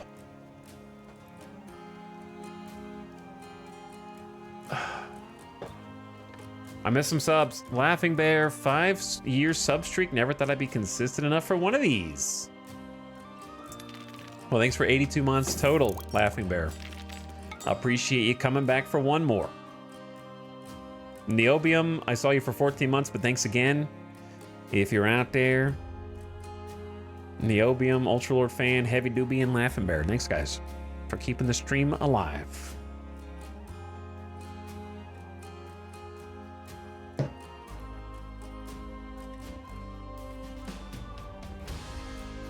It's almost 1400.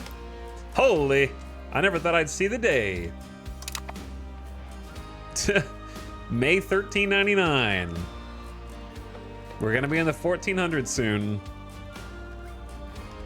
Kind of crazy, actually. Alabama Slamma changes stances. They support us now in Parliament. Thanks, Alabama Slamma. Appreciate that.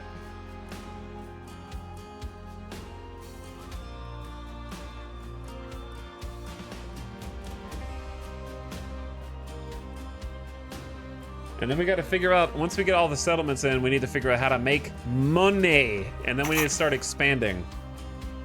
7 stability, consensus has been reached. We've reached consensus to conduct the census.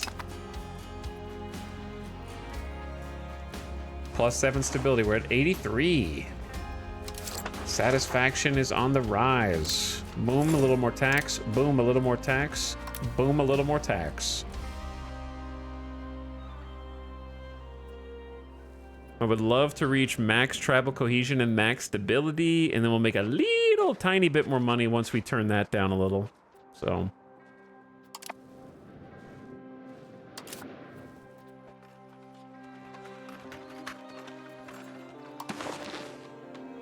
How much gold? 44. We will make it on the next month rollover. When do we sail to Europe and claim it?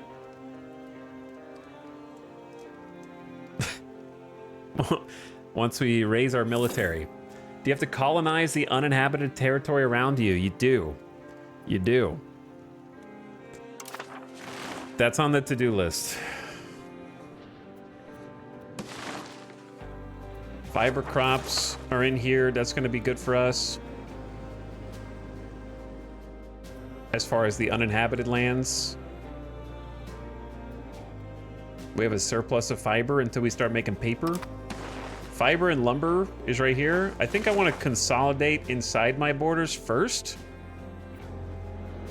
So these are probably going to be the first colonies that we get, just because I want to have a complete border before I go south or north or west. Probably southeast, because it's closer to the market, or just east, but you know, we'll see.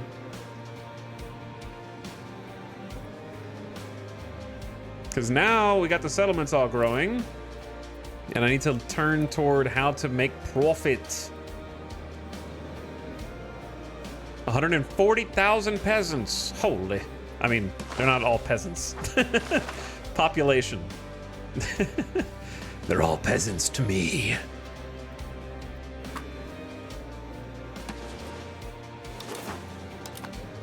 Are you gonna move your capital at some point? I don't know, some point is a long time. Never say never. But right now, I'm not. Thank you for watching, but we got 3 minutes of mid-rolls coming in. Right now, somehow it's been another hour, but I'm gonna keep it here and pause up and talk to chat. While the ad's running, to support the stream, keep the pre-rolls dead. I'm thinking that maybe we should do a quick inventory of we should just get paper, probably.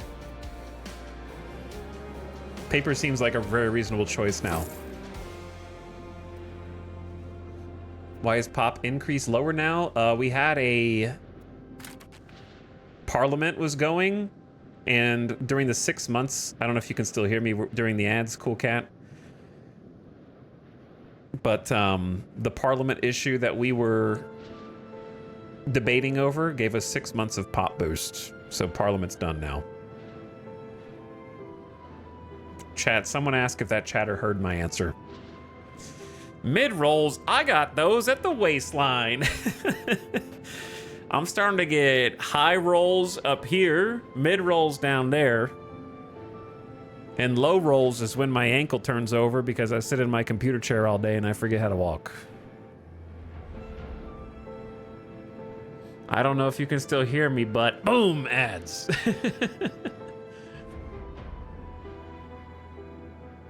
Do the non-Great Lakes count as rivers? Nope, they're lakes, but we have rivers there anyway. There's rivers here. Actually, we hotkeyed it. Boom. Anywhere there's blue, there's a river. The hidden map overlay. So there are rivers all through here.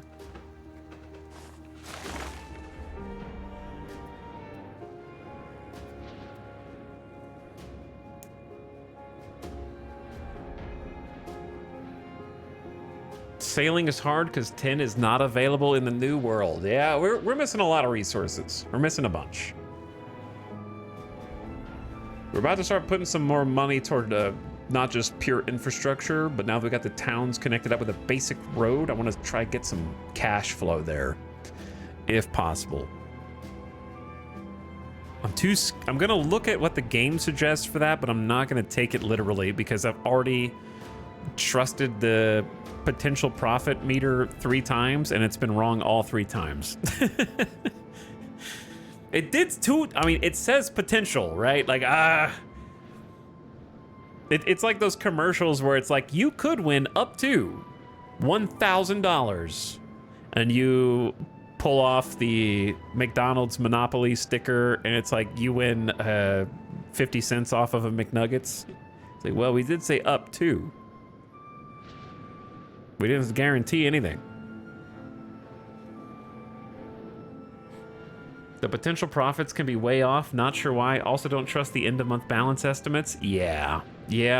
We're just gonna have to use our noggin and some good old fashioned trial and error to see what happens and what works.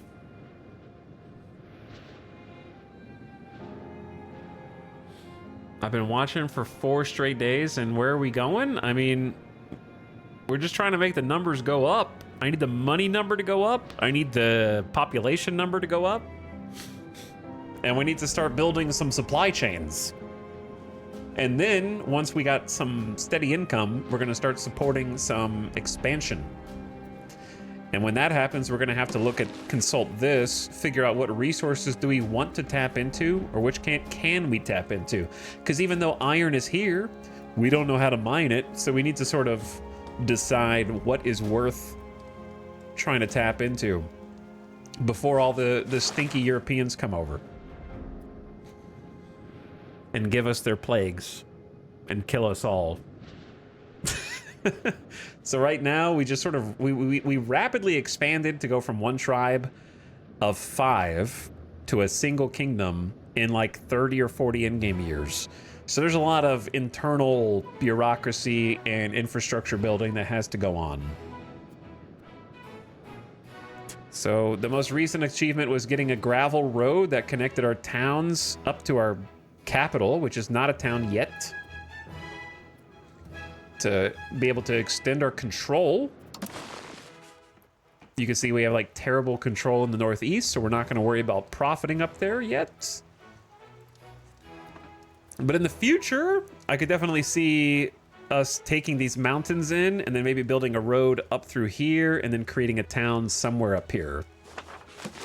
Probably like a town on the legumes on the lake, or a town on the fruit, which we need less than the wood and the corn and the fiber crops, you know? And this is probably a flatland. Those hills. This is flatlands. This might be a good little town right there. Where is this in real life? Right now it's Flavor Town. So it's sort of the perfect town location. If we wanted to. It's already named.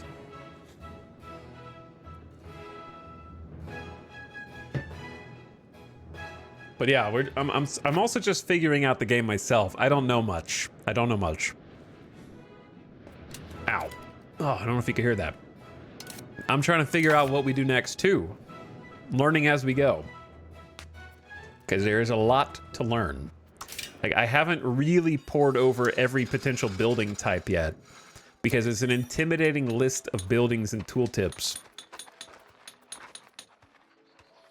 And what's interesting is you can sort alphabetically, you can sort by potential profit, you can sort by total amount of buildings, but you can't sort by building type. You can filter building types, but you can't sort by them, which is, I would love to be able to sort the list by color-coded types.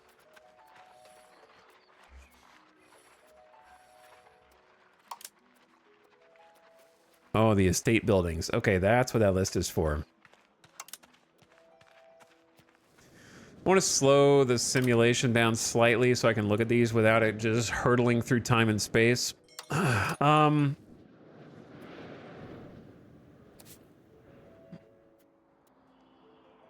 We can have 39 building levels.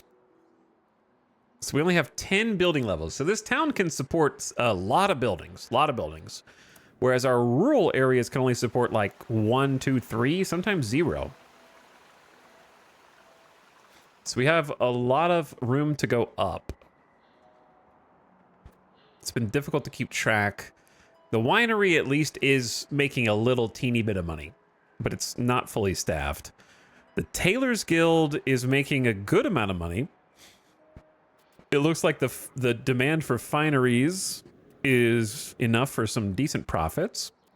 The Spinners Guild is making a decent amount of profit according to this, and it is... We still have a little surplus of cloth, okay. Pottery, not much profit. A little over supplied. The marketplace is the marketplace. This is, you know, where all the magic happens. It craves paper. Ah, so we can increase the operational integrity of our marketplace by supplying it paper. So that just makes a ton of sense. Unfortunately for us, the market's efficiency kind of doesn't matter. It's just pop assimilation speed. They're all assimilated. We don't have trade. So, not too big a deal.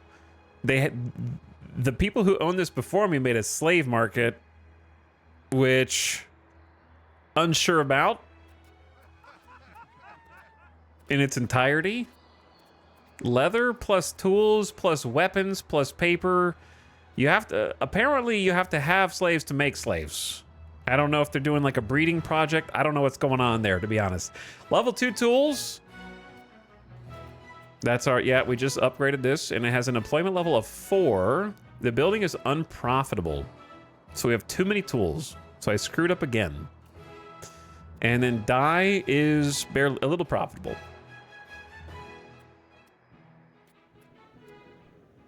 Little surplus there. Okay. They also built a toll castle, which doesn't help us, but the nobles did that on their own.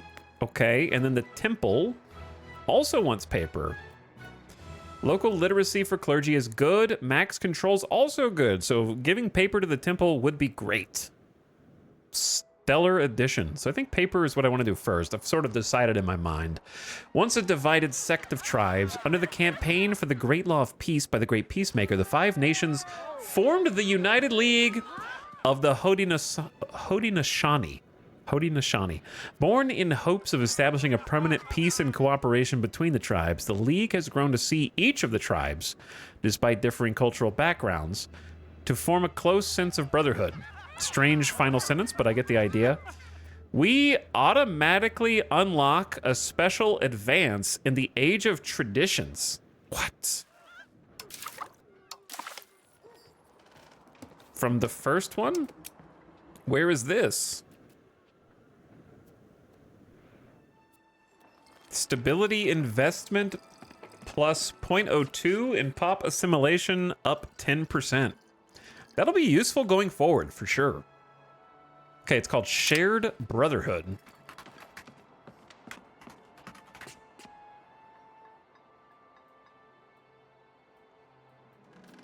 Don't see it. There it is.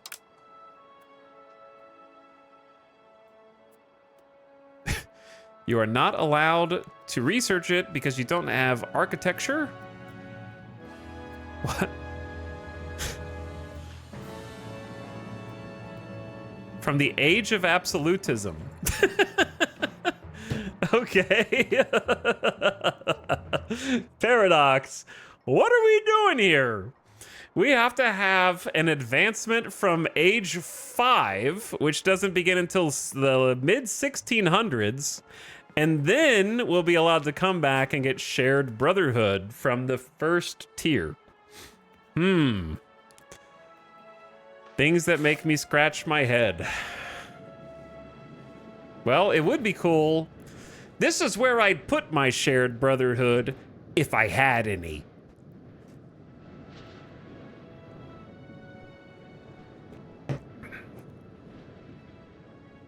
I think you united these tribes 300 years early. Maybe. You could be right. Papermaker's Guild is 50 gold? Okay, so once we get 50 Gs, we'll put that in play. You have to add unpaid playtester tag to the stream. I might do just that. Because I am unpaid, that's for sure. That's for damn sure. There you go. Updated in real time. Are you reporting the bugs? Who said it's a bug? That could just be a game design principle that they're trying to live by.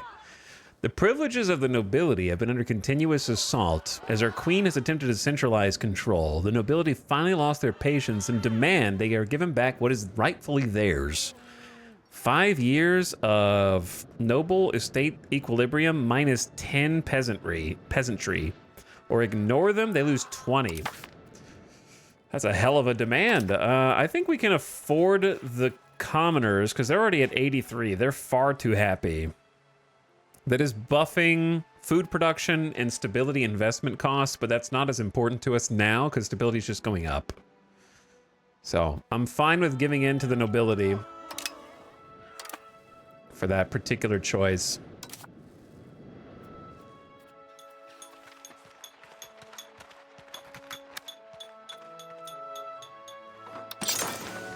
Paper. Can I build this? 35 gold. It's cheaper than I thought. All right, Flopalopatopa is getting our very first paper maker. Be ready in around 540 days, if you believe the estimate, which has always been wrong, but it's nice to have a number to look at that ticks down. My favorite part of these kind of games is seeing how the alt history timeline evolves. It feels like they're trying to force a certain path. I wouldn't know about that because I haven't played in Europe, but I have seen some of the posts from the subreddit, and my layman's impression is that the Europa Universalis community at large wants to force some kind of historical path. Like, I'm sure that because of how many people have mentioned it, that France is OP, but it seems like a lot of the comments are, well, France is too powerful because France wasn't this powerful historically and it needs to be brought in line with their historical power. And to some extent, that's going to have to be true because, you know, you have to balance the game and you do want it to mimic history somehow. But it does seem like a lot of people just from the comments want things to be, they want everything to be historical except for them. That's what it looks like from an outsider looking in. Whereas I am an agent of chaos and I play Hearts of Iron 4 as ahistorical as possible, and I want lots of random bullshit to keep happening in my games to keep it interesting.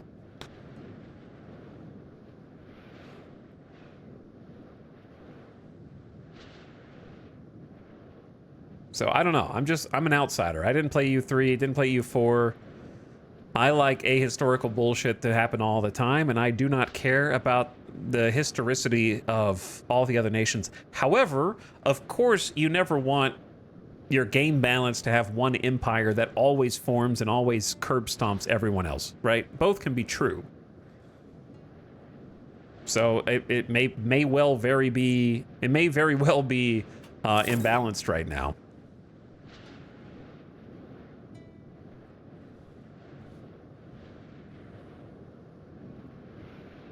France didn't automatically surrender. This isn't historically accurate. Yeah, things Hearts of Iron players say. For sure. I want unpredictability. I want ahistorical. I want every new game to be a different experience. If every game is just me using the foreknowledge of what's going to happen to all the other nations to win, that's boring. For me.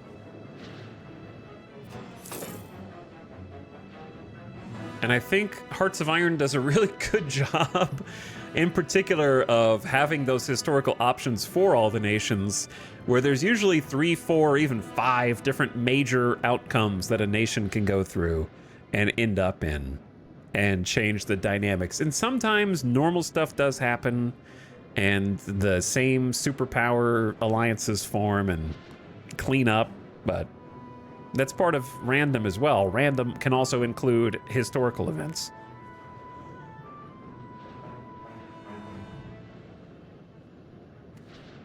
Okay, so for building paper, I'm just gonna slow it down for a sec again because I just really need to look at the buildings and like what I even have as an option. Because it's hard. Let me see what the game suggests. Slave market. Are you trying to tell me something? Are you trying to suggest something? 3.14. That's a holy shit. That's crazy. 3.14 is like 5 times anything else. 5 times the next closest thing. Look, I mean, there already is one. And all I have to do is click one button and see what happens. See what happens. Click just one little click. Just one innocent, harmless click. To see what our tax base goes up to with that one little click. Just a little experiment.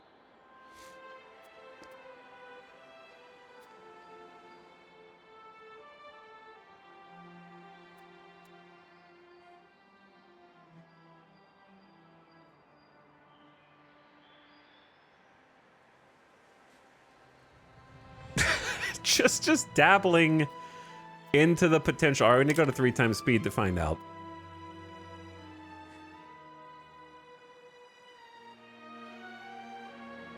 Tax base is 2.16 potential right now. I want to see what that goes up to.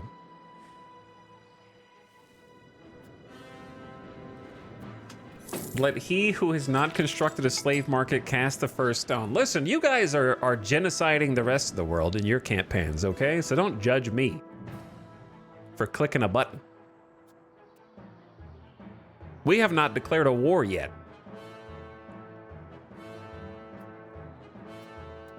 $250 people here. Did the month roll over? It says potential profit 0.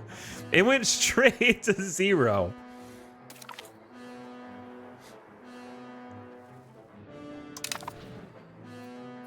Immediately.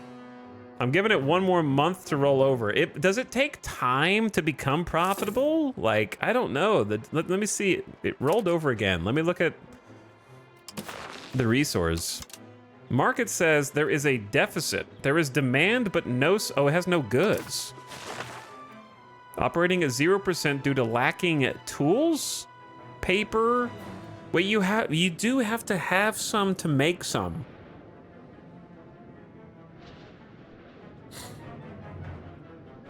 It's a self-fulfilling resource.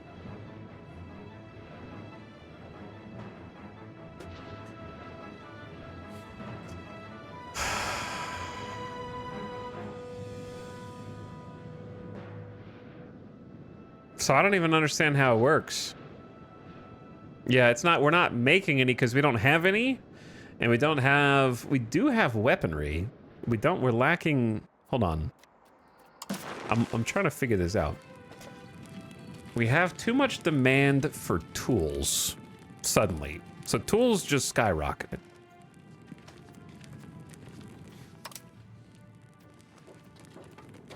I'm trying to figure out how to interpret all of this. Is it crazy that... How can tools both be in demand and not profitable? Do you guys even understand economics? How can they be in demand but making no profit? Just raise your prices. Are you stupid? Raise your prices and then make profit. Okay, hold on. Let me think. How can I make more tools easily? How many people do we have here? 7,500. We're only making stone tools is the main thing. I can't upgrade this again. We cannot build another tools guild. There can only be a max of 2 in this location. All right, so let's make the other tools guild upgraded then. And try that. Even though it's not making any profit. You know we're gonna need tools for everything in the game anyways, right? So it's not like it's ever a bad investment. I'm curious how this will work. We're gonna need tools regardless. And we can't make that many anyway. So we're gonna be tool capped. So let's just upgrade that and experiment with stuff.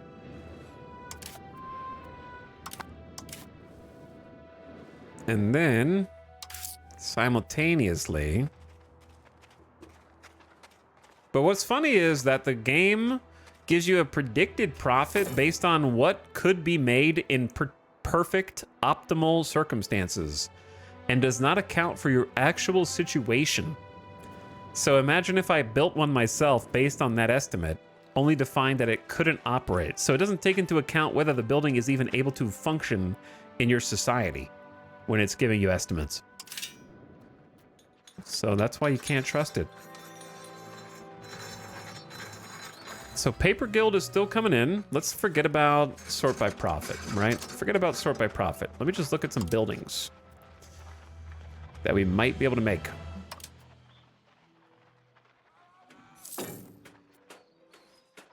So if the temple increases max control, then I'm thinking we should build a temple in this city once we get some more potential profit here.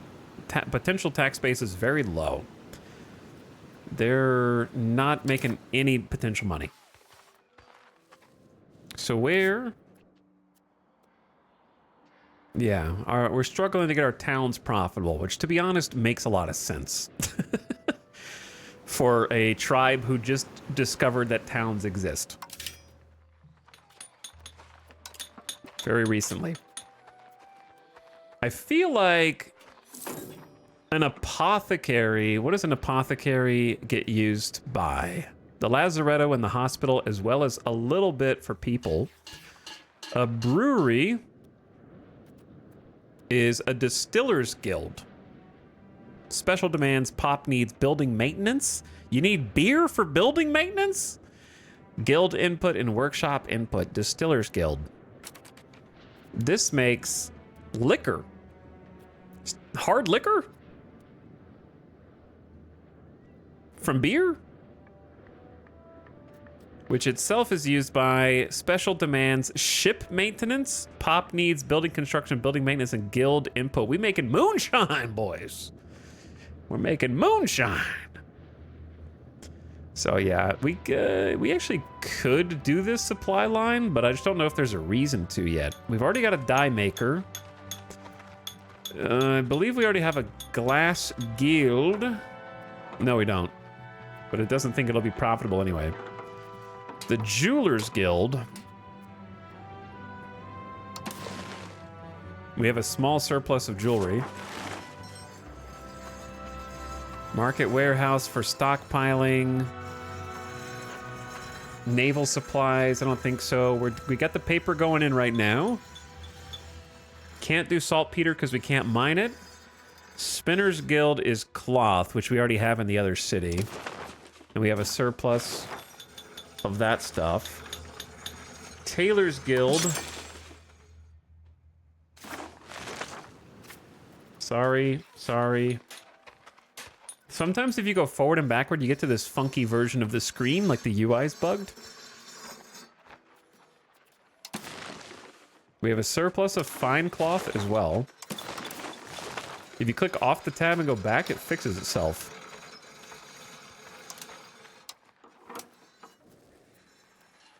We've got both Tools Guild. I guess maybe a tannery. Do we need... Nope, we don't need any of that right now. Okay. I don't think I can build a trade office yet, can I? We don't need one. Weaponsmith. We are going to have a demand for weapons, so maybe put that on the tertiary list of things to build. A wharf. Harbor capacity. Can build ships here. Yes. Can you build ships on a lake? Probably.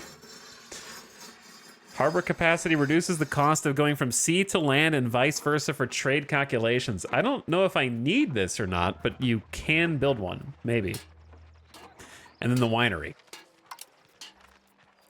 Now, these buildings are more rural focused. I think we will build the bridge. But it doesn't benefit me right now because we don't have money, so the control doesn't matter. I don't know, man. I'm thinking just paper for now and just see what the paper does. I don't know what I should be working toward. I'll figure it out. It's fun to experiment with. Oh, paper maker is almost done right now anyway.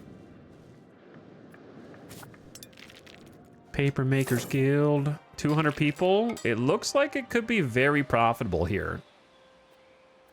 Instantly shot our potential tax base up by like over a gold, which is something. That's the best yet. But and it automatically selected the best production method, which is great. A commitment to true justice, blind to nation, religion, or tradition, has proven popular with most portions of our pop. Grievances against the ruler are reduced. We get 10 years of plus 1% estate satisfaction and 2.5% tax efficiency. That's very good. That is very good. So we have a surplus of paper. Okay. Buildings that use paper. Library, trade office, embassy, scriptorium.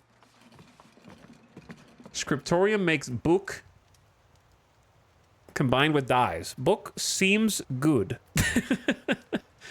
I guess. It helps pop need. They have a pop need library.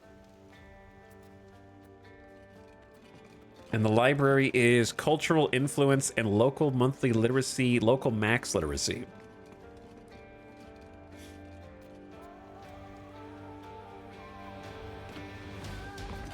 Didn't we listen to this already? I think it just goes again. Maybe, no? There's just another soundtrack. There's 2 versions of this particular soundtrack. All right, I guess Paper Train. What map mode is that? Which one? Which one was I on? Well, if you don't know, I don't know how you can tell me. Which one was I looking at? This one?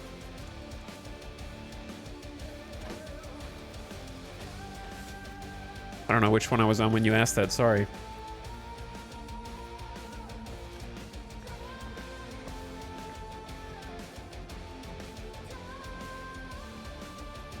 The same lake is where the early USA beat the British Navy in the War of 1812 with ships on that very lake. That's cool.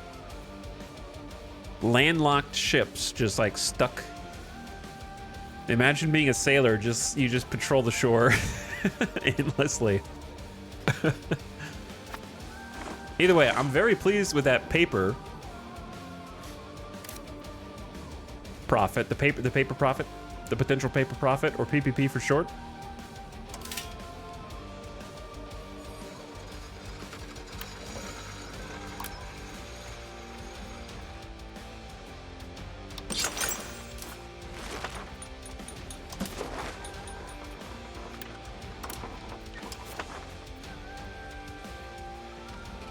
So what's better to make first? Scriptorium, because the library also needs book.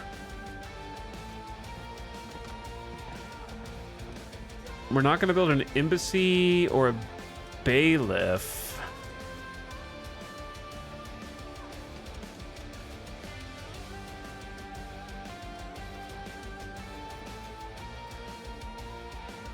We do need an extra temple, and the temple just uses paper. Okay, slave market and marketplace.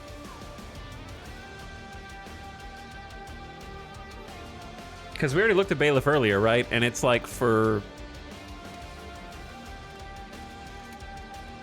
Like enclaves.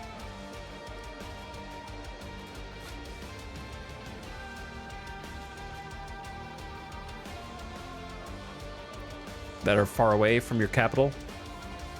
All right, let's just start with making books. We have dye, we have paper, we have wood. Easy enough, right? Let's start with the scriptorium. It's a basic building.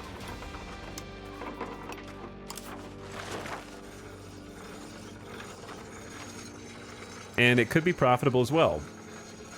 Takes masonry and 35 gold. Boom.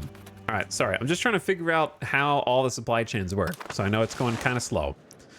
I know it's going kind of slow because I don't know how any of these different resource chains mingle with one another. So I got to learn at some point.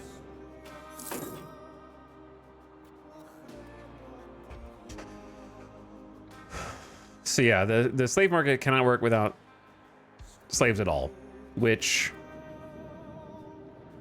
you apparently have to get via war or something. So we're just gonna disable you. Doop. Goodbye.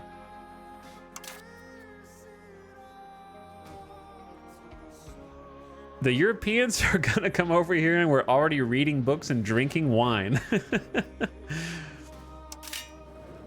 So true. So true.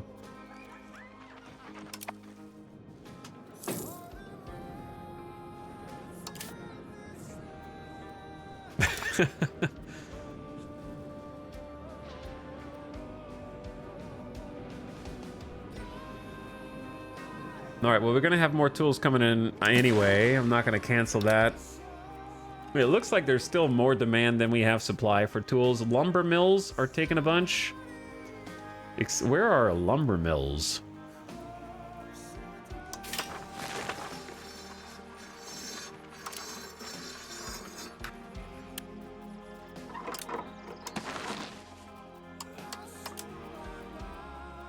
I don't know why there's a lumber mill in Drapidam.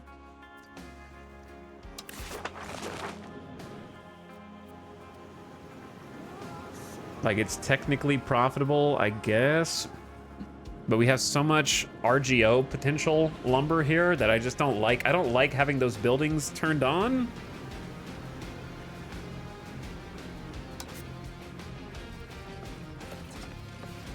But if I turn it off, I'm gonna need to up the RGO somewhere else.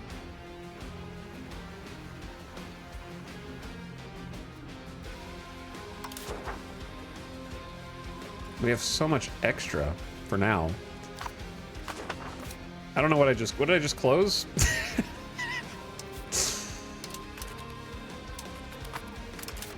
Oh, it was a research queue. My research.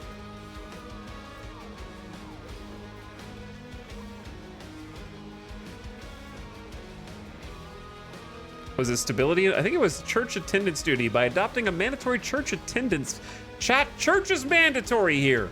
The emphasis on religious values and beliefs will unquestionably minimize the cost of maintaining law and order. Unlock religious war. Not yet. And then we're doing diplomatic gifts, which not sure if...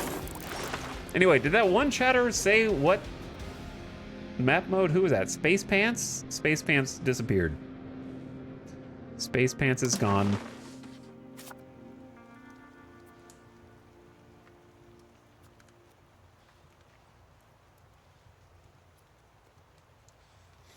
I'm not sure what do you have to do to invite settlers?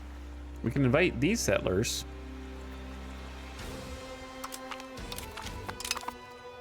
I don't know why we can't invite them anywhere else. Maybe they don't have enough people to be able to settle. That's probably what it is.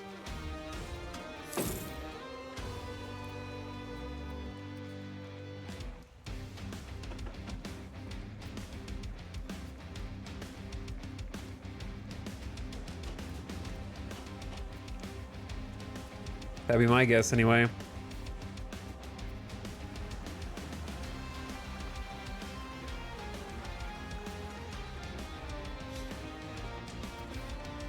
I'm here. Which map mode? That's what I'm trying to... You asked what a map mode. What did it look like? I don't know which one I was on. You said, what map mode are you on? But I didn't see it. I didn't see your comment. What did it look like?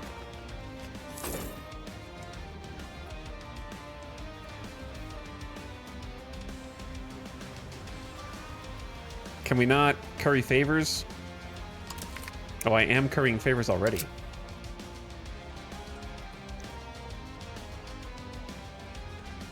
It's hard to keep track. It was gray with seemingly no borders. I mean, this is the default map mode's pretty gray. We're just in North America and no one's around us. Just when you were building? Yeah. Yeah, it's just the building map mode. It shows you if you have buildings of that type. So like if I look at clay pits, it'll show me where I have clay pits already and what level they are. For example. Yo, money's starting to roll in, chat. About to get tools, about to get books. I'm just gonna build a temple over here then. And or a bridge. I'm gonna build a bridge. Masonry and lumber.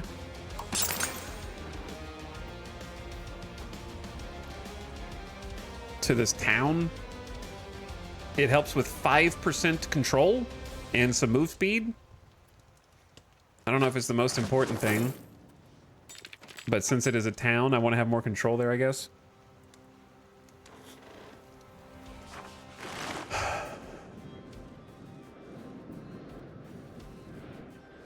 All right, so they've got a brand spanking new level 2 tool guild.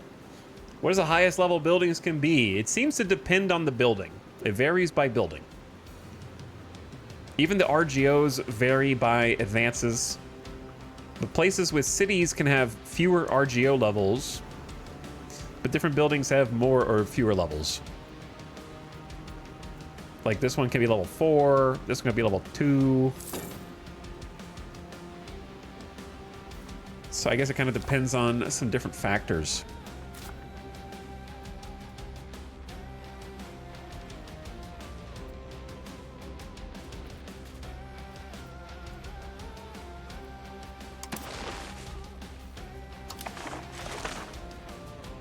Okay, so if we're making Book, we're gonna make Book, which is gonna be a cleric thing. How do I see Book? Book.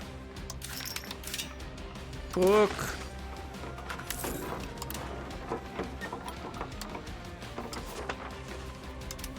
Book. Libraries and overseas trading posts. Okay, let's build a library then, since libraries use books. I don't know if we can build, like, we should be able to. There were not enough books. Okay, we're making them. I'm making them. Local pop promotion speed plus 10, monthly literacy plus 0.1. Those are good things. Local max literacy plus 5%. That's also good. Cultural influence is kind of whatever. We're good on the culture stuff. It would have been good earlier. Less necessary now. Oh man, the nobility. You guys are way too happy, bro. Give me some money. You guys are way too happy. Take that down a few notches. Help the economy. Up those taxes. Scriptorium. The scriptorium is done, and it's actually got a 0.56 potential profit. Yo, their tax base is gonna start actually being meaningful instead of just existing on the sidelines. Turns out paper's pretty important. So let's now, we should be able to get a library soon, though I don't know how long it takes to make, wait, so you can't make a library, you have to have 2 books. Does that mean you have to produce 2 books per month? Or do you, I guess, accumulate books inside the market? Unhappiness among the commoners. Conflict and protest with the commoners over taxes, landlord cruelty, expropriation, serfdom. We don't have serfdom. And customs policies have become even more frequent than usual. If we don't solve the problem soon, the consequences for our nation's instability or stability could be dire. I rule as I see fit. Lose 21 gold. You wish. Our commoners lose 10% satisfaction. Nah, you guys, we rule as we see fit, commoners. Deal with it. Think about how much I'm improving your lives and your livelihood.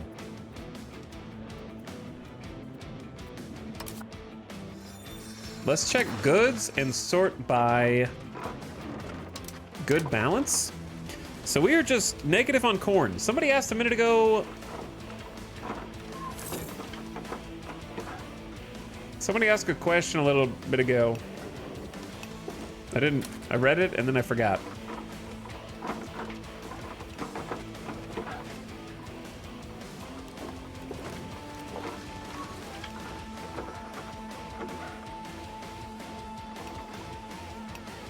Where was it? I don't know where it is. Oh, hi, Dr. Gnome. I scrolled up, but you're right there. I've been in and out. Where do you want to expand? Toward the Atlantic. Well, at the moment, since our market is down here, if you look at the market overlay, there's our market. So generally speaking, you want to centralize toward your market. So this area makes the most sense to expand into, just because it'll have good market access, but it won't have the best control because our capital's over here. So if I wanted to move the capital over, I could. Or I could just create a different market. So I have a lot of choices. What I'm probably gonna do is once I feel like I've kind of tapped the land that we currently have as much as I can, then we're gonna evaluate resources and which resources we really think we need to continue to expand. And that's gonna kind of dictate which direction we try and push toward. Because there's a lot of different choices in different areas. Like we got furs in the south. We have more furs in the north. Look at all the furs in the north. Holy. I imagine furs are gonna be good. Fiber crops are also good for us. There's a lot of concentrated in the north. We cannot mine iron. We got some marble down here, which is it's the only source of marble, so that's gonna be a big one. Are we certain that we can mine marble? Then we got coal in the south, which will become useful as time goes on, as we all know. We're gonna need more stone, so securing another source of stone right here seems important. And then so on and so forth. So basically like deciding what we want to lock down first.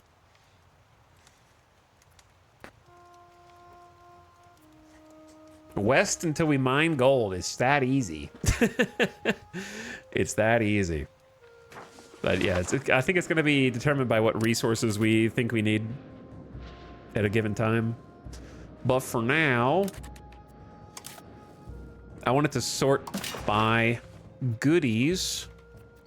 So, unfortunately for us, livestock is incredibly far away. Why does it... What is this? What is this tile? This is impassable. So why is that coming up for livestock? That doesn't... That is an impassable terrain.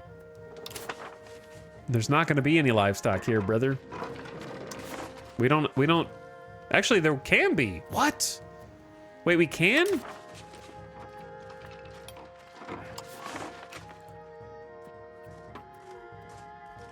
How do I look at this building? What building is this? It's just called livestock. Hold on.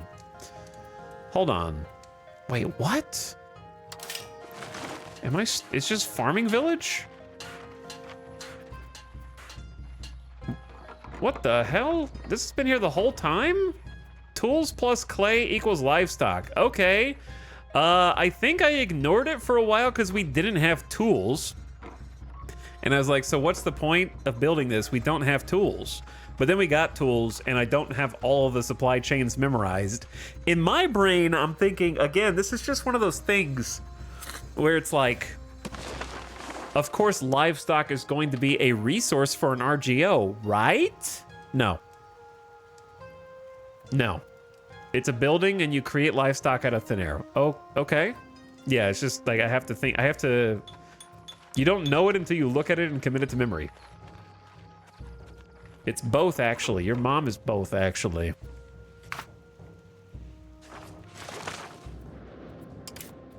It's not both actually around here.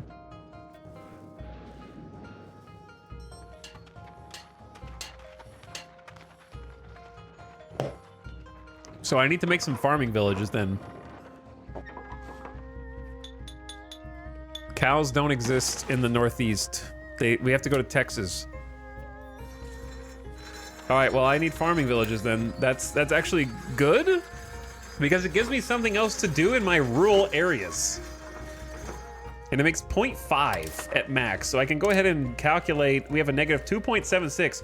We're making farming villages today, boys. We need 6 at least. Holy, I need 6 of these. I need so many? We actually have them? I didn't make them. I think the people did. Holy profit, man. Yo, there's so much money right here. I've just been on to. Well, that's why we're here, to make the money. So I'm gonna do that and spread some of these out, because the other benefit of the farming villages is that they have 100 food capacity. More food capacity equals, if you have a food stockpile, you get more population growth. So that's good. We want that. All right, let's sort by control and then kind of do population, or sorry, farms in the highest control areas. So we already have one in the capital. Cool. So that can be upgraded, but I want to spread it out. I know it can have 5 levels, but I want to. I think we should spread it out so that the population growth hits different spots, in my opinion. Man, what's gonna be the easiest way to do this? I go boom, boom. Wait, farm. We're not gonna be able to do it in certain areas because it requires wheat, maize, rice, grains, legumes, potatoes, livestock, olives, fruit, or wool. So it has to have one of those.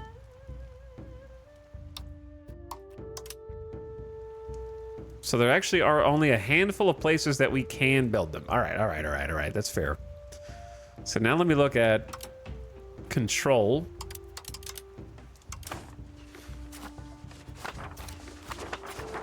Oh no, the control's terrible.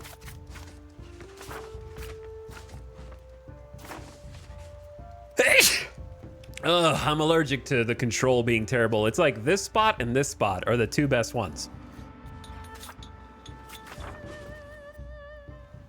Here and here. Those are the 2 best. So we'll start there.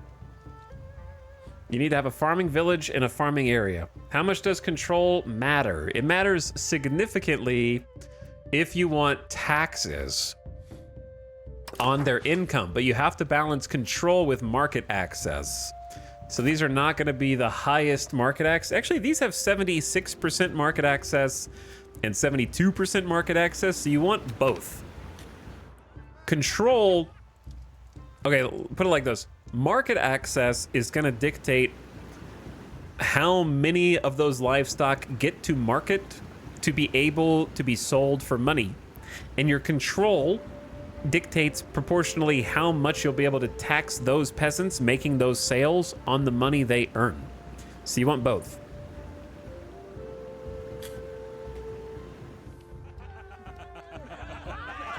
A liaison. Who's this?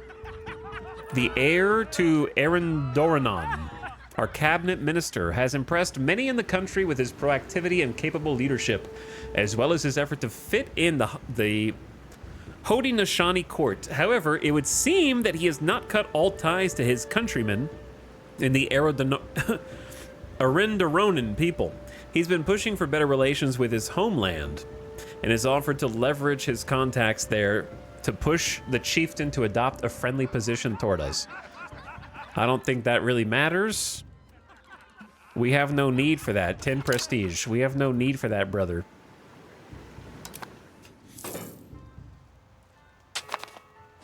So these are both legumes areas, so they're good for livestock. That's a cool mechanic. I like that. I like that the food dictates where you can put your farms. So, like, you might look at some of these areas as more than just, oh, like, I don't need more legumes. Okay, but maybe I want more livestock or other things that need that type of the beans. So it might influence your decisions in the future, which is pretty good. Pretty good. All right, I need someone. Is there a favor map overlay? We want to invite settlers. I want to invite settlers to... I think we still want to do the west, because that's where we have a town. Get some more people in that town for the future. And make the population numbers go up.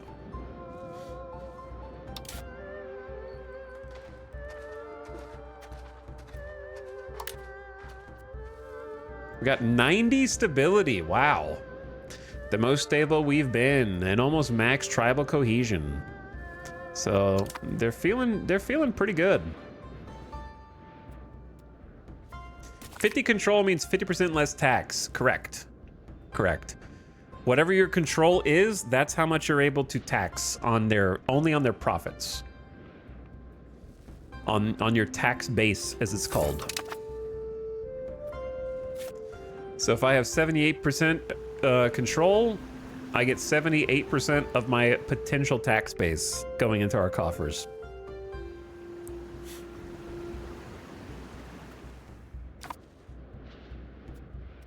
So the numbers on the tile are percent. Yeah, these are like percent of 100 control. So we have the most control right now in the places where we built the gravel road, as well as where we're currently increasing control.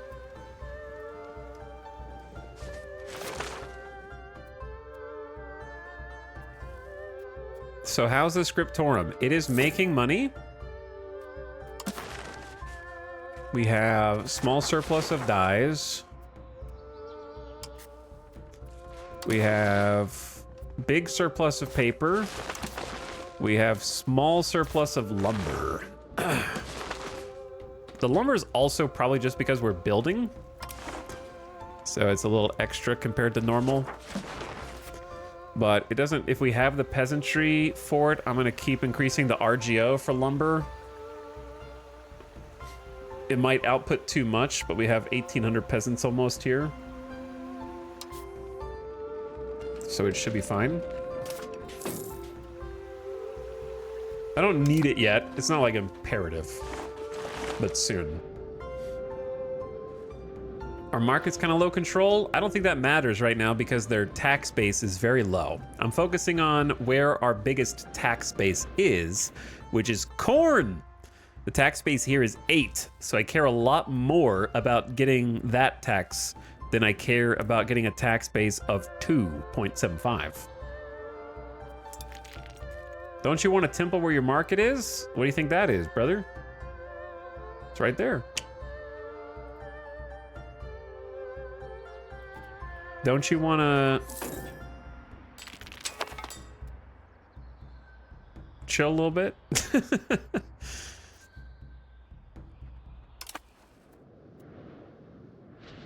Praise the corn. Yeah, corn is our big spenders. So like if we could get more corn, we just get more money.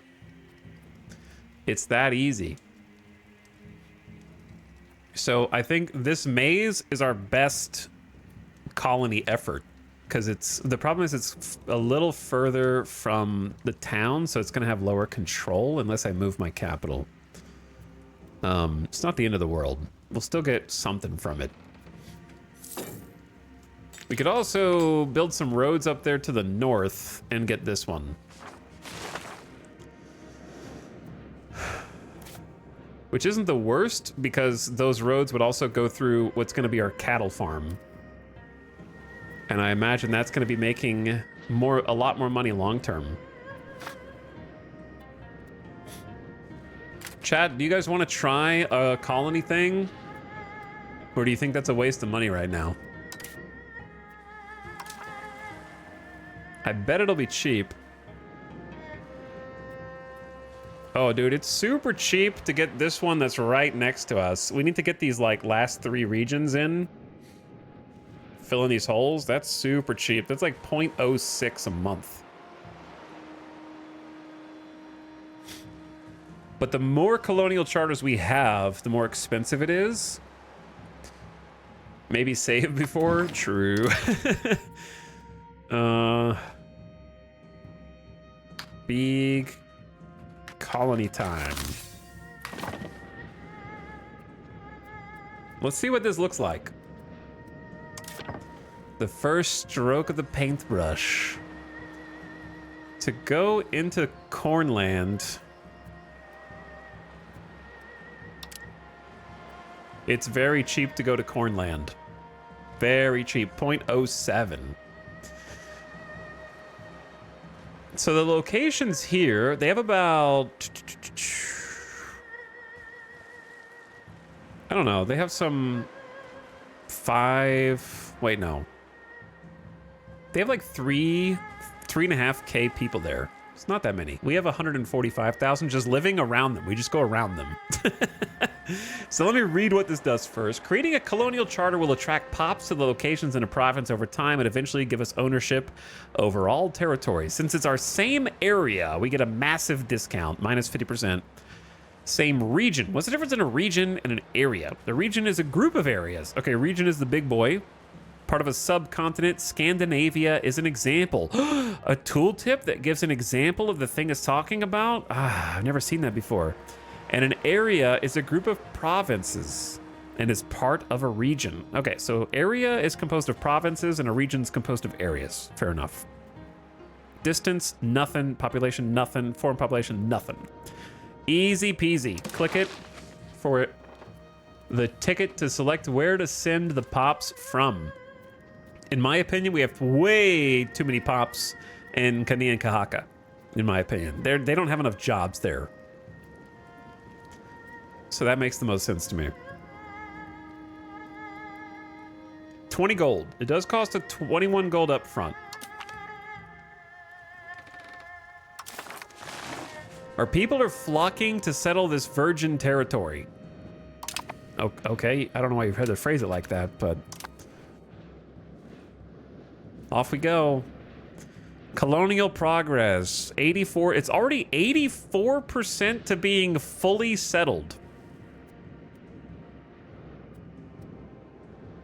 When there are at least 1,000 pops in a location, and the ad is starting right now. How has it been an hour? I'm gonna take a quick BRB. When it's fully settled.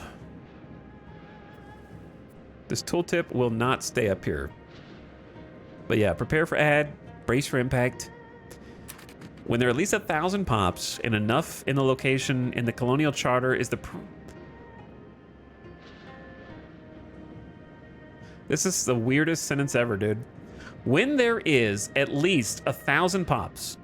So when there are at least, we got an is instead of are.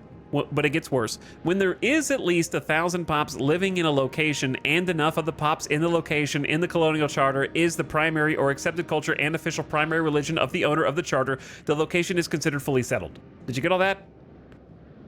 The percentage required is based on the power projection. Okay, I'm gonna have to read this again like 10 times, bro. 1,000 pops. And enough of the pops are of the primary culture and the primary religion of us, then it's considered fully settled. So it's religion, culture, and 1,000. The percentage required is based on power projection, which is a whole other thing.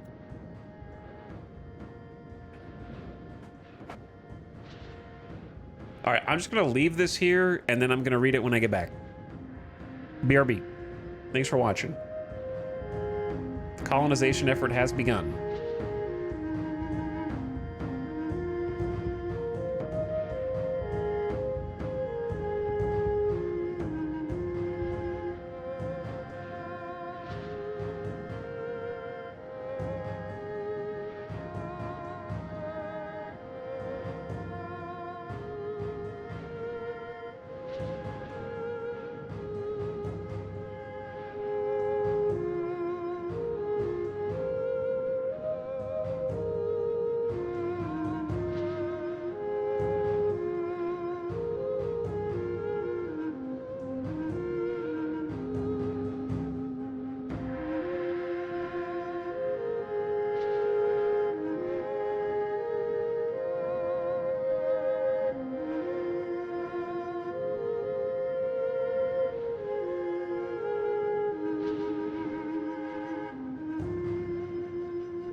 Howdy. We're back. Chat, I missed the end of CK3 Japan. Did he conquer the whole country? I mean, effectively, we became the leader of Japan under the Ritsuyo government type. And it was my first character, so he became Kenpaku in one lifetime. And then once I got there, it was sort of like the same as playing any other nation, except significantly more busy work, because inheritance under administrative government types basically required me to just whack-a-mole all of my, like, it would have been fun the first time to try to get everybody in my family a governorship, but then maintaining that governorship kind of boiled down to just spending massive amounts of influence. And I don't think that waiting for influence to accumulate and then spending it is enough gameplay to keep me interested, so I just quit. So then the only other thing to do was basically try and either A, be content with what you have and develop Japan and try to build infrastructure so that it becomes crazy profitable and make money number go up, which you could do anywhere in the world. Doesn't have to be with a DLC, right? Or become a warmonger like any other country and expand my borders. There wasn't really anything to work toward. Compared to China, which had 10 plus major projects that you can work toward once you become leader, and lots of game. Like, I understand it's supposed to be a sandbox, which I personally think is a rather shallow sandbox. So I need some other goals to come up with beside, like, I don't think that there's, the way I described it, I think when I was in a rage while I was playing it, it's like a sandbox, but they only give you one bucket to build your castle with, so every castle ends up looking the same. Because you're just scooping sand and then turning it over, so every time you try and build in the sandbox, you end up with the same castle. And I've already done that for 300 hours, you know? Plus, like, 400 hours or whatever. Probably more, I guess. I guess it's closer to 450 at this point. So when you've kind of done the same thing for hundreds of hours, then I need the game to give me some direction, which I think China does, but we didn't play China. But I also don't like the idea of DLCs that are centered around one country. Like, I think Hearts of Iron does a really good job of that. They have DLCs that focus on a major country that attracts a lot of people. People wanted to see the Soviet Union get reworked. That was a big appeal. People wanted to see Germany or Japan or Italy reworked, but the Italy rework sucked. That's neither here nor there. But they managed to couple or bind it with other small powers that are still really interesting to play and unique and give you some different perspectives and POVs that don't feel usually like they were forgotten or tacked on for the most part. And it felt like, I feel like with CK3's All Under Heaven, it was like a China DLC that happened to also have Japan on the map. And then, I don't know about Southeast Asia because I didn't play it. So I just didn't really have anything to do that I hadn't already done 1,000 times. So I just quit after I became Kenpaku with one life. But I think if you played like China, you would probably have a really good time because it seemed like there was a lot of stuff to do that would be stuff you haven't done before. Similar to how they did the Byzantine Empire, because I know that when they put out administrative governments and focused on Byzantine Empire, there's a lot of stuff to do there that you haven't done before.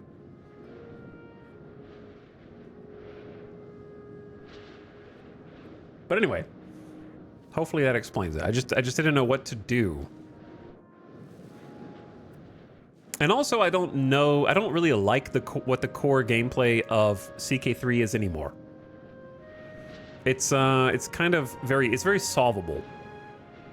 And I don't personally find that it gives enough room for actual role-playing. I love RP, And I love, you know, being presented with interesting choices, even if they're not optimal. But I think CK3's version of RP is not what I consider RP. It's events with one, like 2 or 3 choices, and 2 of them are obviously bad, and like so bad that it's like you can't.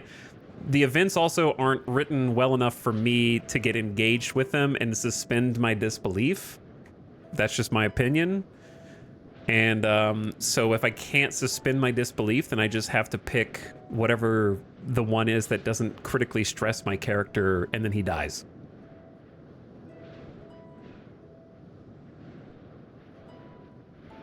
Clearly you work toward becoming Haudenosaunee.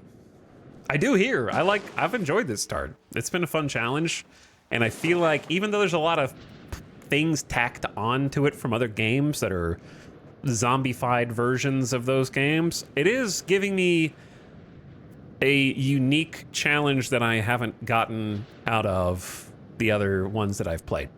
So I think that's why I'm more invested in this.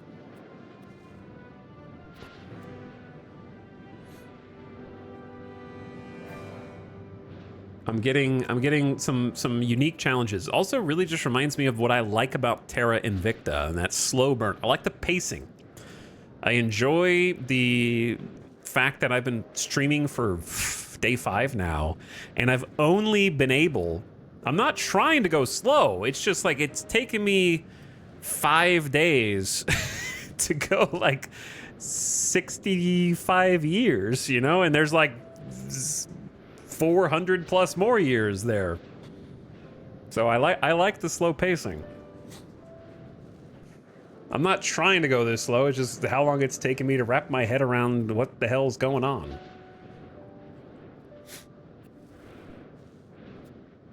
Okay, Colonial Charter. We were reading, I was gonna look at power projection and what that is.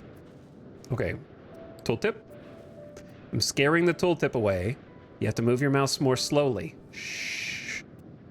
Shh. Okay. Don't scare it. Fully settled. Power projection. Countries with high power projection can exploit nations with less. Okay, less than you. If ours is higher than another nation's, then we will be able to build a trade office, slave center, mission, or other specific building in their location. The higher our power... Slave center is definitely a choice.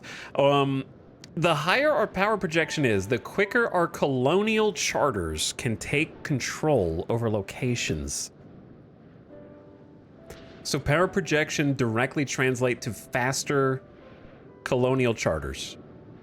Having a higher power projection than another country will reduce the stability cost of declaring war on them, as well as war exhaustion. Where does one see your power projection of your government or nation?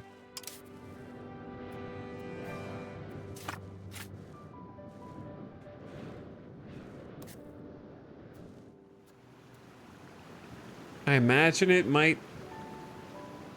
No idea. Okay, well then don't answer. I tend to play a lot faster than you, and I've made it 10 years and 10 hours. That's how it goes. It's a tough game. But a lot of the toughness is fun. Some of it's frustrating. Is it the prestige graph? I don't know. You tell me. Diplomacy, known countries. For every game mechanic, there is an equal and opposite hidden menu.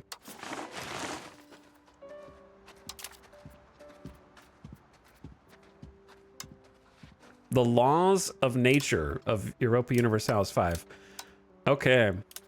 You know what? This screen would have saved me a lot, because then I can sort by favors. Wow. Okay, so you can track favors here. Huh. Good to know. Not what I was looking for, but useful. Sort by... Oh, power projection 2.8. From advances. which is technology. What music is playing right now? All right, let's go to...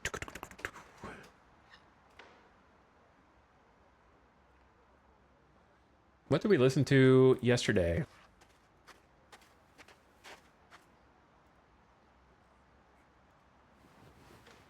Many things. Many different things. Spotify is not keeping track of what I've been listening to anymore. What do I even pay you for?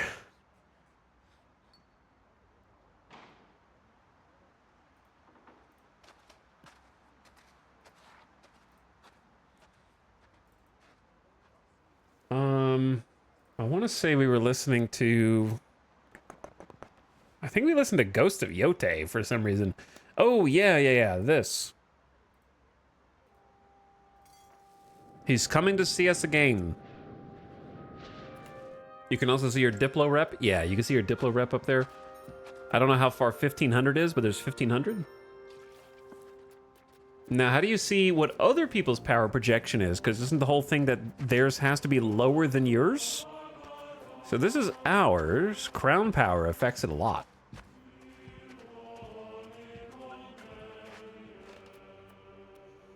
Create a casus belli. Click to declare war. Spy network. Curry favors. Trust. Improve opinion. And their global ranking. So we found our power projection. How do you find anyone else's? Maybe it's on their government screen.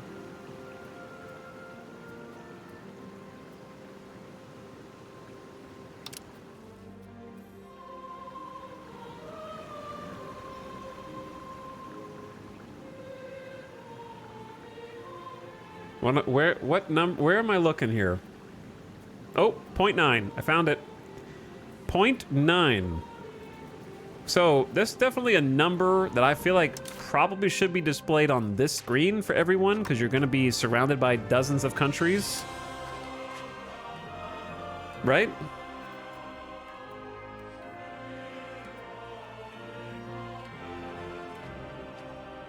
Because you want to exploit nations with less power projection than you.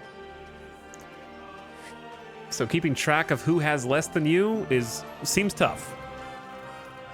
But for us,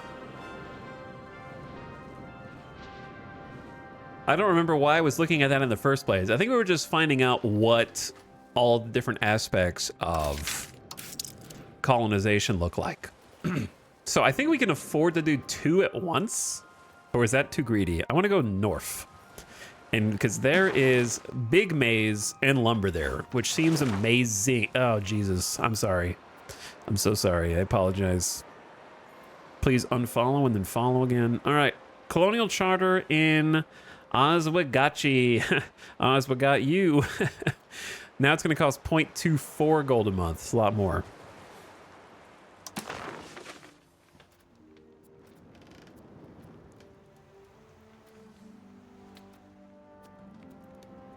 And there are a lot of pops in Kani and Kahaka. I'm just going to take it from both. Hopefully it doesn't drain them of pops. I don't know how many pops are going to go over there. 1,800 foreign pops. We started at 2nd Colonial Charter. Let's leave it at that. That one's going to take longer. That one's going to take...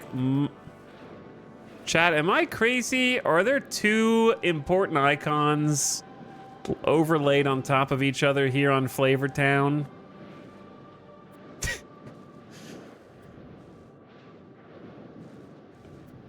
The construction is on top of, presumably, the colonial progress.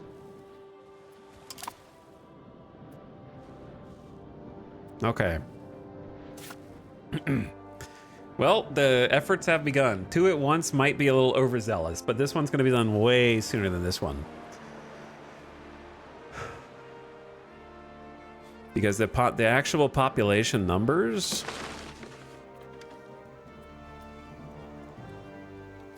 I actually don't know why it's... Let me see. So Flavor Town And that's Cry Me a River. Okay. Okay, I didn't know what I was saying yesterday when we titled that one. Okay. Then we got 42% in Anawate. 1,000 population, currently 420. Nice. Okay, things are moving. We are colonializing. We are colonializing.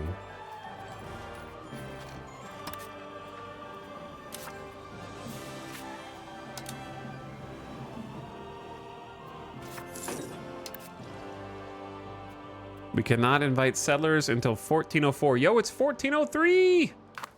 Where has the time gone? What are you guys building? Granary? You know what? That's great. That's the first building we actually want. I'm gonna build more of those. With our army focused on quality, there are concerns the traditional army, loyal to them first and the country second, is gone forever. Fortunately, they are even more worried that this new model army will prove a most compelling argument against any overly loud complaints. The nobility are especially worried that their positions may be threatened. There's nothing to worry about. Lose 7 stability? Minus 10% nobility satisfaction? Come on, boys, calm down. It's not that bad. It's not that bad. Everybody chill.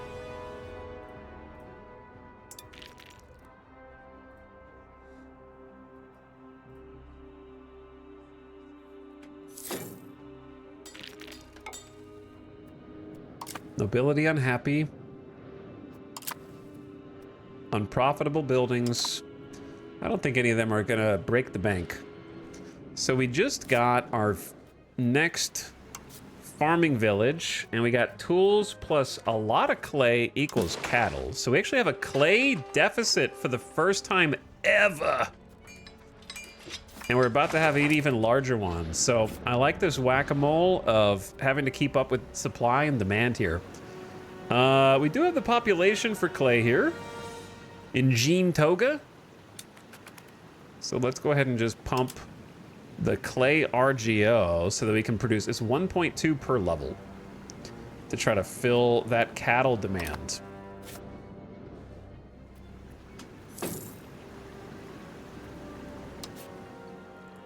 Look at that current profit, 0.9 current profit. I've been missing out.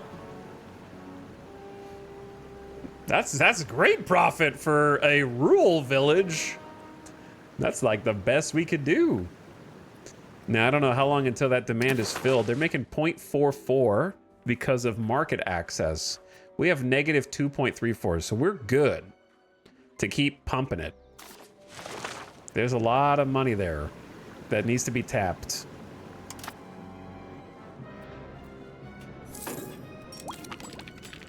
We have now researched exotic diplomatic gifts, which give us 10% to improve relations.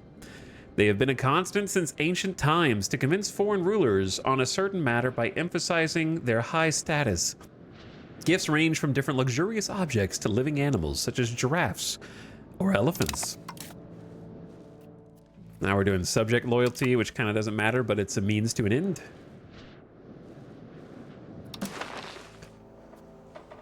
So many things to do. All right, I was looking at granaries.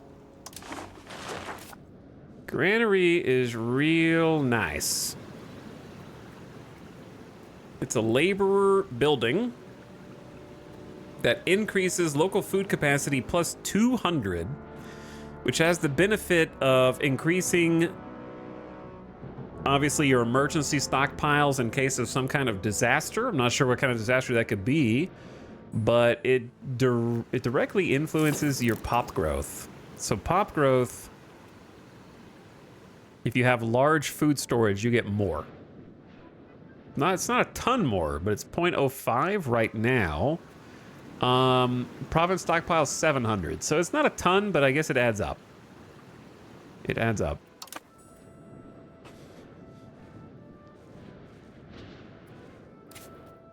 I assume we are Low on farming village peasants here. So increasing migration is one way to get people to move to a certain area, but we were not able to really do that earlier. Is the migration cabinet action primarily for people from outside your nation into your nation, or moving people from inside your nation to other areas of your nation? Our chancellor reports death. Our ruler's husband and consort. His late lordship drowned in the sea. He went for a swim and never came back. We're still gonna have a crisis of inheritance because our one heir is dead and there's no other inheritable children. So we're about to have a crisis in the nation.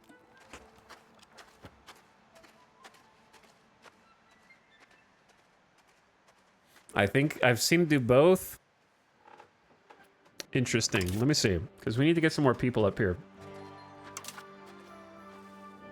Stabilizing countries, fine. What action is migration? It is an administrative.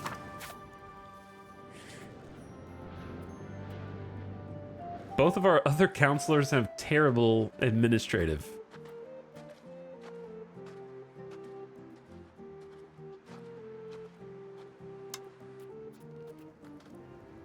We have a lot of tribal cohesion, so sure, let's do migration. Encourage migration to Flavor Town.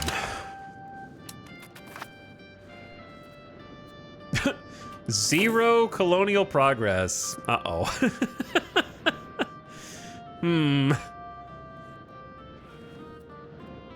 I'm sure that I'm doing something wrong. But our money is up to almost 8 gold a month, so I guess that's good.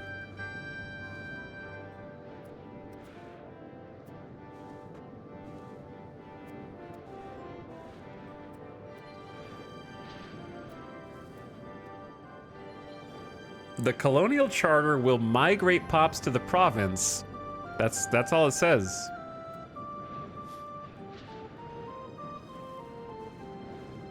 Oh, maybe I have to pay for it?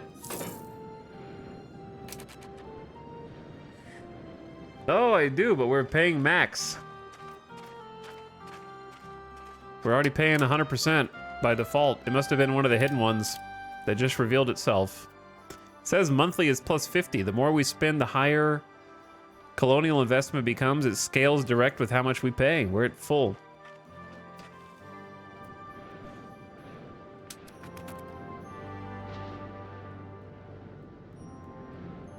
The circle seems to be doing something. I don't know. We're just gonna let it roll for a bit. You can't just instantly settle a place. We just started, so let's give us some time to cook and see where that goes.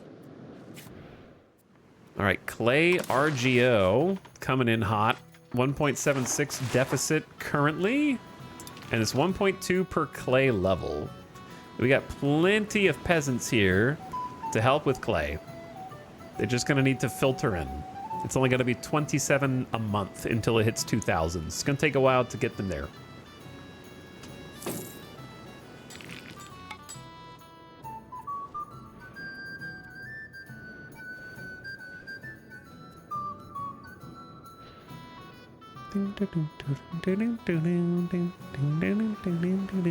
Flavor Town needs more people to work in the village. 533 out of 1,000. Did we get a library? No, we needed 2 books for that. Then other things came up that make a lot more money. Other ways to make money came up. It lacks, lacks access to medicaments. Oh, now you want medicaments and tools. Okay. Why didn't you mention that beforehand, eh, people? We gotta solve these problems backwards. We can make medicaments.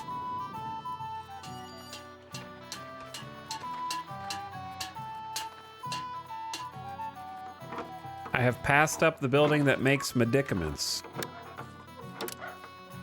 It's A, apothecary. So it's gonna need wild game.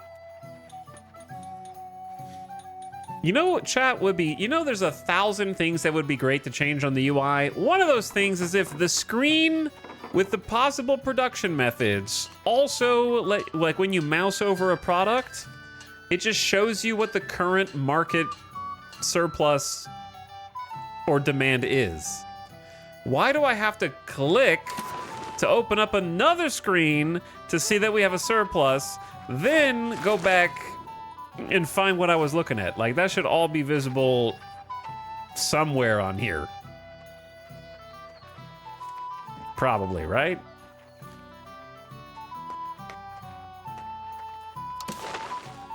Five surplus of wild game, holy.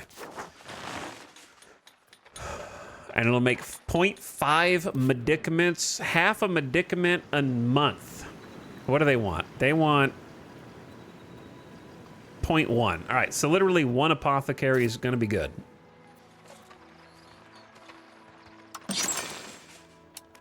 So we will build that in the market capital.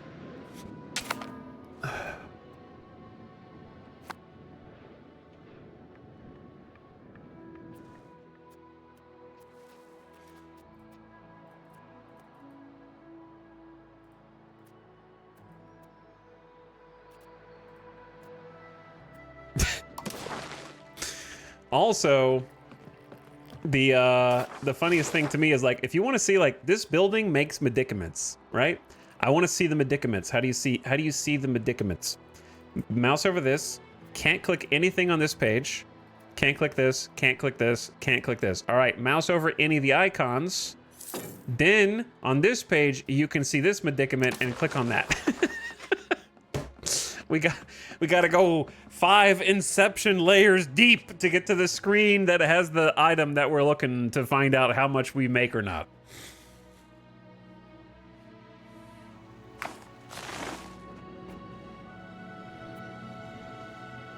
We need more pop-ups.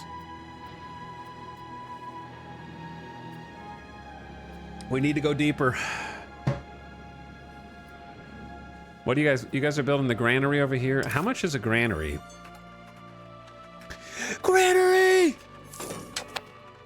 It can only be built in a town or a city.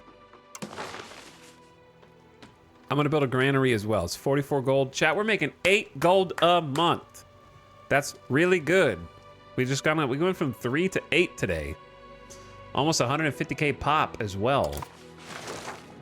I wish I could see what was under these icons. So what was the other stuff that they needed to migrate over? Lack access to... They need tools as well. We have some tools, but they're going to need 0.08. Each of our tools are maxed. They just fired the people who were making them, so they're being rehired now, I believe. We also made a bridge, which needs 250 employees. How do you need 250 people to use a bridge? It's got to be made out of wood. Anyway, minus 10% movement cost and minus 5% local proximity costs.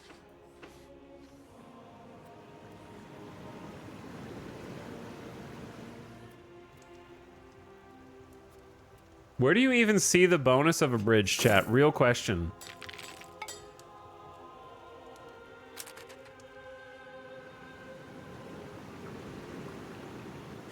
Does the bridge show up on the map? Highly doubt it, because it's going over an invisible river somewhere. It's not like actually allowing crossing, it's just a buff.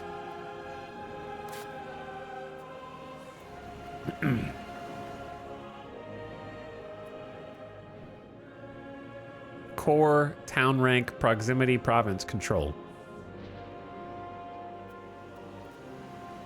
The bridge is supposed to reduce local proximity cost. Local proximity cost. Proximity is this.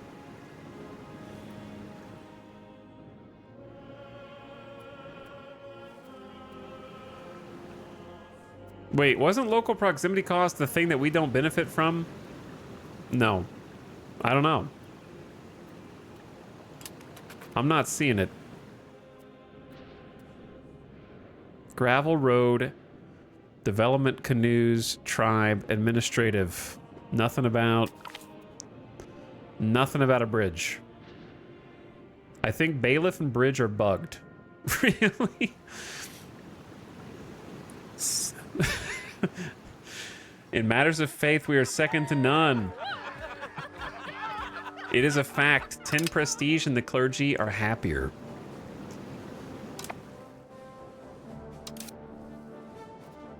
I'm gonna build...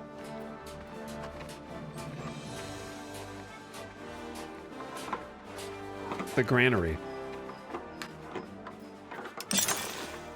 In the other town.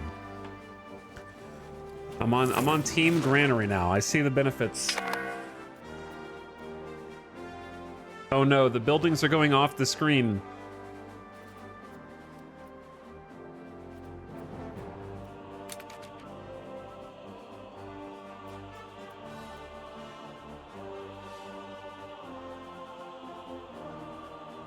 Apothecary and a granary. Sick. So the granary is just the 200 local food capacity, which we only have 550 province stockpiles, so that works. We are allowed to hold Parliament. Parliament can help us expand the gravel road network. I'm tempted, but I don't have any money, so I might wait to hold until we get money.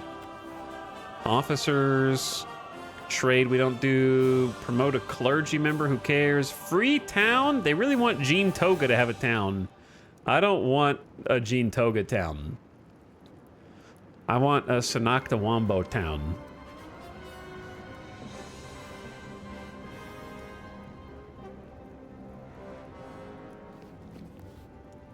New composer, or just the queen gets more powerful, but she's 54 anyway.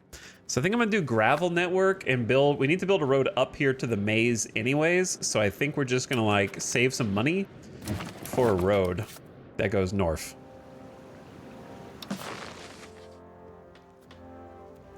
Because that's 150 gold. Ay. 300 gold, but that's also because our supplies are limited right now because we're using a bunch of lumber for things.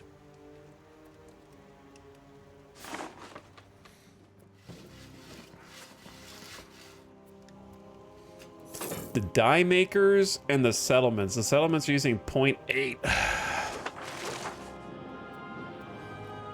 But yeah, I'd like to stockpile some cashola.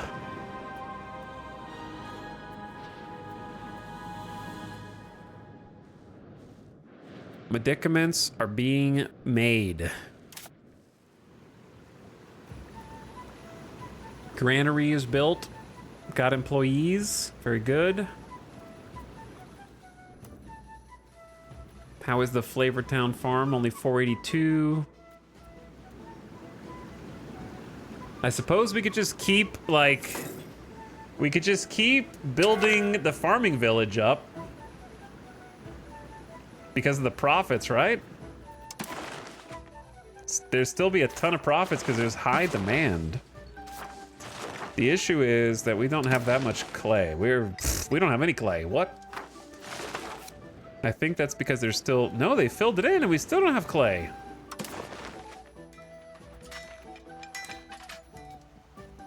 Farming villages, pottery, clay bricks. Oh yeah, we are making some clay bricks.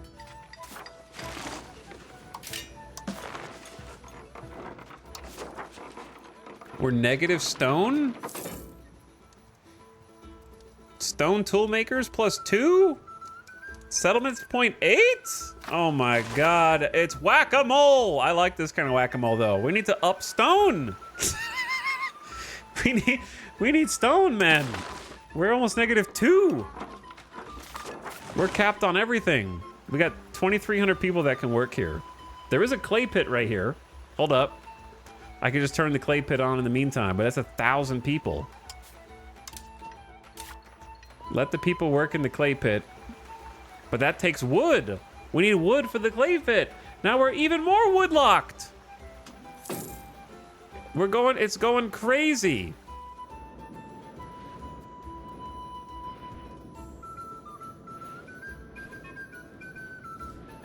We finally hit like money number go up so we can build stuff and try and like fix stuff. We need stone RGO yesterday because that's profit per level also. The economy is booming, kinda. The economy is booming right now. Tools Guild is losing money. Why is the Tools Guild losing money? Because we don't have enough stone?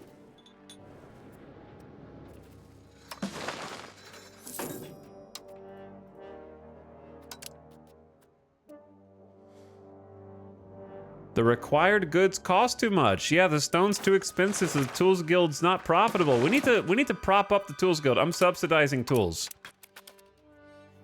You can't not have tools. I'm subsidizing tools until I fix the problem.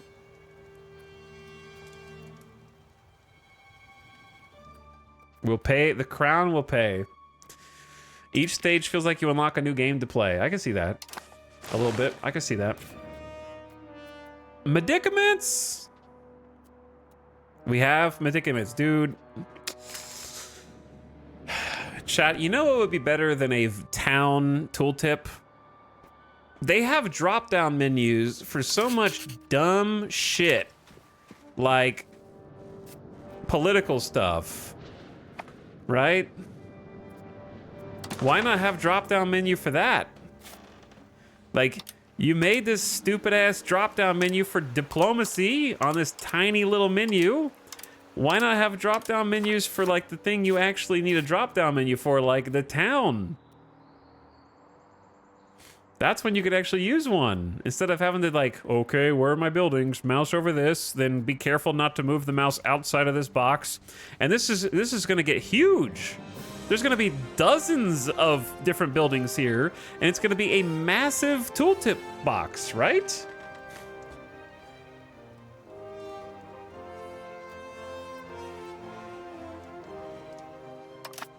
All right, whatever. Anyway, I just forgot what I was doing. Stone. We need more stone. We're gonna max stone so fast. New stone RGO incoming. I'm trying to keep up with demand. The economy is kind of booming. It's 1404. Just make it a new row since the window has a scroll bar anyways. That's so true. That's so true. I'm just thinking like a EU5 developer and what they would do. So instead of expanding it to another row, I would simply make a drop-down menu because that just seems like something they would do. I've stopped thinking reasonably and rationally, and I'm trying to imagine if I was them. But yeah, there's already a scroll bar. There's already a scroll bar, so just drop it down another row. So true.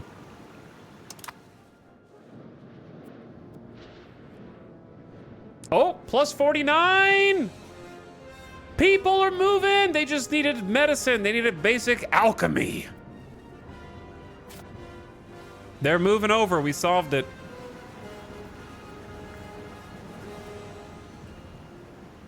Distance times 0.98. That's not bad. That's not bad. That's almost 100%. And they're getting full support. Both of them are getting full support. We did take a monetary financial hit because it's minus 1.12 gold for the cost of the colonies, but I think it's worth. And then we just kind of wait for one of them to be done. Adirondacks should be done fairly soon because it's already 85%.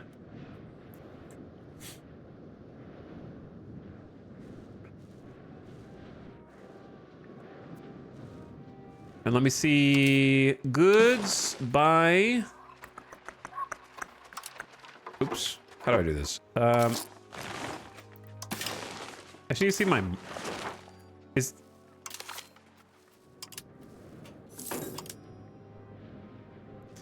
there a way to fast go to your own market? Or is it just like, is this, can I just like bookmark this page and make it a hotkey? Yes. Okay, I just make number 1 the market hotkey. I guess. That's probably the next best thing. What would be the fastest way to get to this screen without hotking? Is it economy, market, click market? Or is there a faster way? Anyway, that's good. Probably gonna need to hotkey some more stuff.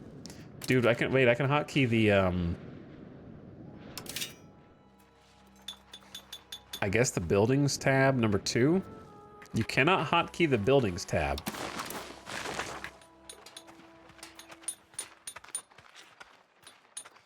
Markets on the right side? Oh yeah, I could just click it right there. Star it. All right, well, it's already there. Oh, now you took it away. It was already there, now it's gone. Can you star this building? I mean, this page? Or... why can't I star this page? Or hotkey it?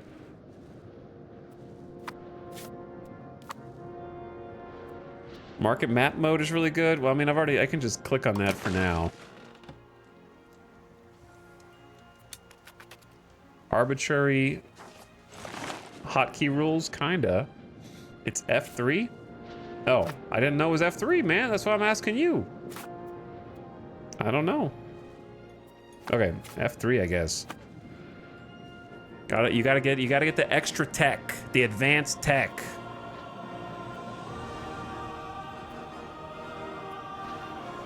This is the discovering the tech, advanced tech song.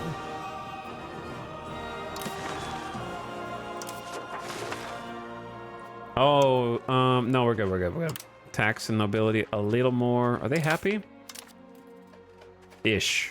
Happy-ish. Yeah, the colony's working. We saw that. It's going. It's going. I think I want to save money for road now. Which is gonna take a while, unfortunately, so maybe we just throw a few extra taxes. We're also at 97 tribal cohesion. Can't really save that much money there. Stability's 89.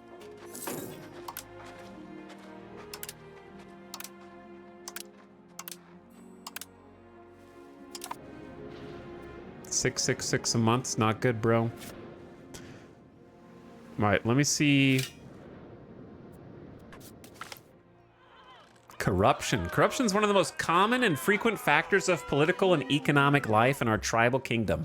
Several scandals over the past year have brought the issue to the fore, so much so that many influential populists are now calling for us to take action against the growing problem. Failing to do so could have dire consequences for our ability to govern. Try and eradicate them or ignore them, and we gain 5 years of minus 25% cabinet efficiency. Hit me in the stability, bro. Hit me in the stability.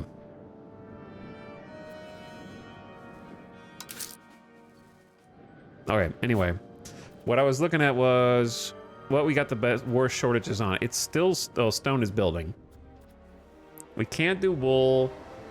We can do lumber.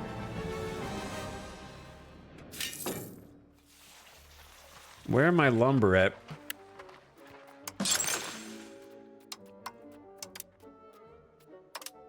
Turn the Droppy Dam lumber mill on. But that's going to take 0.31 tools.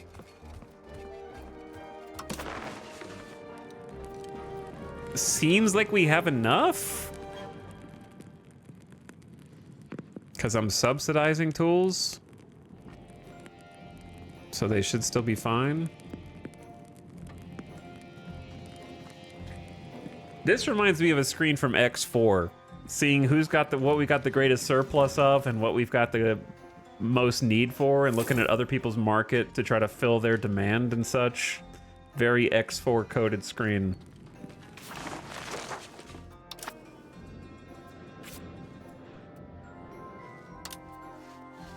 We got hella legumes, wild game, salt, sand, fruit, a little bit of clay now. I'm working on the maize conundrum and the cattle, the livestock.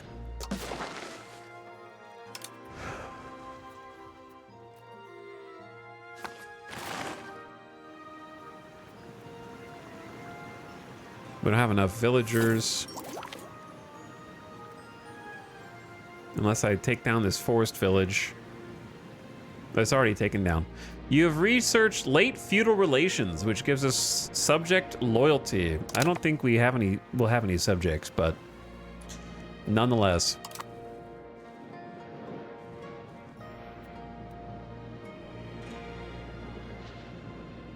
Cost of court, cost of the colonies, the building subsidies are 0.76. Oh my god. Is there a way to sort by which buildings you're subsidizing?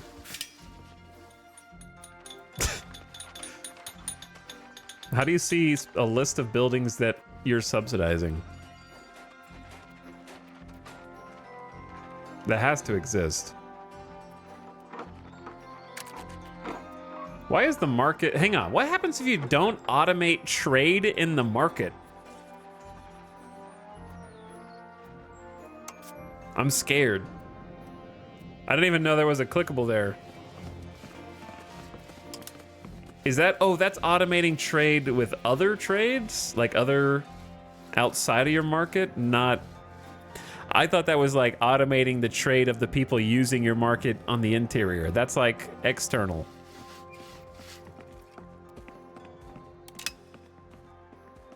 Okay, I'm gonna turn that off for now. That scared me. I think it's under balance for subsidies.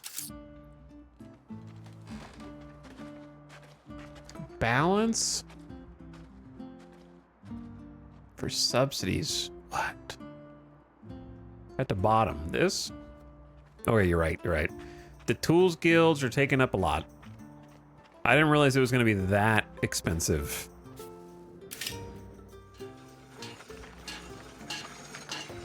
Tolo. Yeah, I didn't realize the tools were going to be that expensive. Because it doesn't it only say like minus profit of tools minus.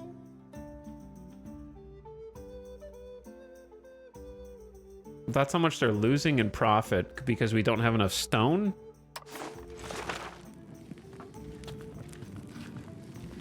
So if I don't subsidize them, they will lay everyone off because they're not profitable, right? So I kind of have to keep subsidizing for now. If I want the tool. All right, we'll just have to eat the cost then. Stone just got built, so that'll help. And we got a room for another 1,000 employees. It says that they'll only promote at the rate of 26 a month. Floon is dead! Our ruler's aunt and courtier died of old age. She had a peaceful, natural death, but Floon is gone?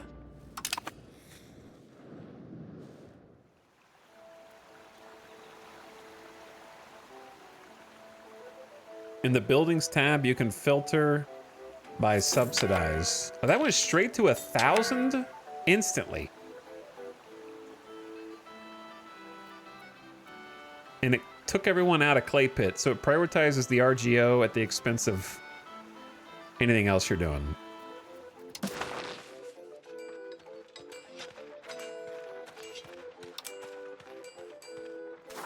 All right, I'm gonna turn this Clay Pit off.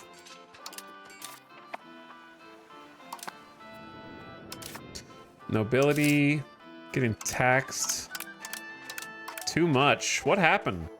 What? Their mood shifted.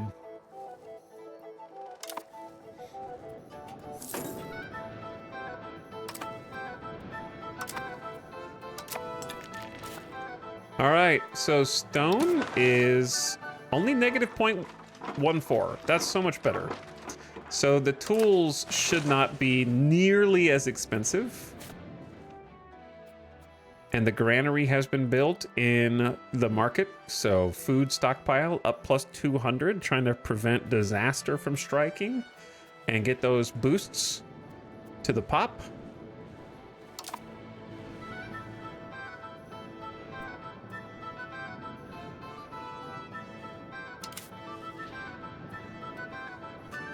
Yeah, I know the stability went down a little bit, but I don't know what took it down that much. Uh-oh, why is there a rebellion faction? Hello? All right, let me pause. What the hell's going on? Commoner insurgents. Cabinet lacks a member. Wait, was Floon in the cabinet?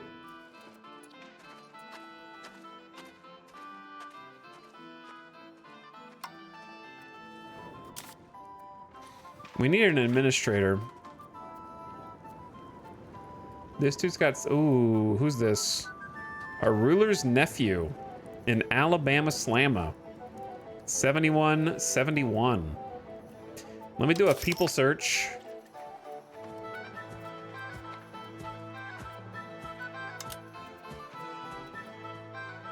Yeah, he's the best. And only 20 years old. So he should be able to help us out for a long time to increase control.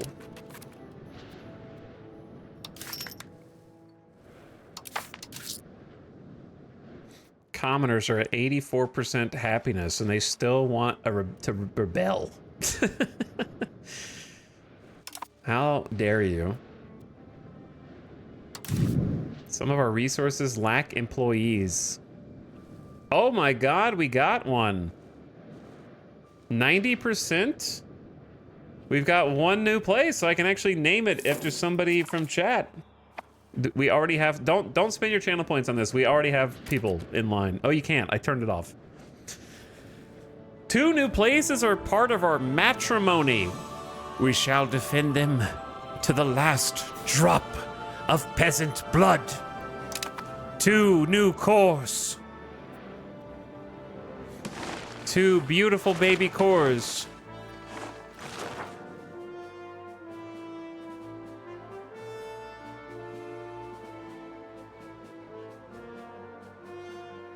All right, I don't even think these chatters are still here. Is that one Kiwi gal still here?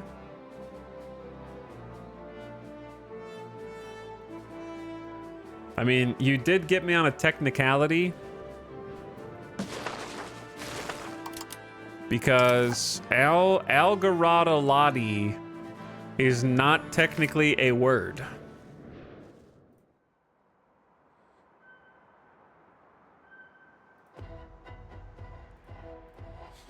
So you went on technicality, and then dunk slide.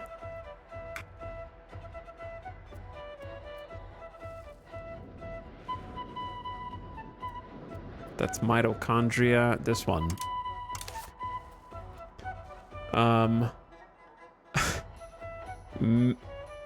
Madakenhausa. Thanks. I hope your channel points were well spent. Welcome into the fold. So we need people here for fiber crops. We're just gonna, fiber crops are good, so we're just gonna leave that as is. We do have a surplus, but. And then lumber. So both of those have some pops that can promote, including some tribesmen who can promote the peasants. So we're just gonna let those chill.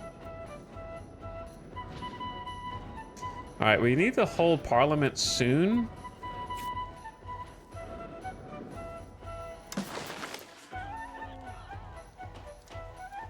$150 gold. Intrigue. A Kayan Kanaka official rose to high office, has angered many of those closest to the Queen. Some senior members of some of the oldest Onondaga families in our country have approached the Queen demanding that we relieve him of his position. No, that's the guy I just got. That's awesome.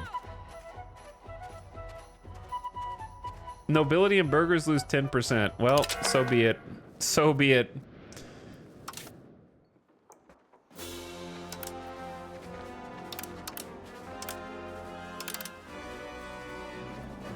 They'll figure it out. We'll build them back up.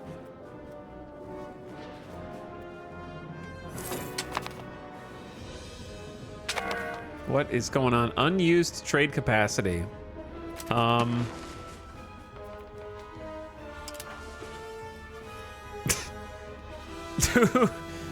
Who we trading with, boys?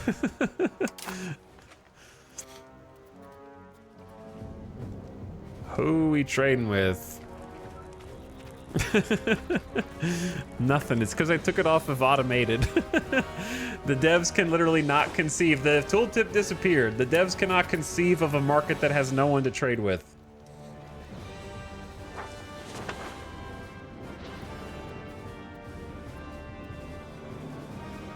I don't think there's anybody there. Oh wait, where are the people with whom we can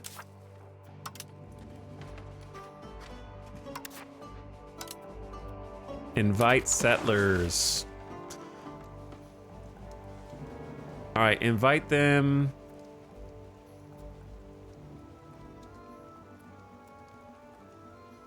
To Oswegatchie. Oswegatchie. Population went down to only plus 26. I assume that's because of the colonies? I'm assuming.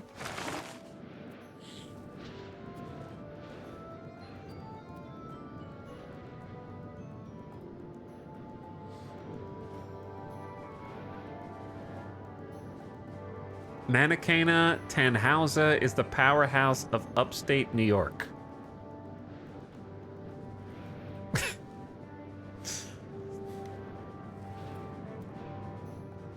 You got that right.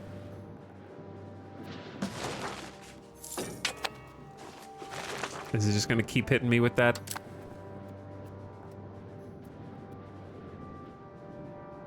All right, you guys will be happy in no time. So they built me a granary. Where did that go? Granary, bridge, tar kiln. Why do we have a tar kiln? It actually can make profit now.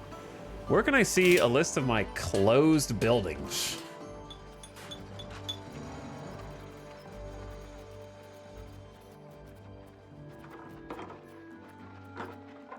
I'm certain that we have some. Is there just like a straight up list of your own buildings somewhere, of every one individually? Because that seems necessary. I'll be surprised it's not in the game. Yeah, the pop growth is just going to the colonies directly. Which kind of makes sense. Good government policies. There's widespread support for our current policies. Indeed, they are being magnified. Well, you guys were just upset, but I guess they're happy now. Give the money to those who need it most. Stability, tribal cohesion, or 23 gold. Ugh, the 23 gold is good. The stability is also good. Let's fill the treasury. Let's just get that money injection. And then I'm gonna start building road. It won't be able to reach Flavortown without 300 Gs. I won't be able to reach Flavortown without 300 Gs, but I could just save longer. I don't know how long I have until they get pissed about not. Cabinet first to reduce costs. That's what we're doing, brother. Just wait. That's why we're here. That's why I haven't pulled Parliament yet. That's why I'm trying to see how much it costs. That's what I'm talking about right now. Out loud.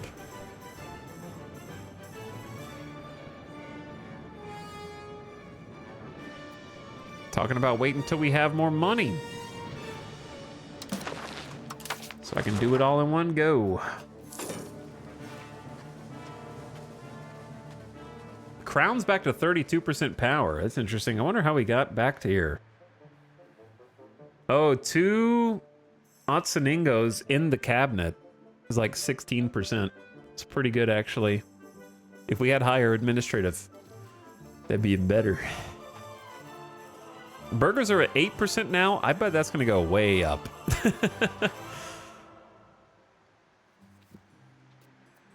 As time passes. Yo, it's 1406. I'm starting to get a little nervous. This is the century of colonization or at least like the beginnings thereof, of us interacting with someone else. You know what I'm saying?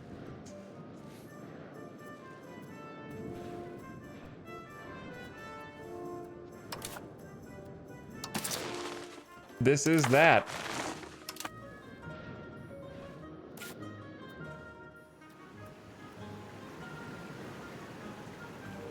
What's control here? 57%. I feel like I maybe shouldn't be saving up for the super road up to Flavortown. And instead should just be reinvesting it in the economy. I mean, to be fair, that is going to help the economy. Yeah, no, just keep doing the road because the corn's up there. Yeah, the road's the most important. We're thinking to the future.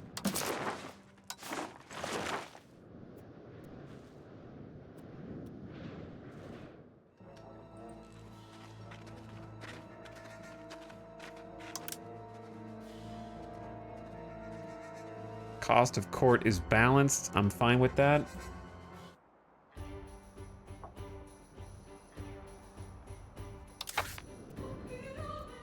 Nobility and burgers are still on the come up. I don't think I can really shave any other costs. Once the colonies are done, we're 95% over here, so that won't take too much longer.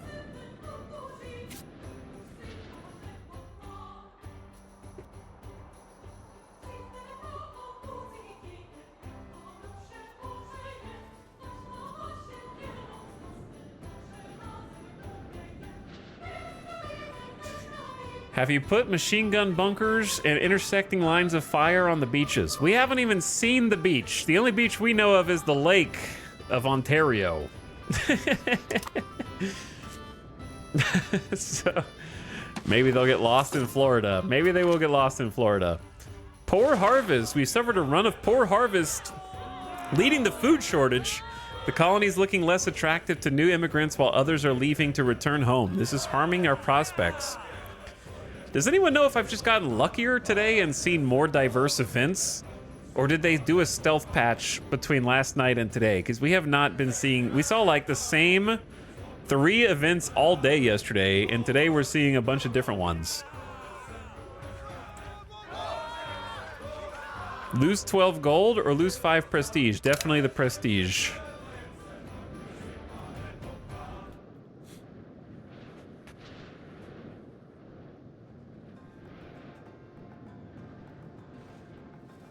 Maybe we're just getting lucky today, or maybe we just got unlucky yesterday. I don't know.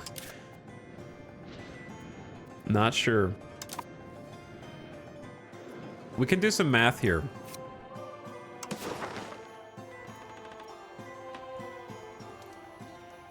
$277. Because we have an abundance of lumber, masonry, and sand. So market prices come far down, which is good. So what is 370 times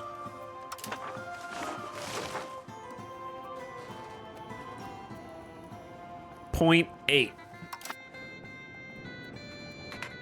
I'll do it. 296. We need another 100 and some odd gold. That's gonna take a while.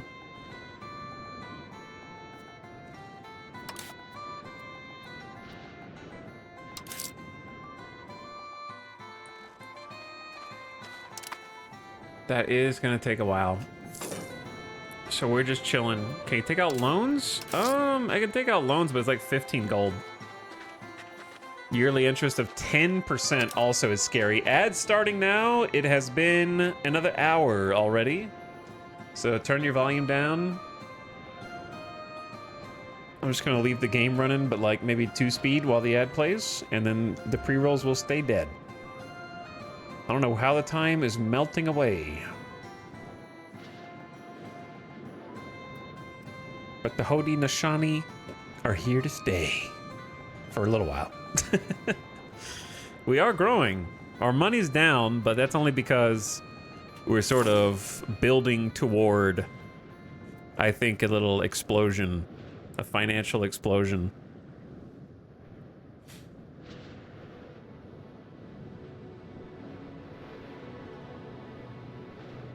All right, ad just started.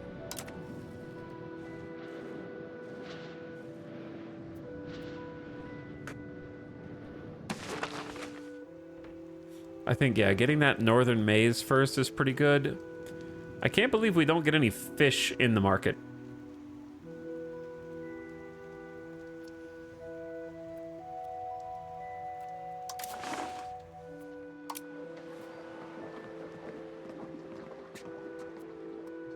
Like, there's a pop need for fish also.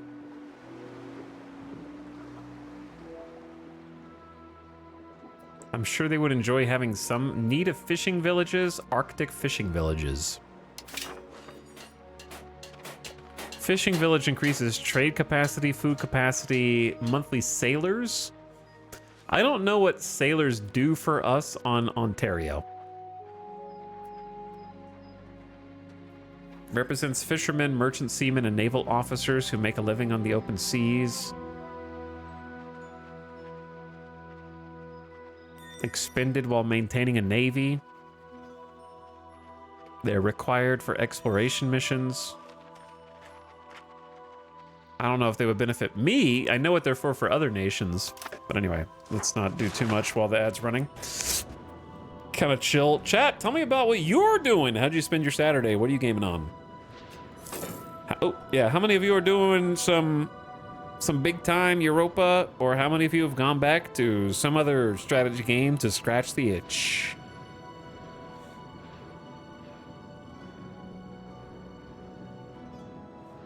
Programming. Making crow food. What's crow food? Satisfactory. Software Inc. That's a good one. EU, EU5, EU5. Mega Bonk! I played Victoria 3 and Master of Command. I think I will play that eventually. Beating up Denmark as Sweden. Enjoying Stellaris tunes. How can you listen to the music on my stream and on your stream on your game at the same time? A Feast for Crows. Ah, so you're reading George R.R. Martin. I understand. Azrael, I get it.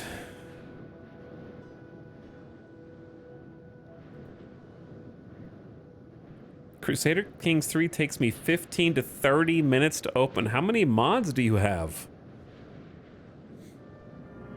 Loot goblining and the last car taker. The taker of cars. All right, welcome back from the ad, gamers.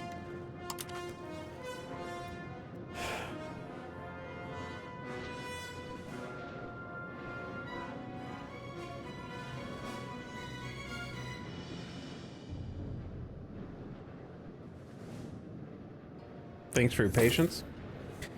We're just moving right along. I just saw another thing. Did you guys see that? Nobility and commoner insurgents.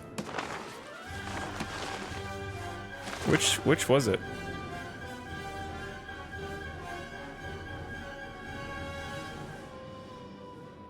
What just moved? I saw our, like, name move.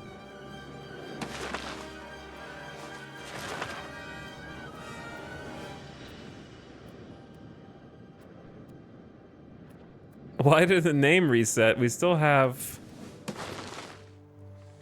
It had fruit. No, that's she sells seashells. We already had that one. The location has now considered part of our matrimony. Oh, is this one? The wood.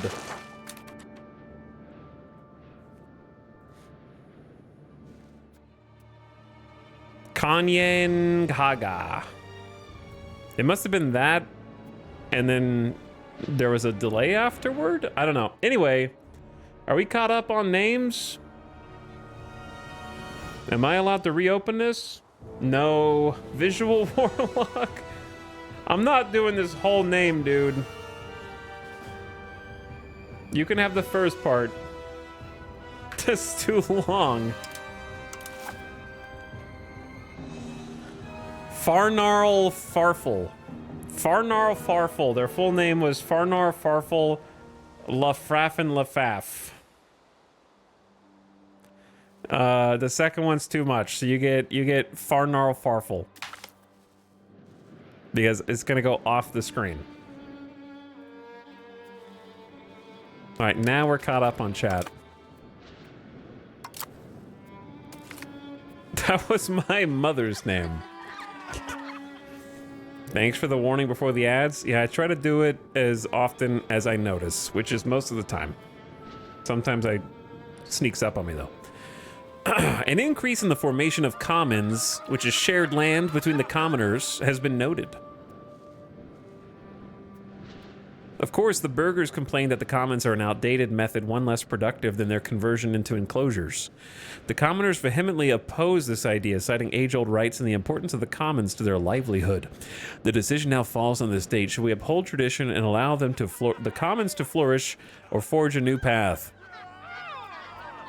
Look, I like the enclosures because you get the societal values toward capital economy, but we can't maintain it because it's 100 toward traditional. So I'm gonna say uphold tradition. We get stability bonus, which is good, and we get 24 years of local food production in Adirondacks. So I'm gonna uphold the commons. That bonus to stability, very nice.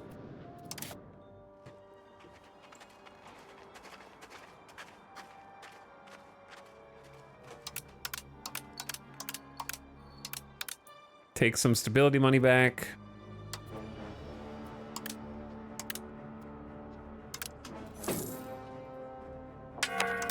Hello?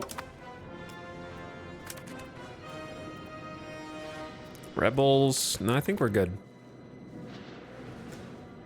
Chat, does that say plus 1,700 population? Oh, that's because we got the people that were in that land.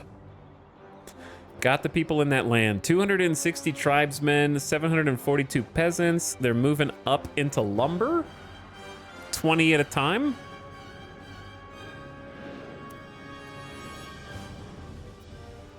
We got fruit.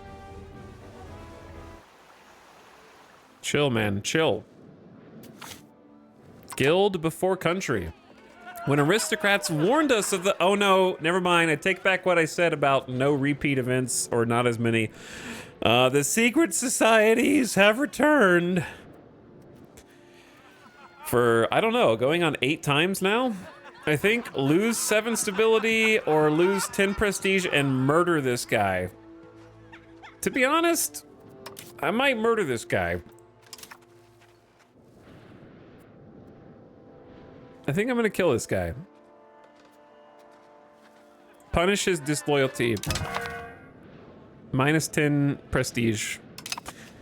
Rip, he was executed. The location of Kaniatara Hansi is now part of our places. Oh my god. We got the corn. Now we gotta get control up. That's gonna be the hard part. It's gonna take a while. And we gotta build the road. But we're expanding. I gotta get a new person here first. So instead of stabilizing the country,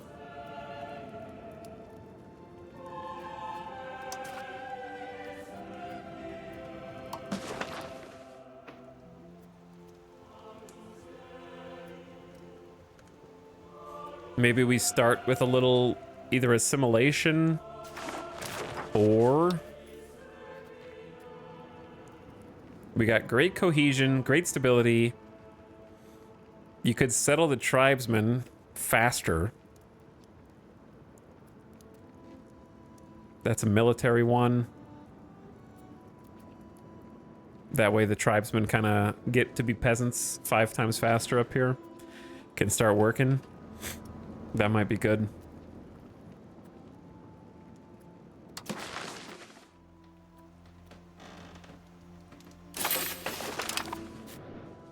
Because there's like 800 tribesmen who won't work in the maze. So let's grab a new diplomat.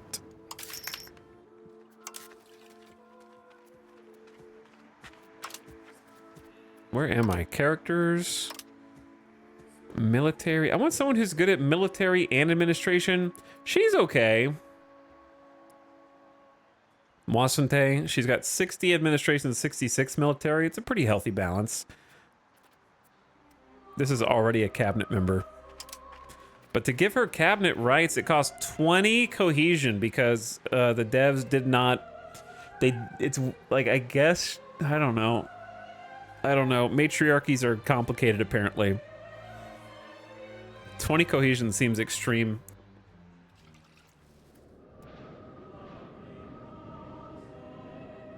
To be honest, we don't need cohesion.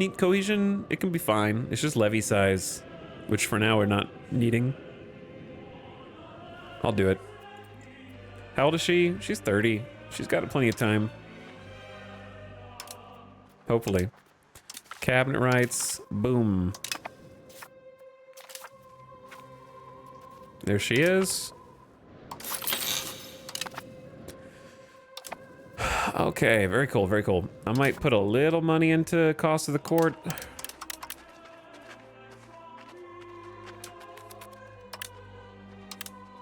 Just so it's trending up.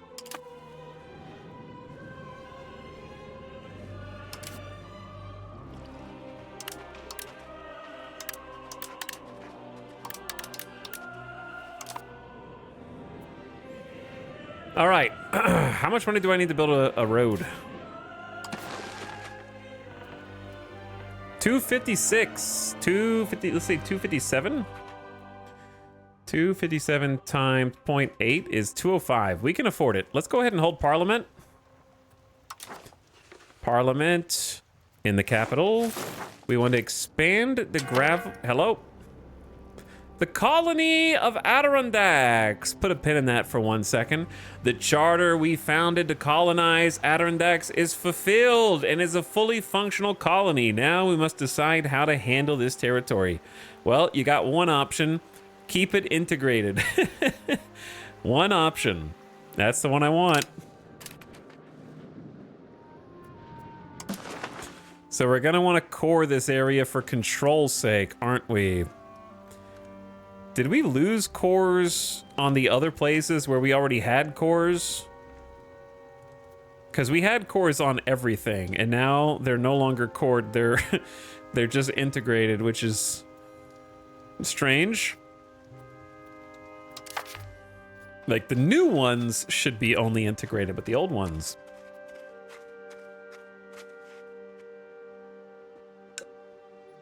It seems like the system for determining whether things are cored or not is like tied to the region and not tied to the individual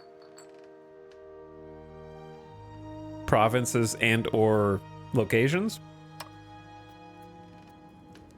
Okay, in that case, we would like to assimilate them into our culture. The Onondaga. Onondaga. Yeah, it's like it's tied to the region and it flips. 70 years and 1 month, first colony achieved. Hell yeah. So we're gonna work on assimilating them. We're already like 82% of the way assimilated. If we assimilate them, then we will core it again. So it's fine. We'll just stop encouraging migration. It's not that important. Exciting times though, exciting times. We got fiber, some fruit. Actually, we had the fruit. We have fiber and wood. Fiber, wood, and wood. 2 wood and a fiber. And the borders are closed up. Exciting. All right, now for Parliament, before I forget, we want to, if we expand the gravel road network, we get 6 months of faster road building and 20% cheaper road building. We're currently 72 toward decentralization. This is going to move us plus 10 to centralization, which there's pros and cons. Centralization gives us a much better proximity cost bonus, but we lose the estate equilibrium. So it is an actual trade-off here. Both are good, but we really want to save money on the roads. And so we shall. Parliament is in session. And I'm curious if this has gotten cheaper. It says 208. 208. So the price is already made cheaper? Minus 20% due to expand the gravel network. Yeah. To Flavor Town we go. 2 roads simultaneous. And now let's check on Parliament. We almost have 50% support, so we're just gonna, I'm not gonna miss it this time. Tax exemption for nobility for 5 years? No. No, what's your max tax?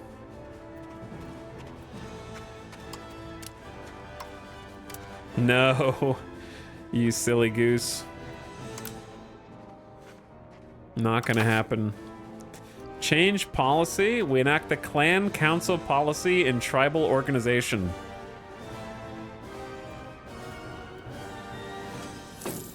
And lose 12 stability. We might have a problem here, actually. One of the more difficult things about being a parliamentarian has less to do with debates in Haudenosaunee, but more with how to sell the debates and compromises to the people back home. Still, a local parliament member will often have an easier time explaining a new tax than would a collector sent by the central government in less representative systems. It seems that parliament members in general, and the ones from Bibimbap in particular, have become so adept at defending policies that we have seen a rise in support of the central government as a whole. 10% parliament support. Thanks, Bibimbap. Much appreciated. We have now researched cultured overlordship. In recent years, the matters of culture and ideas based on the importance of humanity and nature have spread out. This not only applies to our people, but also to those who have sworn allegiance to us, making a new diplomatic tool. All right, we don't care about what that does, subject opinions, but it's nice that it moves us to the next. We have gained a core, and we will continue to gain cores. Now it's time for title consolidation. We're currently in the process of moving toward proximity cost minus 2.5%, which will let us have more control, and then estate satisfaction equilibrium up, and some noble literacy. What are our how do you see like literacy rates without going to this pop screen and looking at every single one? Average literacy is 10, which is way better than it was. Soldiers are 10, so we're at like 10 to 15% literacy. Clerics are actually up to 20%. They're the smartest. There's a literacy map mode. Of course there is. I never for a second assumed that there wasn't. But that is helpful. 10. Dude, these roads are building fast, but now we're short on masonry and sand. Oh no. Town demands a seat in parliament. The town of Laterus Amundus has grown rich and prosperous, and the people there are disappointed they have not been chosen as the seat of the current parliament. The representatives of the town demand compensation and a guarantee, securing their interests for the future. They are threatening to leave if they are not granted. They gain 1 urban parliament seat. Oh, Jesus, what's that? Our burgers get more satisfied, and we gain 25% support. It's a building plus 25% to local burger power. Parliament seat, yes. Determines if a location gets more power in parliament. I still don't know what that means. What does that mean? And they need required production method, books, and fine cloth. And what is all of this?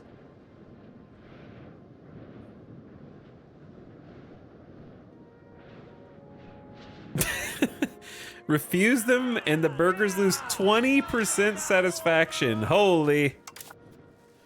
That's a lot. They're at 50. We just got them back to 50 and they'll go down to 30. It's gonna take forever to rebuild that. They only have 8% power, but...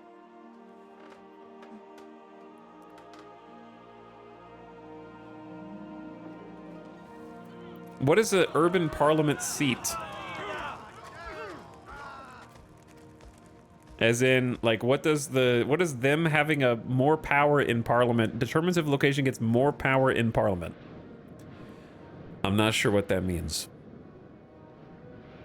Because locations have no power in parliament right now. Is that like to hold parliament there? There's bonuses? Like, I have no clue. The people who know how to play this game are asleep now. And actually, no, they don't exist. I think it has to do with base support for holding parliament in that location. So I guess the worst bit is it just gives them more power. If you care about that. Because they have 8 political power almost base. So if we add another 25% power, they're gonna get like 2 more power. So they'll go up to 14, they'll go up to like 10% power. I'm gonna grant it because I don't want to take them down 20%. They build the building themselves. I'm just gonna let them build it. We're gonna see what happens for science. I grant the burgers. They insta-build it.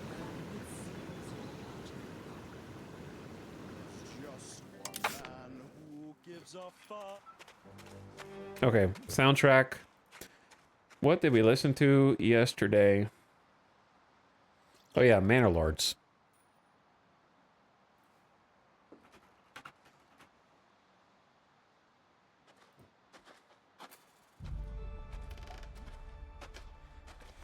There's 2 places with burgers. Burgers are anywhere there's a town. So we have 2 towns. So we got 1 other spot. Well, it looks like everybody's back to cord, back to being integrated. And roads are under construction. So we'd like to get 1 more road if possible, but it's gonna cost money.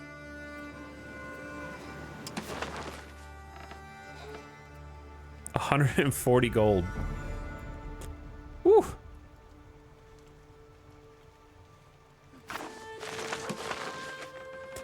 Because that's where the corn is. That's where the money's gonna be.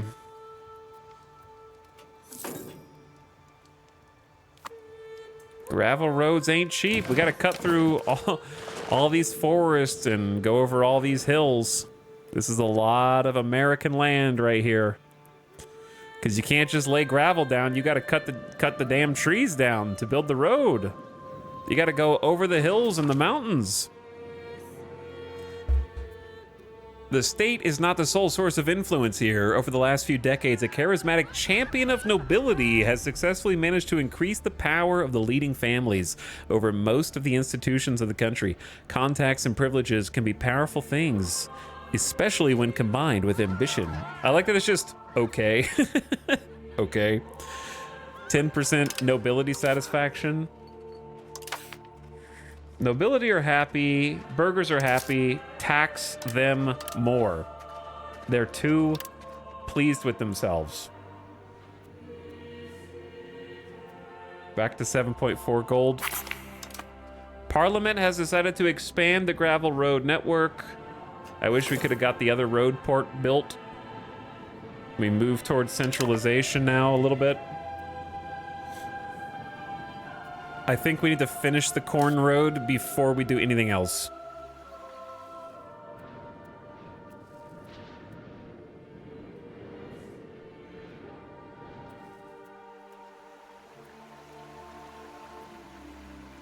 There are 1,400 peasants here.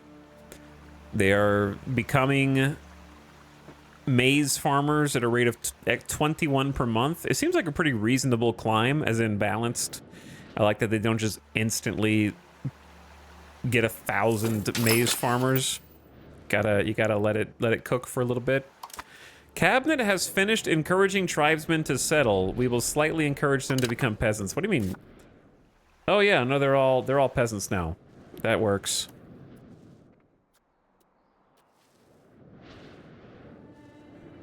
Kind of focusing on the corn places first.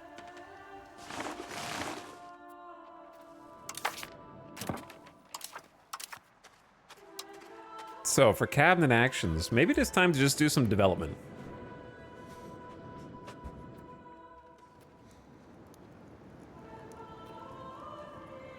Or is there somewhere to assimilate? There is another assimilation.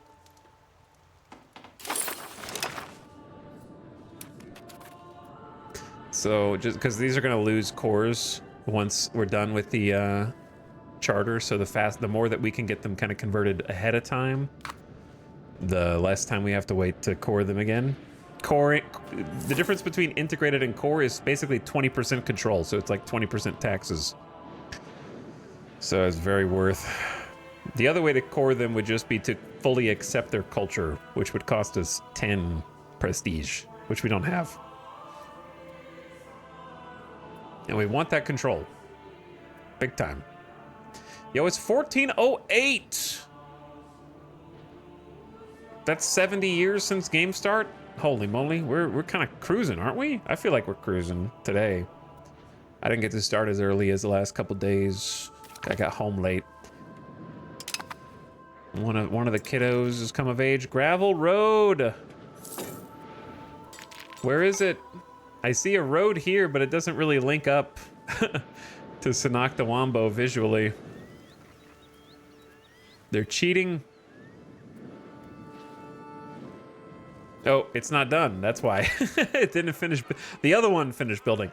The burghers have grown increasingly resentful of the power of the nobility, and particularly their lack of opportunities at the high ranks of government. Their only route into power is to marry into poor but well-titled families, or to pry open positions in government circles, demanding greater privileges from the queen. All right, basically, who do you want to upset? Burghers or nobility? Let's upset the nobility. Grant them control over monetary policy. I feel like we're giving in to the burghers too much, but it's fine. Burgher satisfaction translates into production efficiency. Nobility satisfaction translates into prestige. We don't really care about either right now. They fight amongst themselves. Do we have anybody to work with?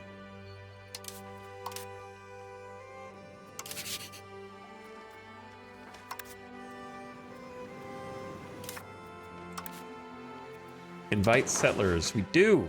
I want to invite settlers in the north.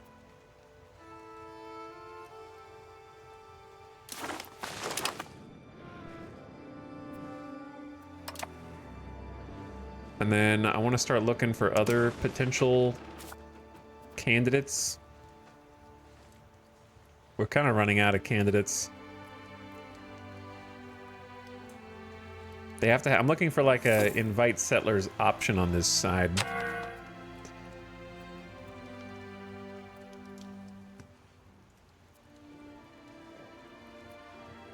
We've kind of used everybody that we can use.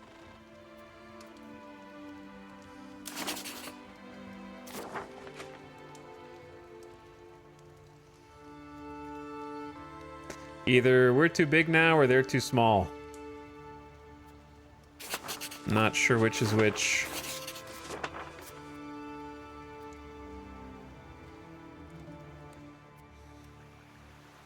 It's basically just these dudes and these dudes. I'll curry favors with them. Hello, game lagging? My Paradox Grand Strategy game lagging?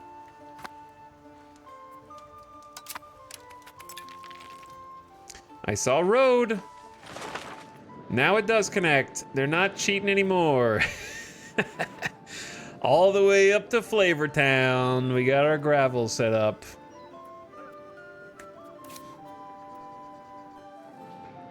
Now Flavortown has got a max control of 52%. Wait, no, 72%. Chord is plus 20, proximity to capitals 52. It's at 58 right now, so that just jumps about 50. Yeah, it's 15, right, for the road builder? It tells you up here. Gravel road is minus 20 proximity cost, which for us is kind of effectively a 15% control after the math is done. And then this is still going to be pretty low. It's actually 65. I'm surprised. Does anyone know if a road here benefits the provinces, I mean the locations around it? Or only if the road is built specifically on it? It does? It's total path taken. Okay, so it's like we have no path from here to here, but since we have a path here, then it goes boom, boom, boom on the path and gives you that bonus.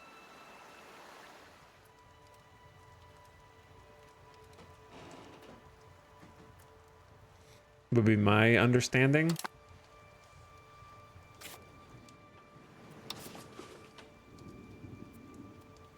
$155 gold. I may as well just do it, lock it in, and then go back to trying to build up the rest of our economy. I don't know if it's worth like sidelining all development for this huge infrastructure, but because corn is in the highest possible, because corn is in the highest possible demand by a lot, it seems worth it because that's corn. So we just develop it, we have control, we get taxes. So it seems worth to me, but we'll see. Kind of just going all in. Hello, Lord Dogman. Thank you for 32 months. Very nice of you. I'm like 3 hours into the first VOD of this. Would you say that after 6 days you started to enjoy it? No, I mean, I'm having fun for sure. I'm having fun. But, you know, like when you're on a roller coaster and the roller coaster is like, it's like an old wooden rickety roller coaster, and it's just like banging your head into the backrest. That's what it feels like. I'm on a ride, but it feels like it is shaking me to my core all the way through. It doesn't get enjoyable until 6 8-hour days. There was a lot of rage between you where you're at now and me where I'm at now. So the answer is yeah, I'm having fun, but the cost of that fun is very high. It's like I'm Edward Elric right now making equivalent exchange. You know what I'm saying? I feel like I'm having to do some kind of magic alchemy to understand what the hell the developers intended through half the gameplay mechanics that I've been going through so far. And I'm still at the beginning of the game.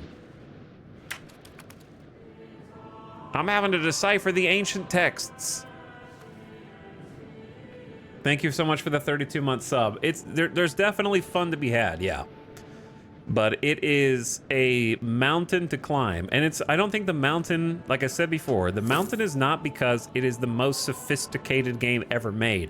It's because there is complexity, but it's shrouded in questionable UI design and the least informative tooltips of any of the Paradox Grand Strategy lineup. So it's sort of just like we're all sitting here trying to interpret what is meant by various mechanics, and then once I understand them, then I can play around them and utilize them the way that they're supposed to be. But figuring out the author's intent has never been more difficult. But it's definitely fun. It's just like, it's fun in a way that I couldn't recommend to anyone except the true grand strategy masochists. And you know who you are. The charter we founded to colonize Oswegatchie has now fulfilled its role, and it has become a fully functional colony. Now we need to decide how we wish to handle this territory. Keep it as part of this for now. Exactly right, brother. Exactly right. As a new player, do yourself a favor and learn the game in Europe. Listen, Various Meats, all of us are new players, you dingus. The game just came out a few days ago. We all been playing it since the same time. Your Europa 4 knowledge does not translate into this game. So I'm gonna tell you the same thing. As a new player, do yourself a favor and learn the game not in Europe. Because my opinion is just as valid as yours, because we're both new players. This is so much better than that shit tutorial that I did in Europe the first day. That was a tutorial in the way that Wile E. Coyote and the Roadrunner, when the Wile E. Coyote sets up a tunnel that goes through a mountain. Like, that's what the tutorial is, and you just sprint straight into it, right in your face. Like, oh, come this way, please. Look, it's just an innocent tunnel. And then you just slam into a solid stone wall.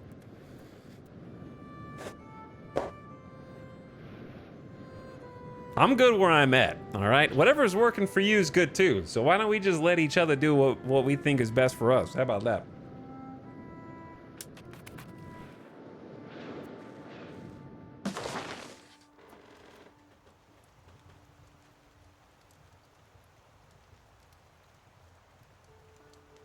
Oh, microphone muted on accident. I'm having 50 times more fun. I muted because I need to blow my nose. 50 times more fun here than I was in the Holland tutorial.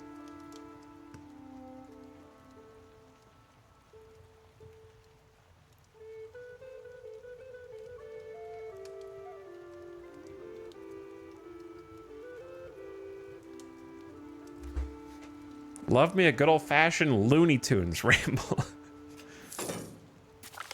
Because, like, it doesn't matter if eventually someone from Europe comes over here and kicks over my sandcastle. It doesn't matter. Because all the things you're learning about how basic game mechanics interface translates to anywhere on the map. We're learning fundamentals that you could apply to anywhere.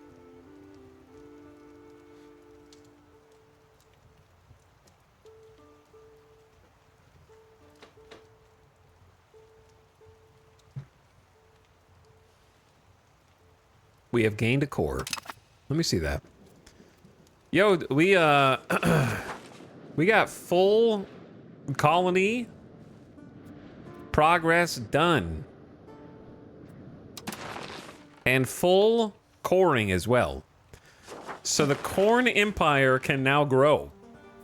We got 2 new maize spots, which are gonna put out almost 1 maize per level. Which means we have a lot of expansion to do, which is why I'm focusing the road first. So we go here, we go road, and we go up for 163 gold. Do it. Lock it in. That's gonna get us hooked up to the first new maze that we want. Chat, where am I right now? Are we still, are we in Canada or are we in New York? Where's the border? I don't know where the border is. Let me just find the geo. This might help out.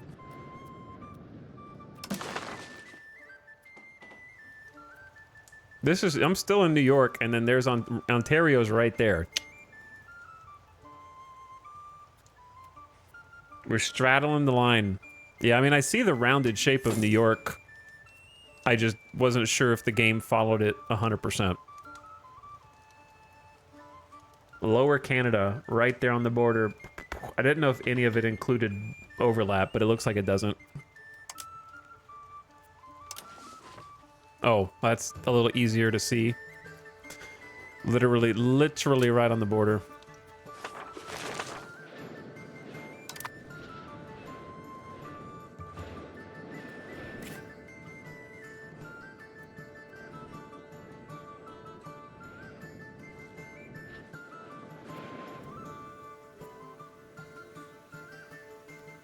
The Bay of Kinte.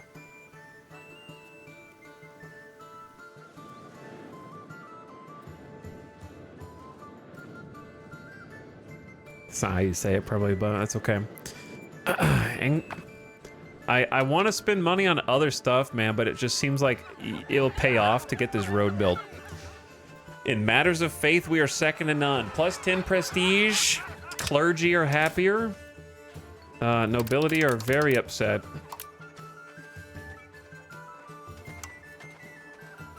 Burgers are max taxed. Holy.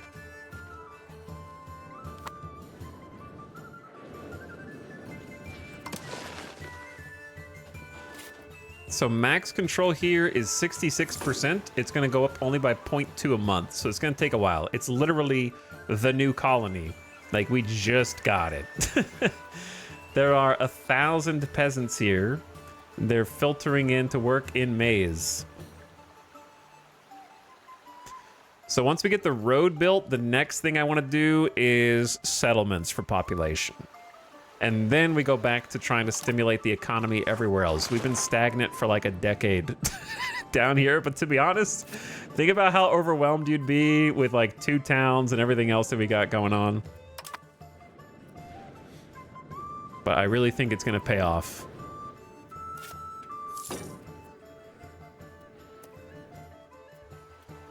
Only 163 here, going up 22 a month.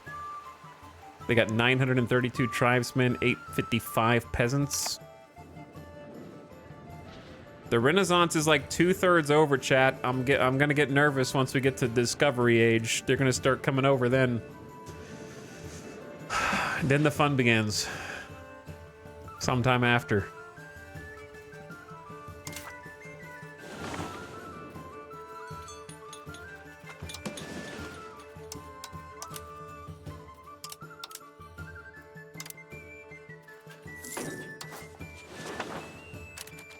Market villages are losing money on glass.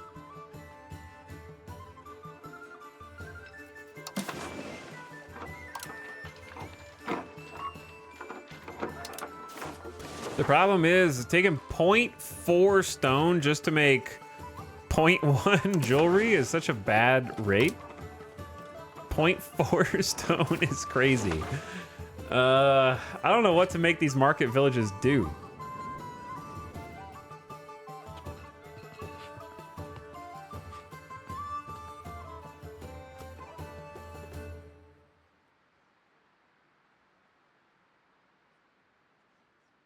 As a new player, is EU4 or 5 better to get the moment? Define new player. Have you played a grand strategy game before?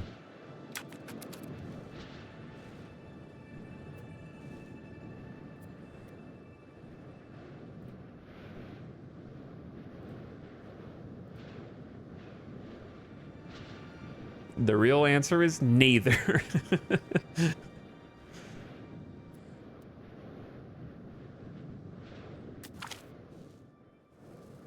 State officials have recently discovered the meeting place of an underground art movement. We have another underground art movement? Only strategy games I've played are Civ 4, 5, and StarCraft. Okay. If you're interested in a grand strategy game, I'd recommend getting Crusader Kings 3. It just went on sale on Steam for 15 bucks, but it's not on sale anymore. So bookmark it and grab it on the next sale, or get it on Game Pass. That would be the best place to start. This is going to melt your brain. This if your basis of strategy game is Civ 5, your brain is toast if you install this. I can't imagine going from not that I think Civ 5 is easy baby. I love Civilization also. But I'm just being real with you. That's my recommend. State officials have recently discovered our underground art movement. Destroying such a large amount of art that could otherwise be used for the good of the tribal kingdom seems counterproductive. Destroy them or get the art. But yeah, you don't need any DLC for CK3 to be fun when you're new. Easy 100 to 200 hours of gameplay right there with no DLC required.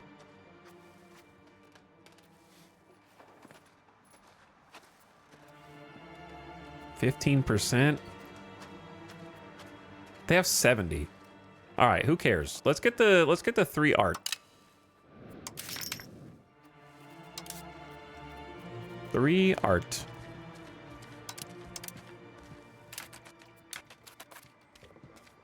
Well-known quality, the Masterful Wave. Okay, that is a work of art. The Masterful Haudenosaunee.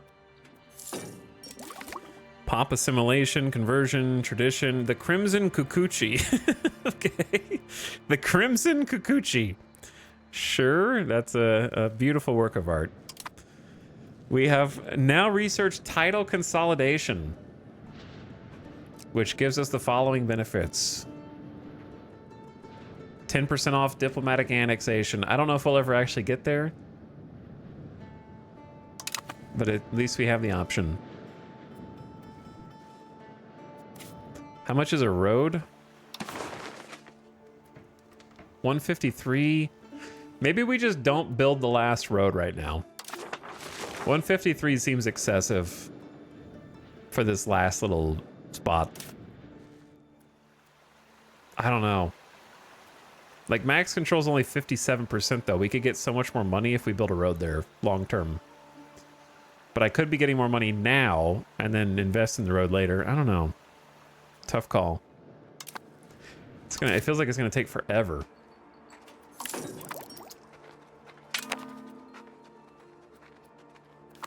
I mean, it is at this rate. I feel like the money went down? Cost of the court, buildings, the subsidies. Speaking of subsidies,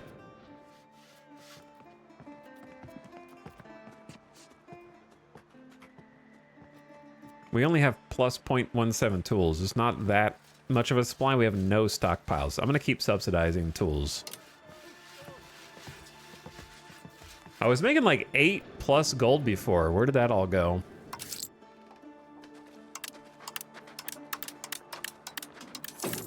And I want to like stabilize. We're losing. Why are we losing stability? Now we're at like 5.36 gold. All right, I think it's better if we just get cabinet member. Like, the control over here is good.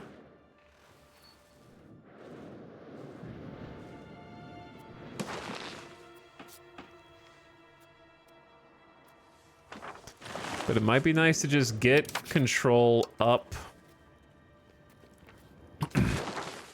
in the new area just to bring it up to normal.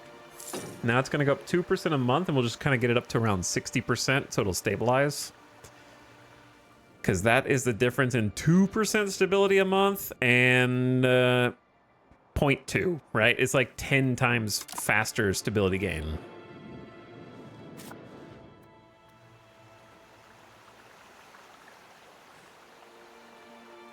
And then we're going to need to go ahead and pump. See, this is like 0.11 profit per level, but I think that's considering the effective control. So we need to think past the effective control into the future control, where we'll be able to get more money. So I'm going to go ahead and just invest in a second maze level here.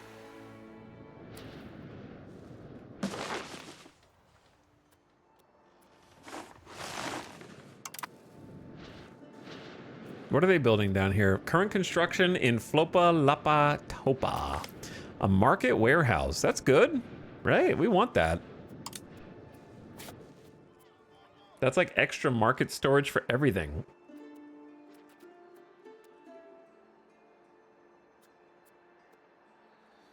Plus 200 max stockpile capacity for all items, so the market can just like hold on to extra stuff.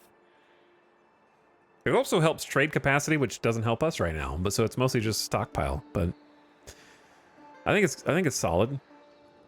Urbanization. Only a portion of our population lives in cities, but the growing prosperity of the burghers is attracting more and more people from the countryside. Some cities are growing so quickly that existing problems in terms of sanitation and overcrowding have gone from troubling to catastrophic, according to burghers. The poor have taken up residence outside the city walls, where filthy suburbs have sprung up and disease thrives. The burghers find the situation intolerable and are requesting the state step in to help. Bro, there's so much room in those cities. What are you talking about? Both in terms of resources and the enforcement of rules outside the walls. They claim that only government intervention can turn this virulent urbanization into positive change. We must improve conditions. Minus 12 gold? Burghers are happier? You gain development? Or they can handle it? No, definitely want the development.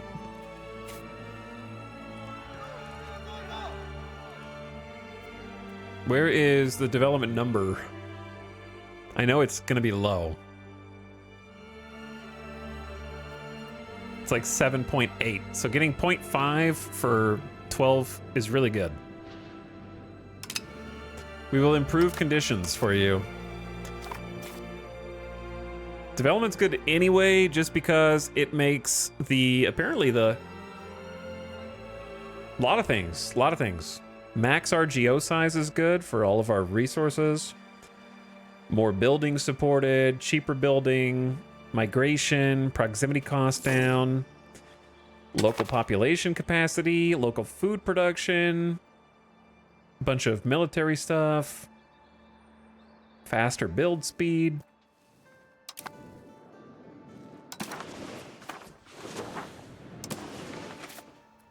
All that good stuff. All right, so we got road, almost done. Corn, quarter of the way done. Assimilation and control going up. They're building a market. Oh god, we got another toll castle. Another toll castle to tax those poor peasants. Local noble food consumption up again.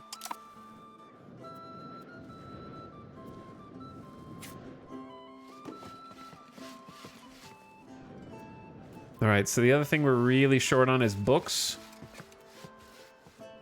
I'm gonna go back to the paper making. Building libraries +2. Who's building a library? They're building a library. The commoners are. What? They don't even know how to read. Okay.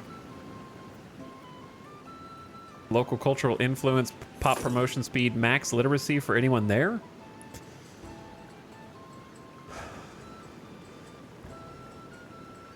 They want a library.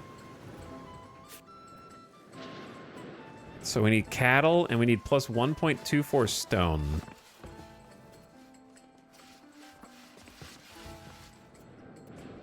Stone tool makers is what's going crazy, plus bricks.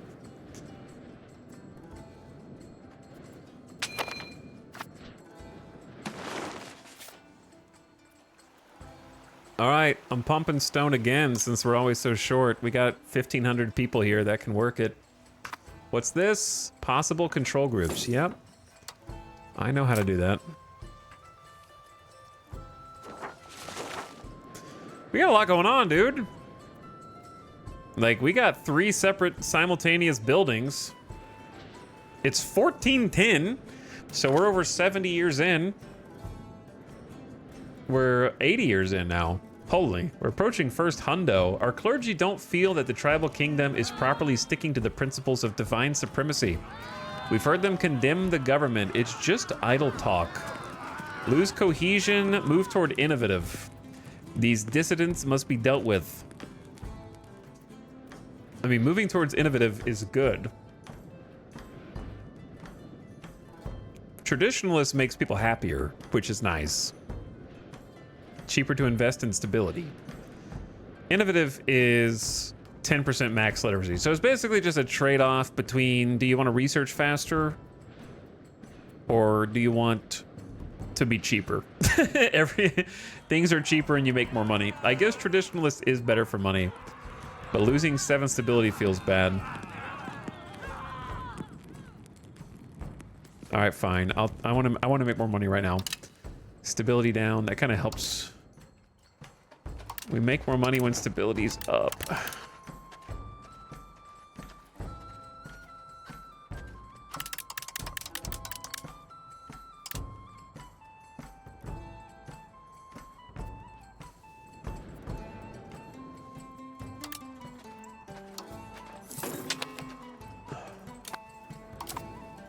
All right. Stone, yes. Road, yes. Corn, yes. Simultaneous. We're 96% done assimilating. We could probably stop that task, but what else would we do that would make money besides development?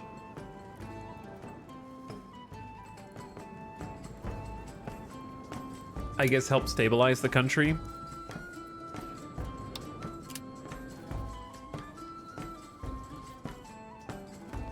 She's already 89% assimilated. Yeah, let's just stabilize. Pump stability.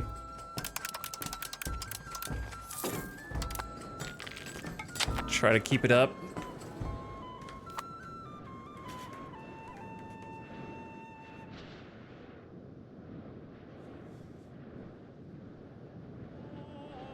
$14.09 and one of your locations has a Finnish name? Why don't you look at the rest of the names? Is that the only one that caught your eye?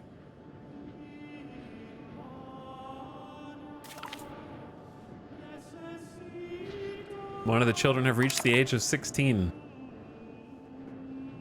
All your dudes are happy. Yeah, they seem pretty happy. They seem pretty pleased.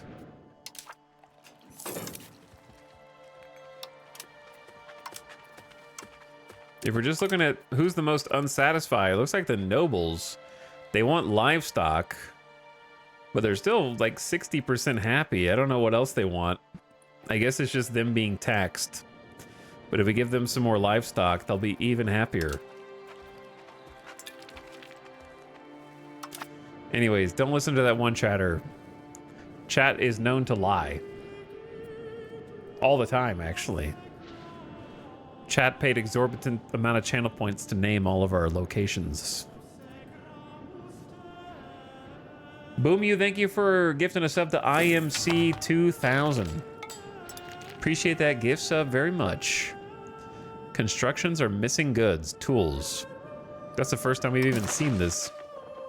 We're negative 0.93. The library is taking these stupid peasants that decided to build a library are taking an ass ton of tools right now, and we have maxed our tool. We can't build anymore. I'm pretty sure. Wait, can you have multiple tools guilds in the same city? I didn't think about. I guess you can. I didn't even think about that. For some reason, I just assumed there would only be one per town or something. Maybe there only can be one per town. There can only be a max of 2. All right, I was right. I was right. My assumption was correct. So we can't physically make any more tools.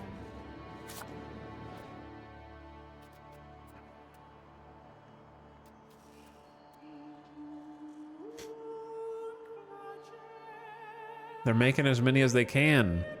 The problem is we're making them out of stone. Hold on, what's the hotkey? F3?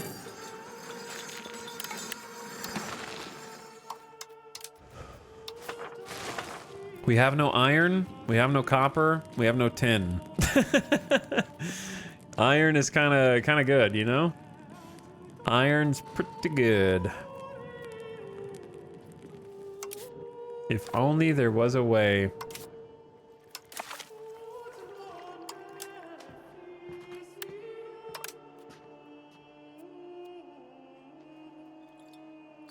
But we are banned. We have not embraced feudalism because I don't think that there is any way to embrace feudalism. Because guess what? We're not from Europe. There's iron nearby. Wow, that's great.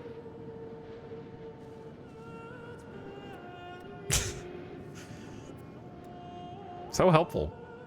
You know what is actually helpful? Boom you, thank you for gifting 5 community subs. Much appreciated. Thanks for those big giftos, dude. Enjoy your gift sub if you got one. Goldomancers, Name's Not Laszlo, Nairsil, K Reilly, and Alex B. What up? I accidentally somehow unbound my hotkey. What? Okay, it's back. So So we need more corn? We need more cattle?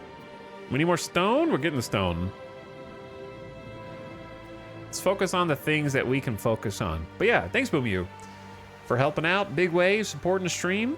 Helps a ton. Enjoy your gifted sub if you got one. I would like to spread the farming villages out. But they're gonna need, well, they're gonna need clay.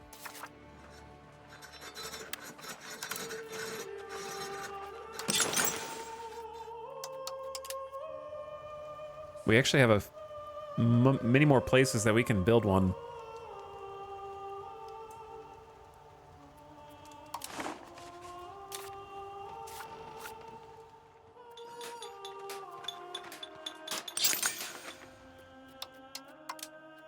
Trying to see what the control is of each area.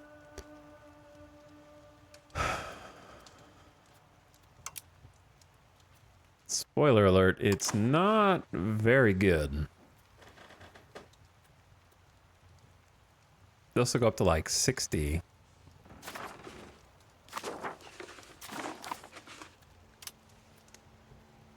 This will go up to like 19. Okay, so I think we'd want to do it right there, because that's going to go up to 60 at least.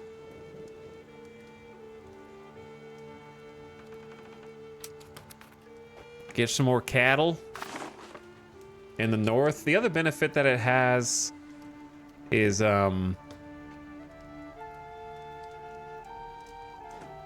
plus 100 food capacity, small buff for birth rates.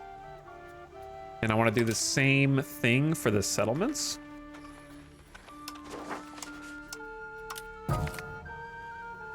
Kukuchi has died at age 60. This was our ruler's first cousin. She drowned in a river. Damn. It's harsh, man. That is harsh.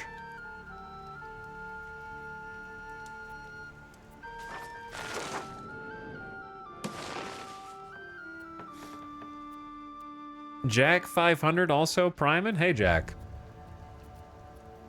Thank you for sharing that as well.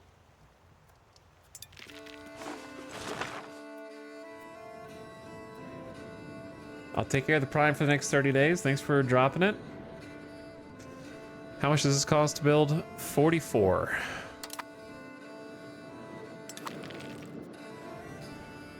Did they build the library? All right, they built the library.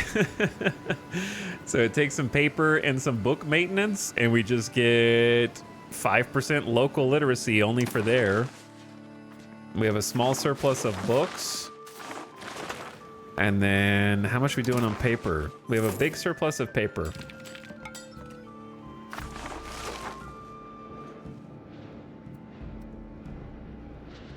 What's with people dying in some way that involves liquid? I don't know, man, but it's pretty crazy if you think about it that everybody who ever dies, like, drank water at some point in their life. Really makes you think.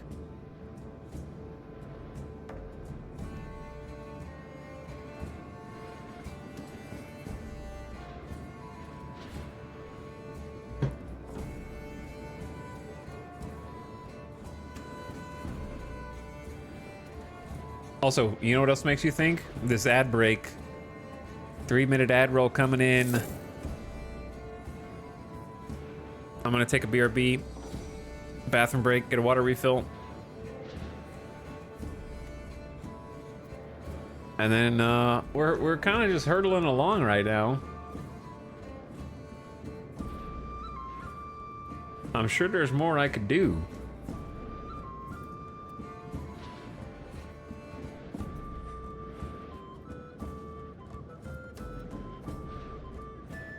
He knows too much. What are they building over here? A clay pit? I don't hate it. There's worse things to build.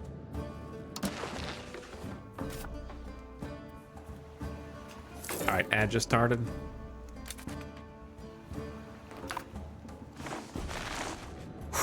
Ad just started. The Haudenosaunee is larger than ever, man. We got to figure out a way to get more income than 7. We were at 8 for a while. I don't know what happened, but we lost some money. I misplaced it. Thanks for hanging out for the late night stream. I'll be right back. Oh wait, actually, if you guys want to, we got a couple places to name, right? I don't remember which ones you haven't named. This one and this one. Is there 2 or are there 3 that need to be named? Like, who named, did anyone name this One Yacht Dahaga? They had to have. Or did they? I don't know anymore. It's the same music from Manor Lords. Are you serious? Why didn't anybody tell me that when I turned that soundtrack on? That's crazy, bro.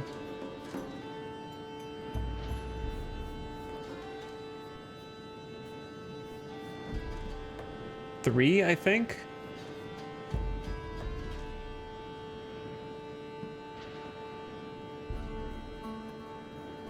I don't know if there's any late night channel pointers. All right, you guys need to be good and only redeem 3. But what's the third one? Which one's the third one? I'll be right back.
Okay. I'm back. What is,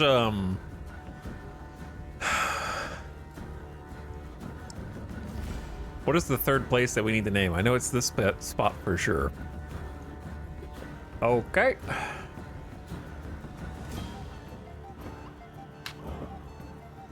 What hell did you guys pick this time?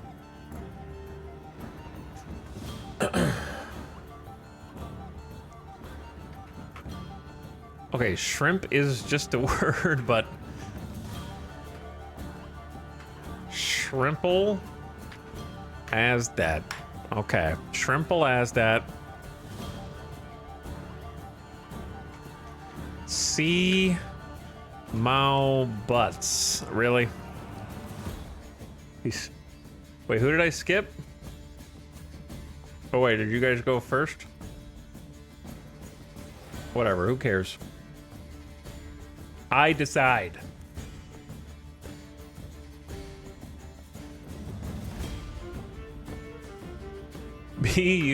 Seymour Butts. Nice, classic.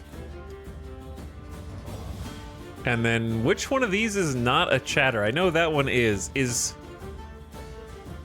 Wanyat Dahaga? That one seems new. And it's lumber.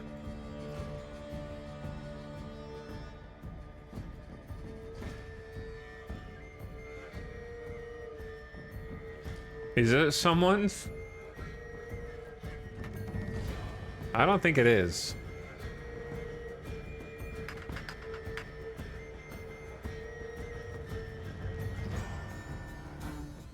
Okay, anyway, it would be...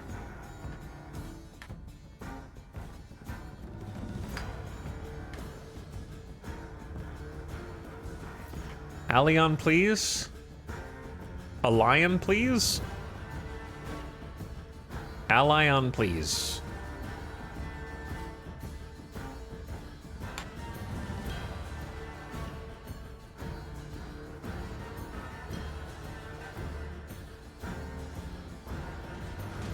And there's not a fourth one right now. So who was whoever was fourth was didn't count properly. All right, we back. We back. We gotta figure out where the money's gone.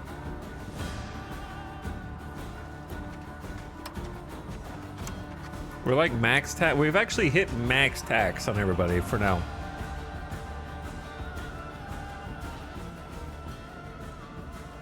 Turn the volume down a little.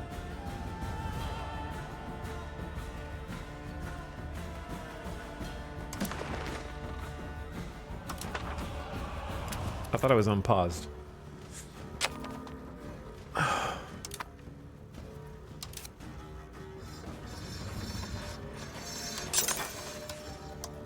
I want to build more settlements in the corn. Settlement in the corn to increase population growth. As our society grows closer and the community has greater say in the lives of individuals, councils have begun to be formed in small towns to better manage the land. Usually this is restricted to just the commons, but they've slowly begun to venture into controlling the land allocations of farmers in spite of title holder desire. I am allergic to slowly beginning to venture into controlling the land allocations of farmers in spite of the title holder's desires. Villagers see it as the right and duty of the community to manage the land, but the nobility see this as little more than a convenient subversion of authority. There's no doubt the reforms are working, but allowing the councils to operate calls into question the righteousness of the landowners and their original division of land. Allow the councils to continue or enforce the distributions. Excuse me. Commoners are happy. Nobility is happy. We lose stability, gain stability, move toward individualism.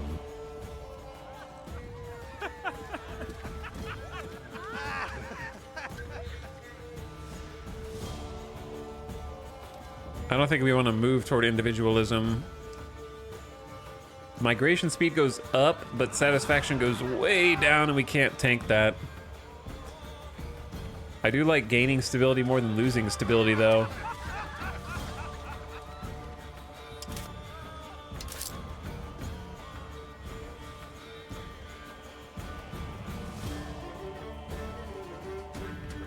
I think it'll be fine. We're 79 toward communalism. It's only 2. Make the enforce the original distributions.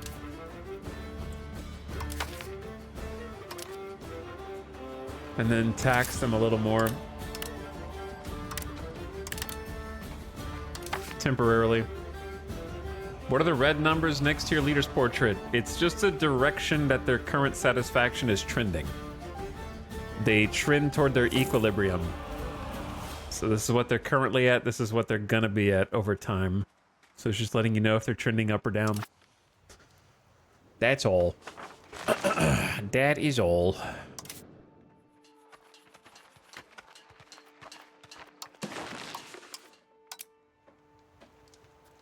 I need 35 G's. A new queen! Oh no. Queen Ostach. Now what happened here? What happened here? Our queen died. She had no heir. I've been wondering what the hell's gonna happen. A sudden illness took her late excellency from us too early. What were her traits? She was a naive enthusiast and had loose lips. So not the best. She also didn't have good stats except for diplomacy.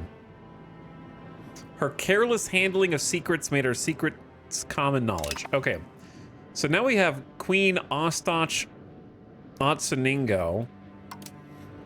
So it looks like it did go to another family member.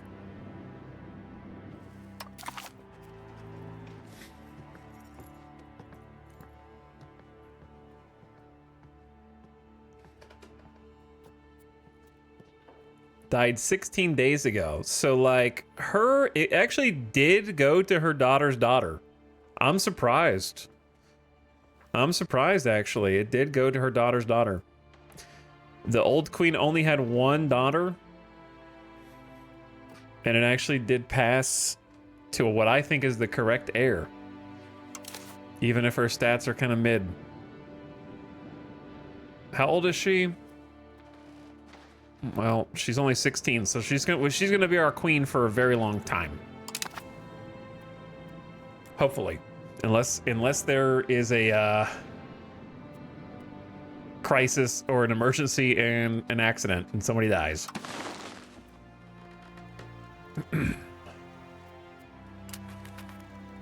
Don't go near the water. Do not go near the water. Beware.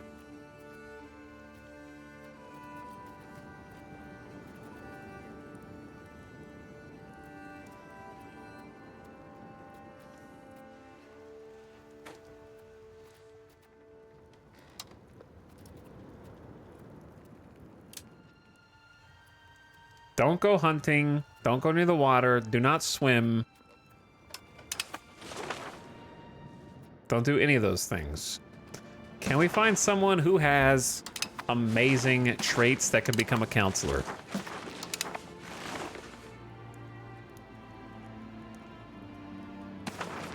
That guy is okay.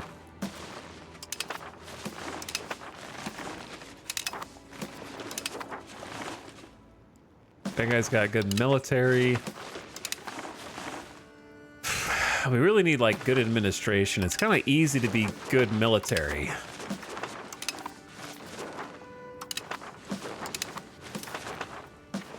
Okay, every time I rewind the page, it scrolls back up. I just realized. Sorry. This dude's pretty cracked. 73 admin, 68 military. He's not the most prestigious, but that's okay. He should come over here and reign. They should reign together for a long time. Good for all of you. Good for all of you.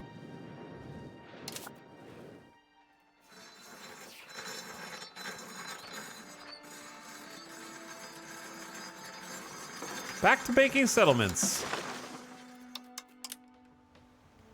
I need at least one more settlement up here. The ascension of Queen Ostach Otsoningo has been very well received by Haudenosaunee sympathizers, but many Onondaga locals view their new queen with distrust. To them, she is in many ways a woman of strange customs and foreign mannerisms. What? She's their culture? They will learn to love her in time? How the hell did she get...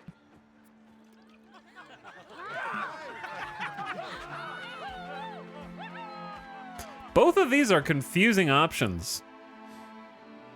Because they will learn to love her in time is all counties of her culture gain opinion, but we lose cohesion. If I say appease the Onondaga, it's just -7 stability.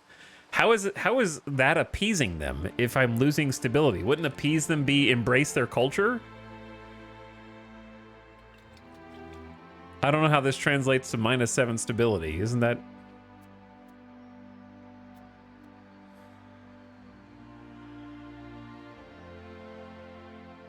Whatever.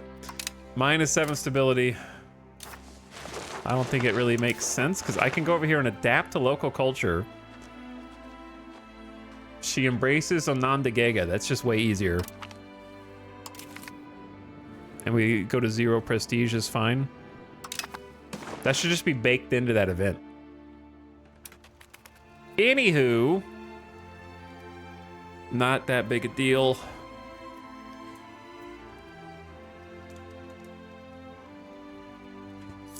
Teeny bit more money. There we go. All right, so we got 2 settlements on the northernmost border of our realm. Control is trending up. The corn is getting all the workers.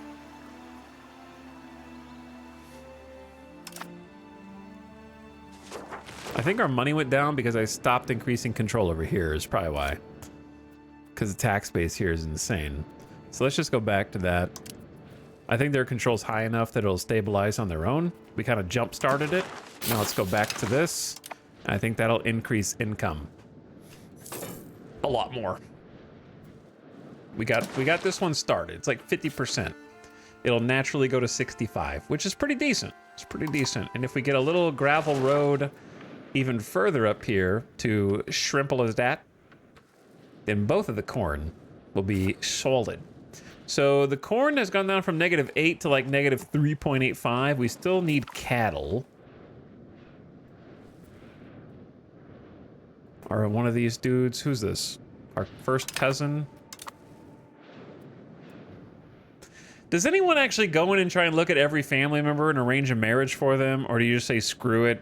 If it doesn't pop up at the top, just don't bother with it. They should really get married themselves if they're like your cousin. Yo, this one's good. We've researched local infrastructure. Despite our focus on countrywide scale of affairs, we must not neglect our local state legislators and bailiffs. -2.5% proximity cost. That's going to translate to control going up a little bit across the entire nation.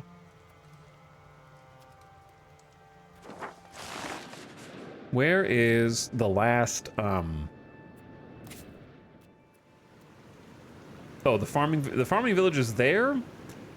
We're just short a bunch of people in Flavortown. A bunch of people in Flavortown.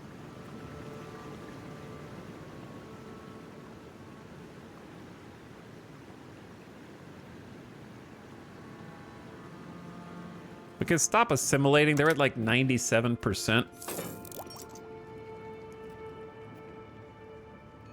I want to try encouraging migration again, but they're just not good at it.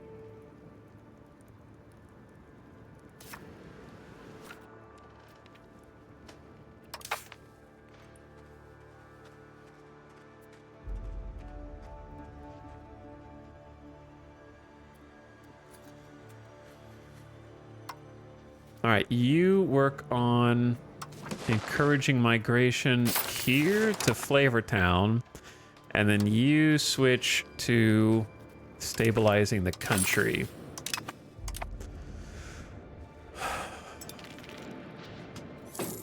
We'll see if this changes any more than +0. I'm curious. What did we just finish? What did I just build?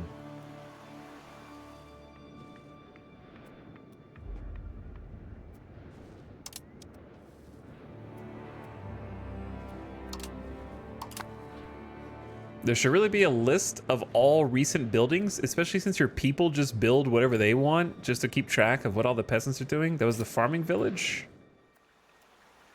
I don't remember which spot it was in. Must have been this one. They're building a settlement here.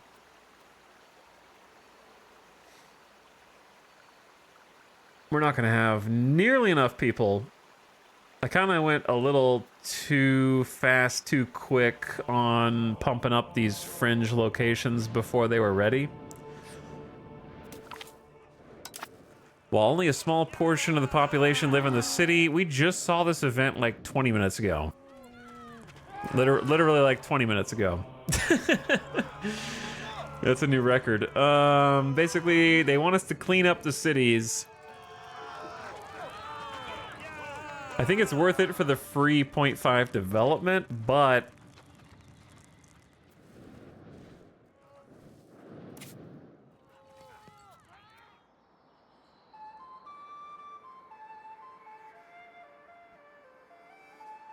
the population growth from prosperity is pretty good.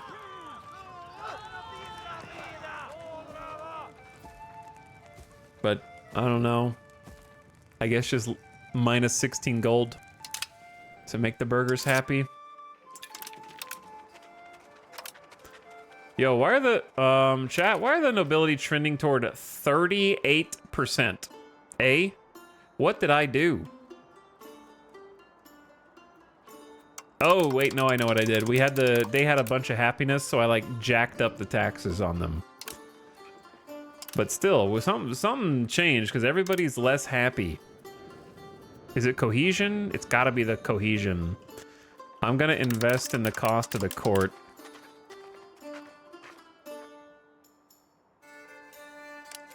Actually, instead of encouraging migration, we need to strengthen the government and get cohesion back up. That'll do it. Because, yeah, we're tanking money. We're kind of tanking money.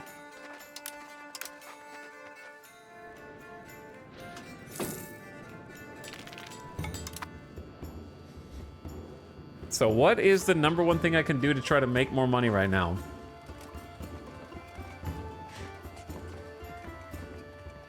Build new buildings or try to fill existing demand, I think. Because the trick is that I built the farm villages, but there's not enough people to work in them. I didn't really think that through.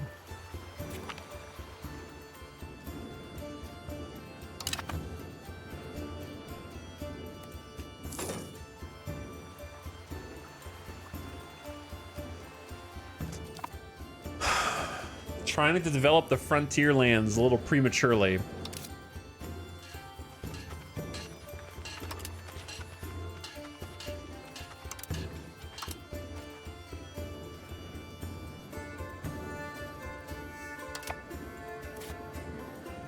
If we have the people to work here, then I should probably just upgrade an existing farm village. We have 1,500. Because the profit would go up.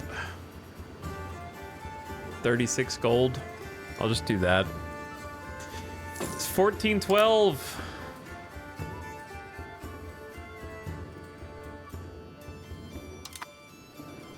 But yeah, we'll do that and then we'll start some new industries.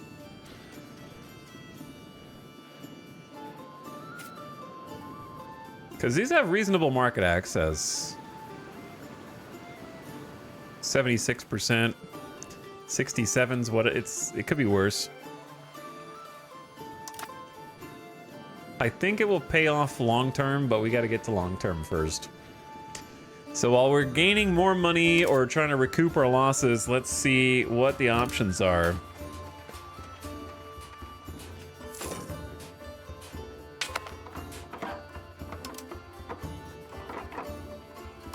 I think we're able to before we do that, let's get some more. Oh, yeah. Hold on. A daughter is born to her... Okay, chill, game. Enough pop-ups. What are you, Crusader Kings? Relax.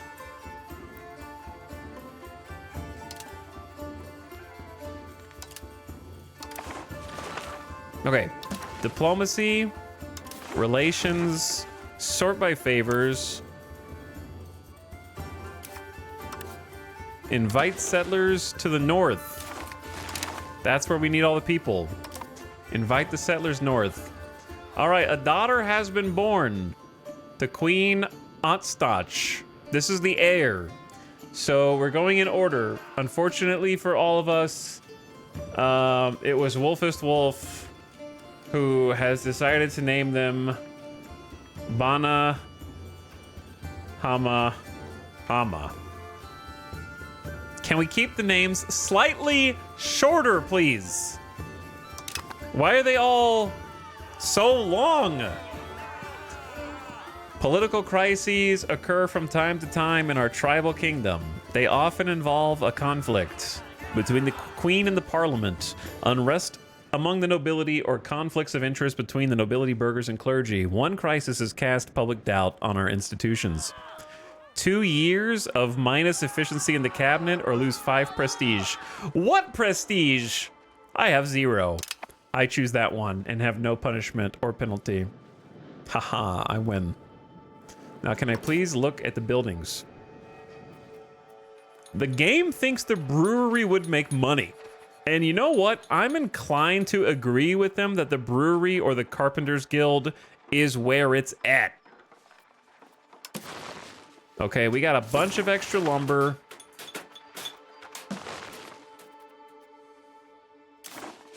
We got a bunch of... Dude, hang on. They already have a tooltip in the game that combines your market and the information on the resource itself. They already coded this. The thing I asked for earlier, it's in the game. But it's only available if you look at it from this menu.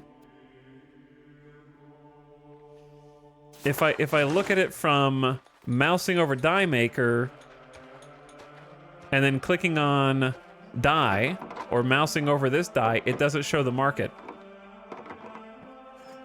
Why not be able to just see the market on every variation of the resources tooltip?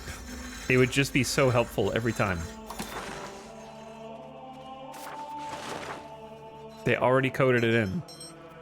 It's right there. It's so useful to know what the market is thinking of that resource. Anywho, yeah, we have slightly extra tools, not much. A decent amount of extra dyes and a bunch of extra lumber for now. For the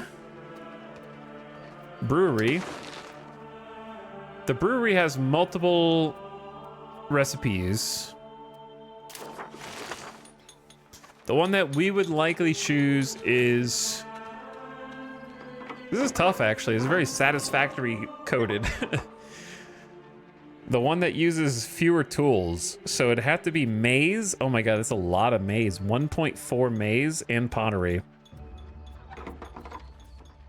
We don't have beeswax. We don't have wheat. We do have fruit, but we don't have that many tools. 0.1's not that much.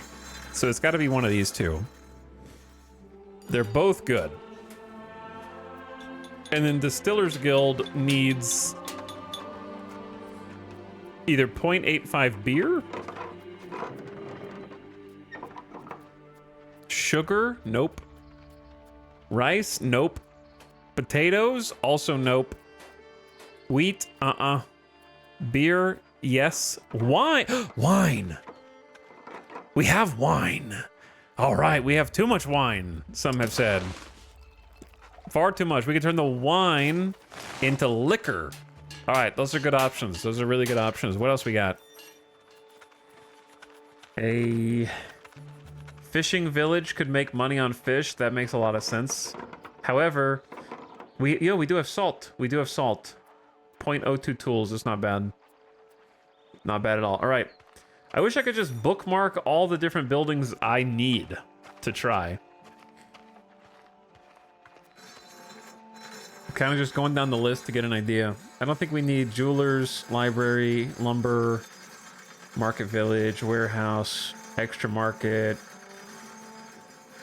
Don't need masons. Mission is for tribesmen to peasants,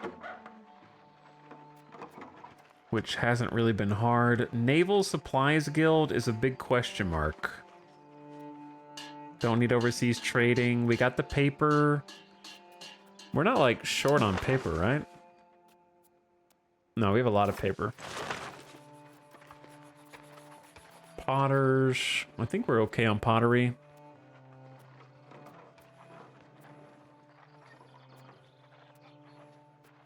I don't know why it thinks we can profit off of cloth. We're gonna use the wine that killed the queen.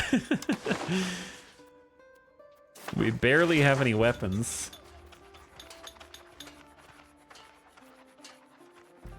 The wharf is for sailors. Windmill is for wheat, rice, and grains. Doesn't affect us. All right, so I think the ones that we want are at the top. Let's start with the Carpenters Guild. Definitely carpenters. Get some new industries online. But we need money first. I was just paused because the pop-ups were annoying me. But we're kind of back, and we're kind of 4x speed right now. Believe it or not. Briefly. Who? Our cabinet member has impressed many in the country with her productivity and leadership skills, as well as her effort to fit into the court. However, it would seem she's not cut ties to her countrymen. She's been pushing for better relations with the homeland. Atraquai people have offered to leverage... She's offered to leverage her contracts in the Atraquai court to push the Royaner to adopt a more friendly position. That really doesn't matter. I'll take the prestige. We have no need for better relationship with them. Yeah, we've graduated a bit to 4x. We're not going to stay 4x, but right now I think it just... I kind of know what the goal is. They're building a local shrine. What does a local shrine do? Local clergy get more power? Blocks the conversion of local clerics. Oh no. That's not great. Am I building a farming village, or are they building a farming village? Did I do this? I don't think I did this. Did I do this? I'm building... Yeah, no, I'm doing this. That's me. There's no marker on it, so it's me. All right, the settlement is online in Shrimple as that. No, I know. I'm just... Brain not work so good past a certain hour of the night. And Seamall Butts has got a settlement that's not going to have anybody in it. I need the people in the settlement, so I'm going to have to, like... I hate how they did the priority thing. I'm literally going to have to, like, turn off this village to fill in the settlement.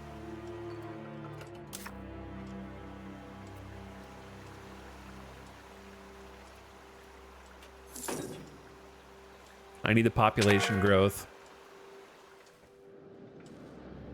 I see we have Parliament back. Our ruler's first cousin has come of age.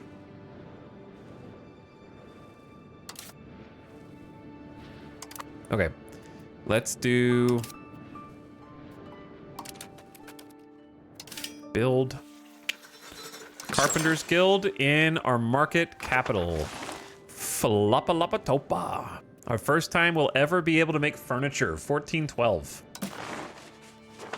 What is available in Parliament? Bolster the government. Monthly tribal cohesion up into 10 years of prosperity and crown power. It's pretty good. Develop the interior. Urban buildings are cheaper for 6 months. And then Flapalapatopa gains development. Navy, clergy, sponsor the arts, or support the queen. It's kind of tough, actually, because supporting the queen is nice because we invest in her skills.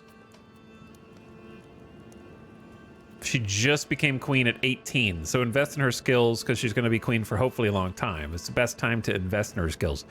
But bolster the government's pretty good right now, right?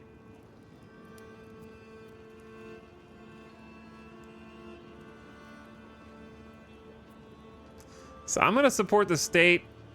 It doesn't have any support, so we'll see what happens. It just seems like the right play. We get 50% crown power while that's happening. And it'll only go to 17% support. We'll see if that changes. Antagonism and society toward belligerence. The society toward belligerence is the worst bit, because it lowers the cabinet efficiency. But it's not the worst thing in the world. Traditional ideas is move toward traditional, lose research. Lose research. All right, bellicose it is. We must push toward returning to our ideals. They want to do even more bellicose? Wow, the nobles want war. The nobles crave war. Level 2 farming village is up, so we should see the demand for livestock drop a bit. Is clay? Clay is barely breaking even. And then we're still negative cows. We can tax the nobles more now. And the clergy. And the burghers. And the commoners. Should help with the income.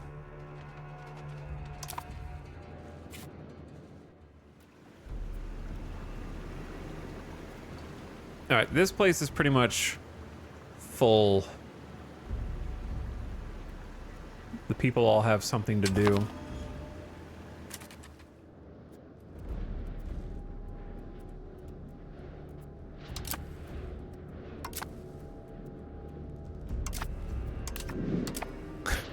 That weather's real far away.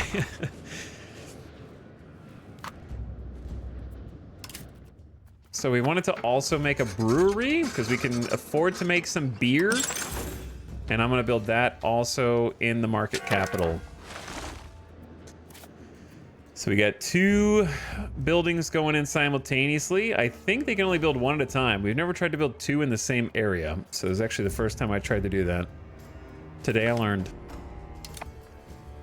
As society grows closer, man, we just saw this event, man. We just read it.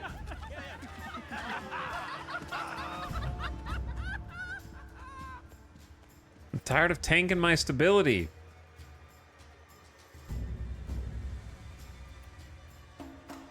And I think last time we enforced the original land distributions. I guess I'm doing it again. Make the nobility happier and gain some stability. Planning on exploring Canada? Slow your horses, man. We just colonized 6 new locations. So we literally just finished 2 full expeditions, converting the people, trying to build road infrastructure, tapping into the natural resources, trying to populate the areas via migration. Hello, Luke Ford. We're doing what we can. I think supporting the queen is a good long-term play also, yeah. Gonna have to take some more support from one of these. I don't know if I want to go that far away from conciliatory, because conciliatory just makes the cabinet more efficient. I like that. But I also don't want to move... I don't want to lose 2.5 research. I guess that's only 2 months of research. So it's probably safer. Support traditionalist ideas. It's going to make the nobility a little upset, but they're fine. And we have just enough support to eke it past. Just enough. As long as it doesn't drop. 50.35. Knock on wood. No more holes in the country. Campaign is won as far as I'm concerned. Hell yeah. That's what I'm saying. That's exactly what I'm saying. So we got carpentry, our first ever furniture going in, and we got our first ever beer skis coming in, and then we're gonna do the distillery there as well. So we're basically just gonna queue up 3 separate back-to-back buildings in the market center.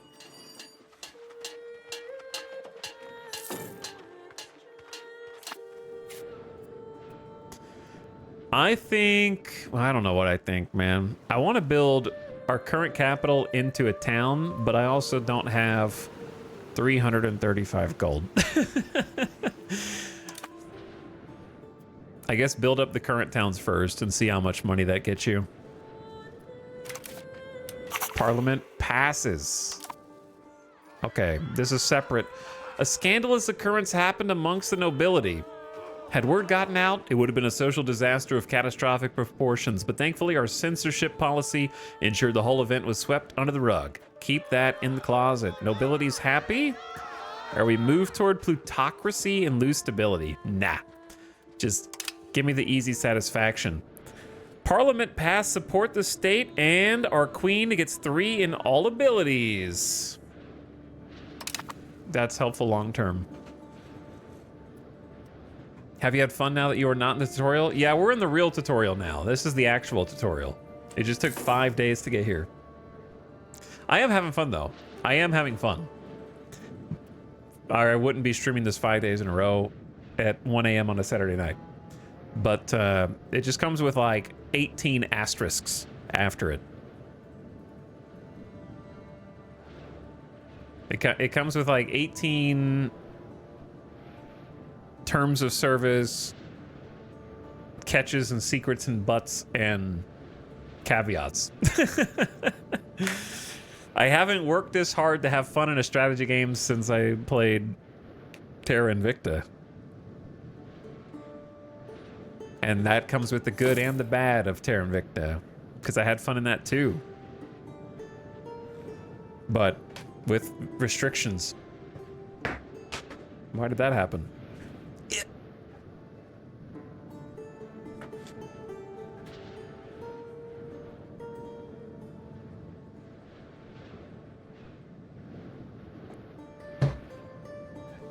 But yeah, I'm having fun. I like number go up. Games with number go up and economic simulations are just more likely for me to enjoy, especially when there is management of logistics, like the control system. I think the control system and infrastructure system's fun. I think the only thing I would question is whether or not... It seems like roads are the only way to really control, and I'd like to see more than just roads. I understand ships can help with control as well. In distant lands, obviously we have no need for such things, so if we're just talking about land-based control, it seems like it's only roads and building a town on a tiles +5 control. Yeah, you'll get railroads and stuff too. There are buildings eventually. Yeah, that's fine. That's good. But I'm talking about beyond buildings, I think. One of my largest desires, besides refining every tooltip and instruction and tutorial, is kind of just like making the interaction between you and the estates more interesting.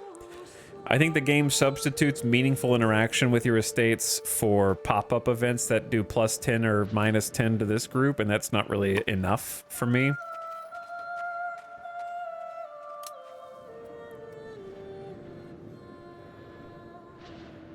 So I don't think any game's really nailed down what it feels like to have that tug of war between different power groups that are all power hungry. They've been pretty easy to keep under control so far, and I think a large part of that is because you can be so exact. You remove all doubt. You know the exact level of happiness that they are, and you can set your taxes to make them exactly as happy as you want them to be. So you almost have too much control, in my opinion, over that. A little more ambiguity would actually be kind of good, but I don't mean strip the percentages out. That's not what I mean. I mean like gameplay mechanics where it's a little less of a spreadsheet science to keep your people happy.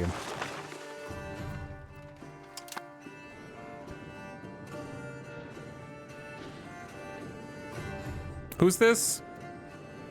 Our ruler's third cousin. Okay, why are you telling me that? Why are you telling me about that? I.e. more realistic? Yeah, more realistic, I guess, is what I'm saying.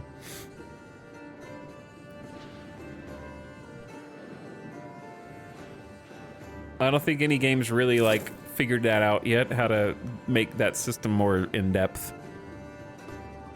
But many have tried.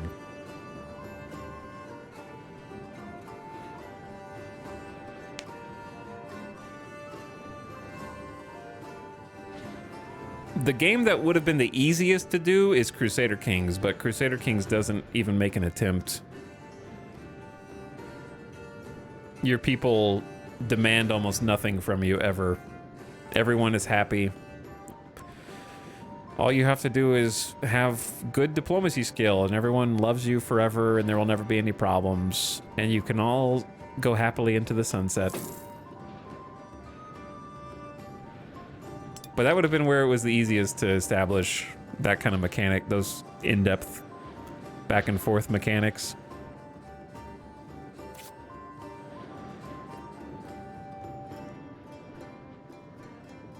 Brewery building time.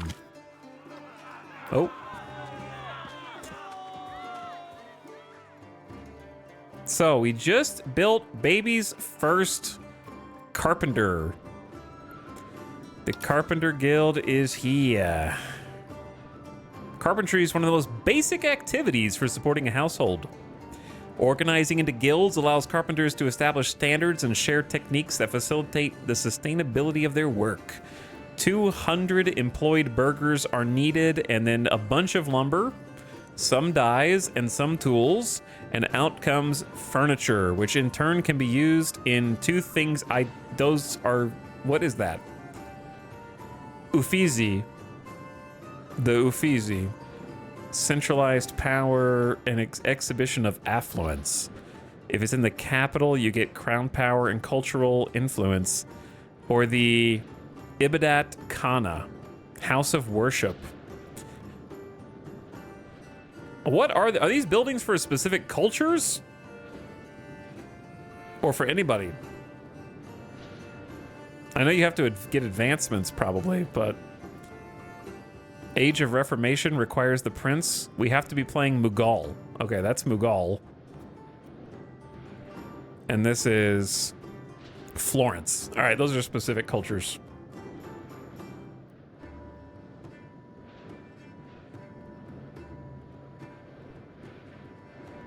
+1, I'd like some games with like incomplete information on things so you're never 100% on the outcome. Yeah, but to do that you need a lot of possible outcomes. Because some games have tried to do that by just simply not telling you what the results will be, and it doesn't work because if there's only 2 choices and each choice only has 1 outcome, then you just memorize what the outcome was, which defeats the purpose of obfuscating what it's going to be, right? So it takes top-down fundamental development to achieve that goal, which is what makes it so hard.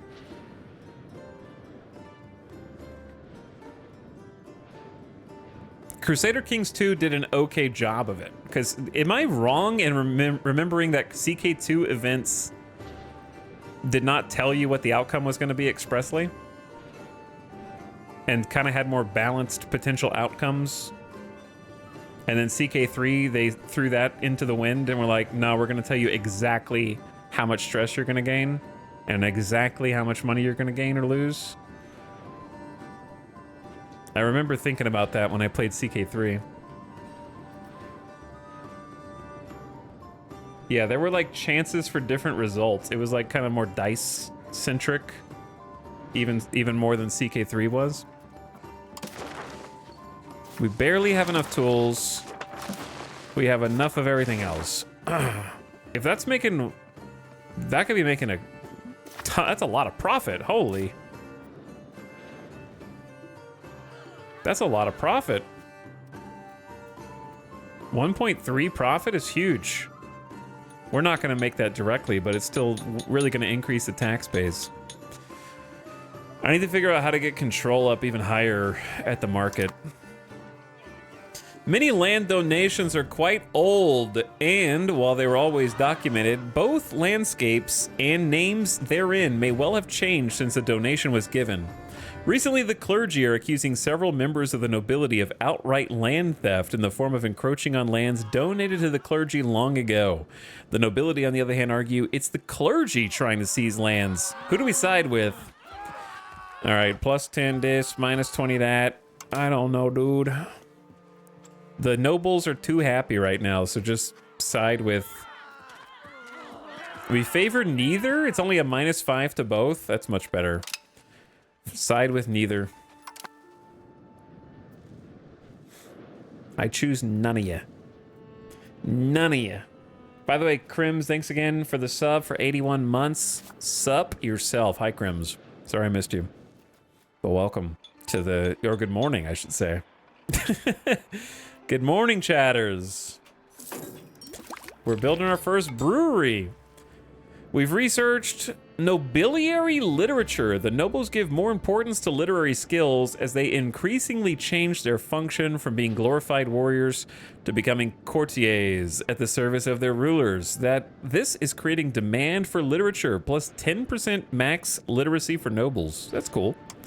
Gonna be helpful. Where are we going next? Oh, is state satisfaction equilibrium plus 2.5% for everyone? Hell yeah. That's what I've been trying to get this whole time. That's what I've been trying to get this whole time. Would military buildings give control? Eventually? Sure. But right now, bailiff does not help us because bailiff is for enclaves. This is a separate source of proximity. Does not stack with capital proximity. So you use this in areas where you have no proximity from your capital at all. So far away from home. And then the stockade is, as far as I can tell, no control. So eventually there will probably be buildings that do help and influence control. But this is fort level, which I'm sure we'll want at some point. Not that I know how military works at all, but... Or maybe like higher levels of them do something else for all I know. But right now, no. Trust me, we've looked at all options. The only options for us at this point in time are building roads, using our cabinet to increase control, and building either a town is plus 5% control, and then building roads, which we've mostly, we got a fair few roads from town to capital, which is not a town strategically. This is where we started. I'm keeping it here because most of our income's coming from here, so we want proximity to both most of our income and the market. So it's complicated right now. We're doing our best, and then we have a bunch of corn that's going to come in up here and make a bunch of money. And I'd like to build our original capital into a town, but it costs a lot to do. We have 82 gold. I'm going to go ahead and just queue up the other building we want. We wanted a Distillers Guild. Perhaps we build the Distillers Guild. Control here is very high. So it's interesting because it's the difference between market proximity and control. So like here we have insanely high control, but 69% market. Whereas over here we have 100% market, but only 59 control. So it's kind of difficult to tell where we actually make more money. Town to town at the moment. But I've been kind of ignoring this town. So I'd like to build something in it so it's not all just stacked in the market town. So I think and we can build simultaneously, which is nice. So maybe we do distillers to try to make hard liquor over here. Kind of spread the distribution out and kind of see how it's going. But right now we're kind of trying to pump money, which is not that easy. We could take some stability spending down for sure.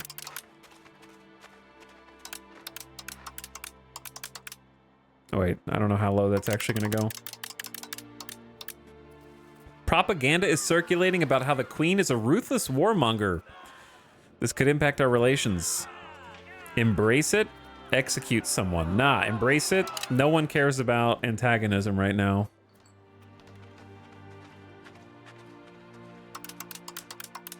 The most peaceful warmonger ever seen. Yeah, it doesn't really make any sense.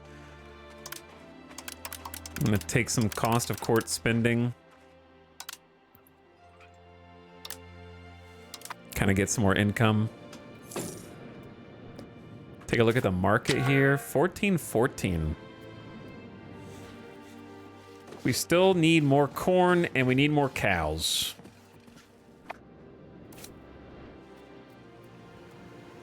We can actually have 5 levels of farming village. The issue is that we don't have enough peasants here, but I think their available labor pool will they downgrade into peasants over time to fill that? I think so, right? Because this is like the best farming village area we got.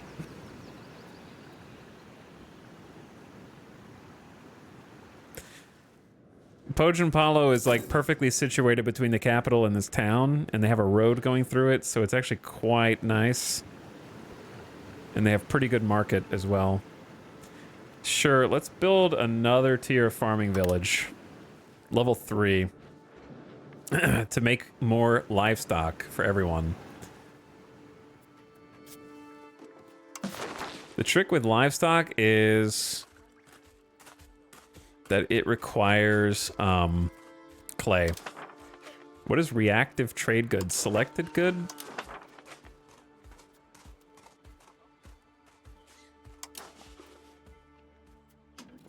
I don't know what that button does. Don't know what that button does. I was gonna see... We are short on clay, presumably because of the cattle. Yeah, the farming villages need a ton of clay, as does pottery. And this is the only clay in our borders. They got 4,000 people! So it is quite well situated to increase the gathering operations and make a little more profit there. I like that we're at the state. Isn't that crazy? We did all this almost in one day today, where it's just like, we're sitting back here watching 1, 2, 3, 4 simultaneous buildings go up.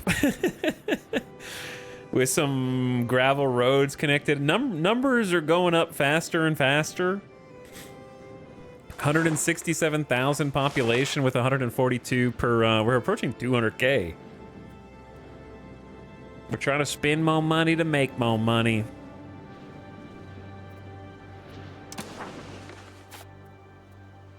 Let's invite some more settlers into the north. That'll increase population by a little bit. And kind of help us up here where we're short on people. Very short on people.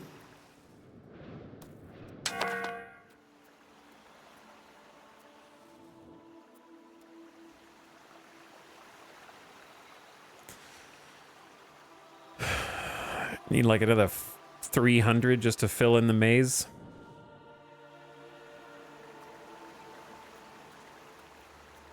And they've got tribesmen that can kind of be promoted.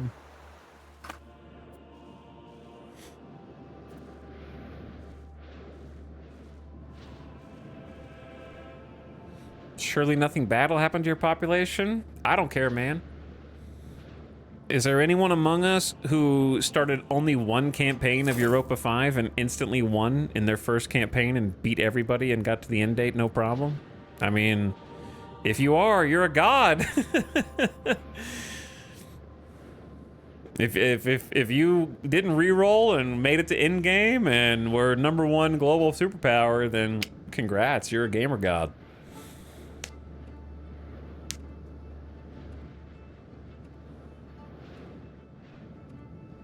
This is just my first run.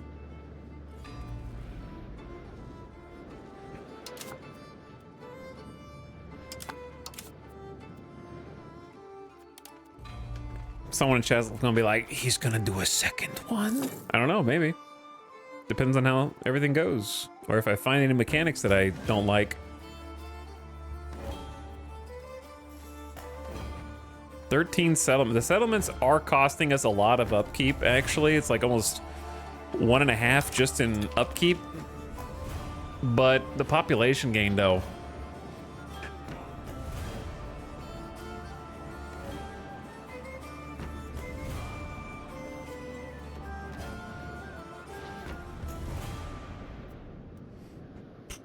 This game has so many hidden things that shouldn't be hidden. That's true. I agree. I believe we just made our very first ever brewery. 0.59 potential profit, and the carpenter's making 0.39. Those are respectable numbers. So what I'm interested in now is whether or not, well, I can actually see how it's doing on the market from this tooltip. As long as I mouse over it in the building. So we got plenty of wood, a little bit of extra dyes, negative on tools. And then for brewery, we have fruit, positive, positive wood, negative tools. So we need tools for everything. The trick is, there's no way... What am I building right now?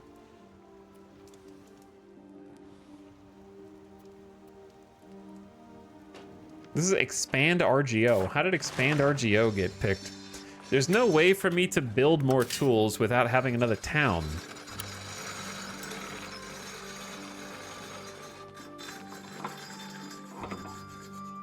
Why is there an upgrade 1 and then upgrade...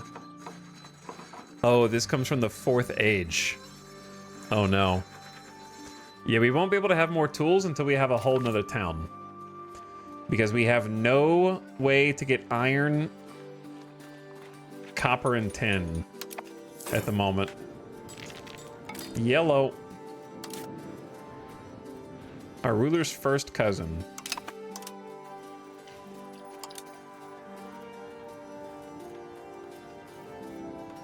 Bro, I don't want you...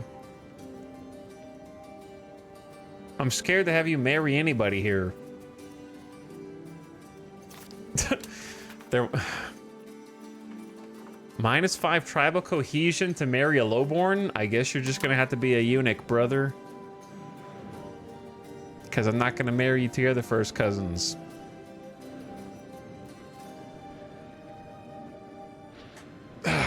Anyway, what was I saying?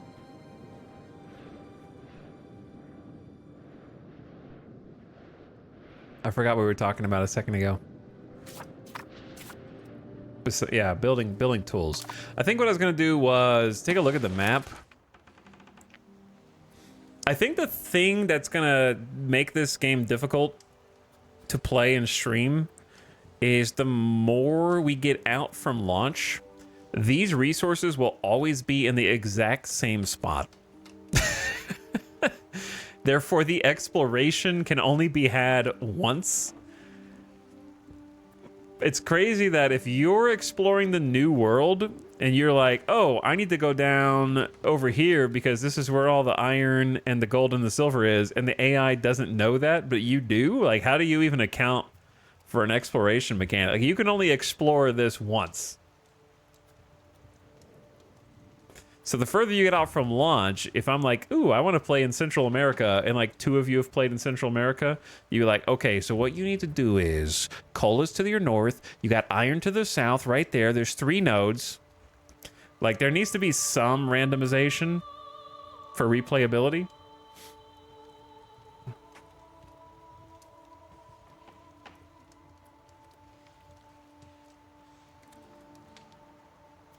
I'm sure it'll be added eventually.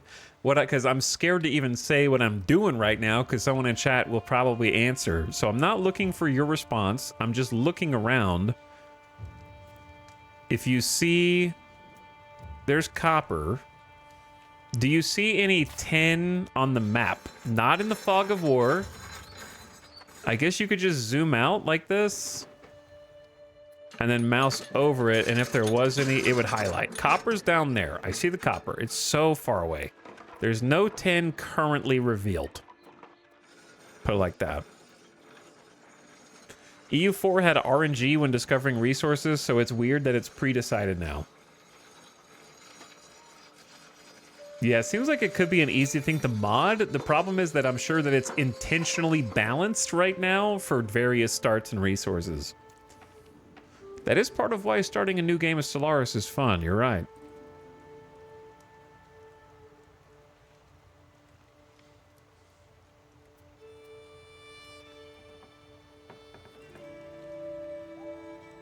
I assume they're all set in stone, right? Because can't you see them when you're choosing a country?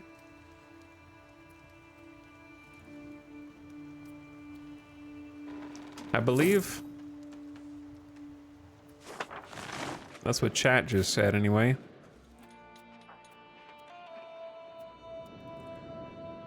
.4 profit from the brewery, .4 profit from carpenters. Pretty good. I got 58 G's and I don't know what to build. Let me look at the demands. They want more stone. They always want more stone. Let's build them some more stone. This is the final stone level, but it's worth the last one. We don't want stone shortages. It's kind of an important resource. All right, gamers, it's been like 8.5, almost 9 hours. I think it's almost 1:30 here. I'm gonna call it there. If I go any longer, Alice is gonna get mad at me. Not really, but but it's pretty late, and I went pretty late last night as well. Big